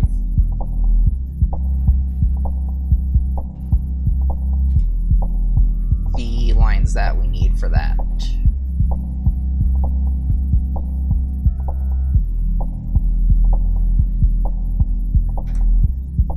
Yeah, there we go. That was a bit awkward, but we did it. Okay.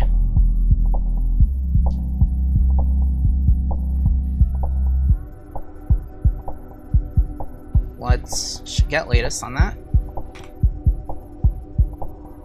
Oh, I forgot to do a thing.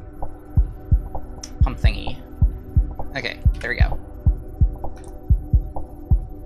This should all be 3D printable, I think. I think I designed them so that they wouldn't need that many supports. Alright. There we go. Now we have a proper exit for that. And I think that the circuit board can live in here if it's sideways. Well, no, because the spout's gonna be in the way. I have to figure out where the circuit board lives.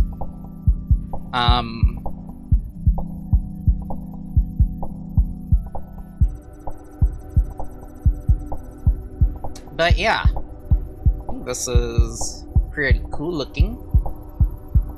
Let's make the head a little taller.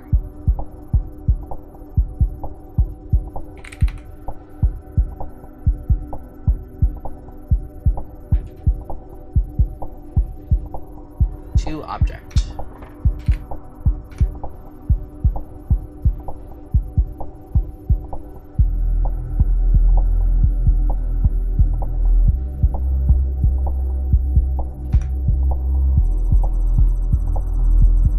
And we can also hide that.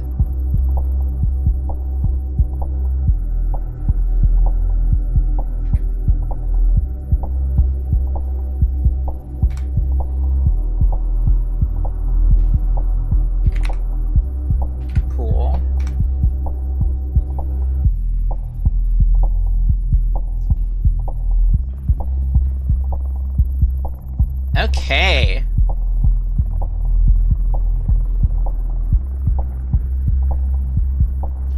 Let's actually make that the same radius.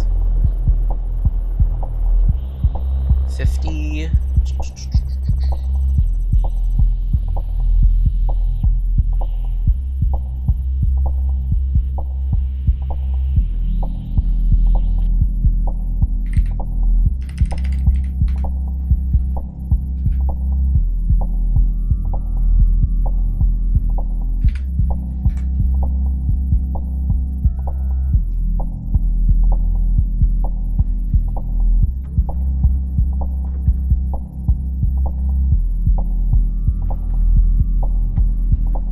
Feeling it's not going to line up. Yeah, that doesn't line up exactly. And honestly, it looks just kind of awkward, I think. I don't like that.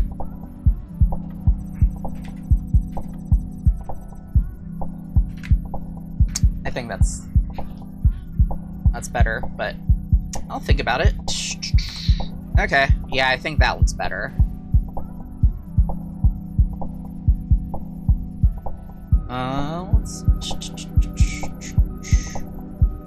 How do I turn off, like, the origin?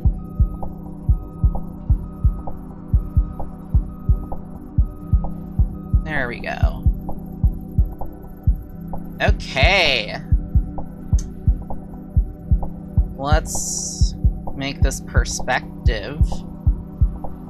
Oh, yeah. Now it's looking like a real product. Okay, well, yeah. Guess this is what the hydration thingy is gonna look like. Oh, I have a name for it. It's gonna be called Drink Stream. It's kind of a pun because, like, it's drinks poured by a thingy for water streaming and streams of water and stuff. It's supposed to be funny, but yeah, this is a thingy. It's going to be real. I'm gonna take that prototype and make it look like this, and it's gonna be great. Just need to fill in an interface here, but I am clearly getting tired because I've been streaming for almost 5 hours. This is the longest stream I have ever done. But yeah. So Thursday, not gonna be streaming a setup of OpenClaw and stuff. I don't think the Mac Mini is gonna arrive on time for that. And I think I want to go over the changes and pivots and stuff on Sunday, where I'll just work on that for quite a while. Yeah, just imagine that there's like a hose going from one of these Wait, did we get rid of that hole? Where'd that side hole go?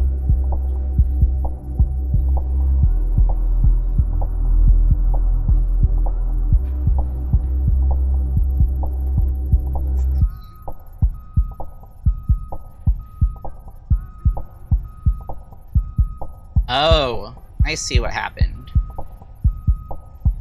Okay, so instead of that being here, that should probably be...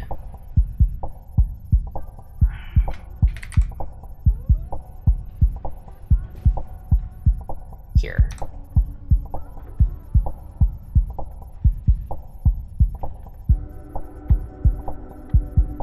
And... oh, we should also probably cut that part.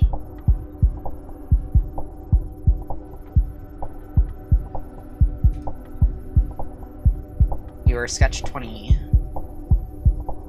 What? Oh, okay. Let's extrude that. And hide that sketch. And then roll forward.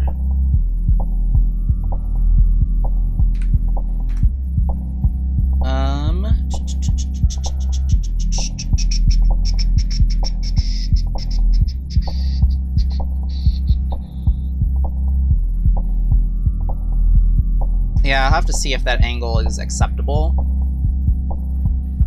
I mean, that's what test prints are for.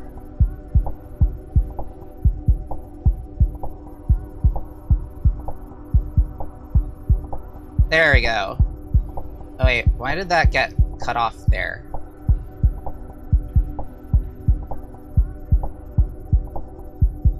Did I go... yeah, I went too far on cutting stuff out.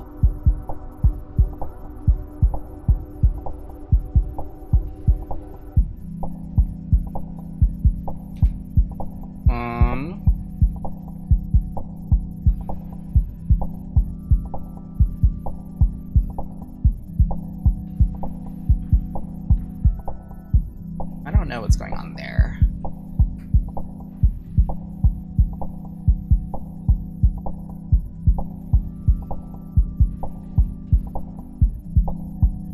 Ooh.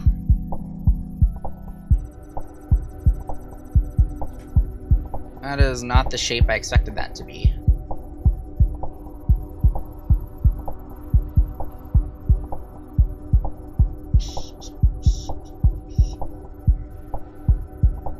Don't even know what the intent of that was.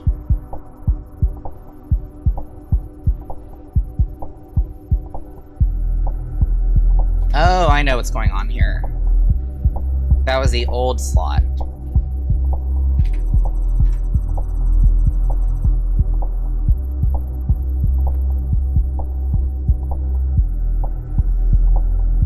Okay, okay. Now that's fixed. Gonna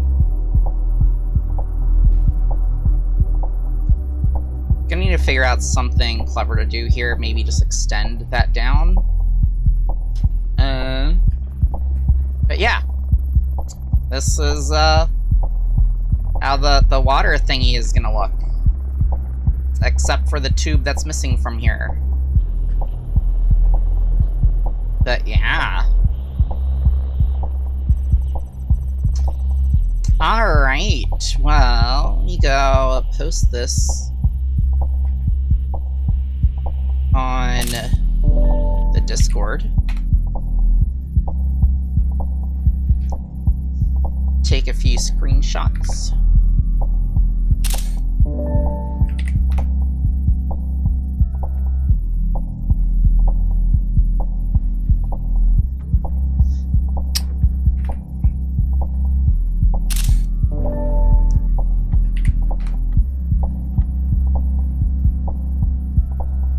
Alright, well, I think I'm actually gonna go cut the stream off now.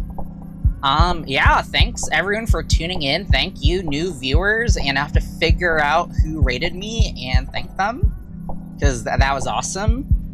And if I'm guessing correctly, that means I have only one more stream where I need at least 3 viewers on average until I'm affiliate. So that's awesome. Sparks Maker. Okay, I will give them a follow and let them know. But yeah.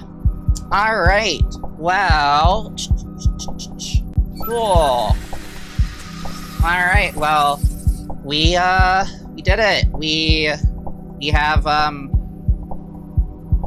part of the final look for the, water thingy for drink stream, modeled, and, I'm gonna sleep on it, and sanity check it, and, then start printing those, and then that means Thursday we'll assemble, do test fits, make adjustments, and design the base and the head of it. But yeah. Alright, well, I think that's it. Thanks for tuning in. Take care of yourselves, and yeah, alright, logging off, bye-bye.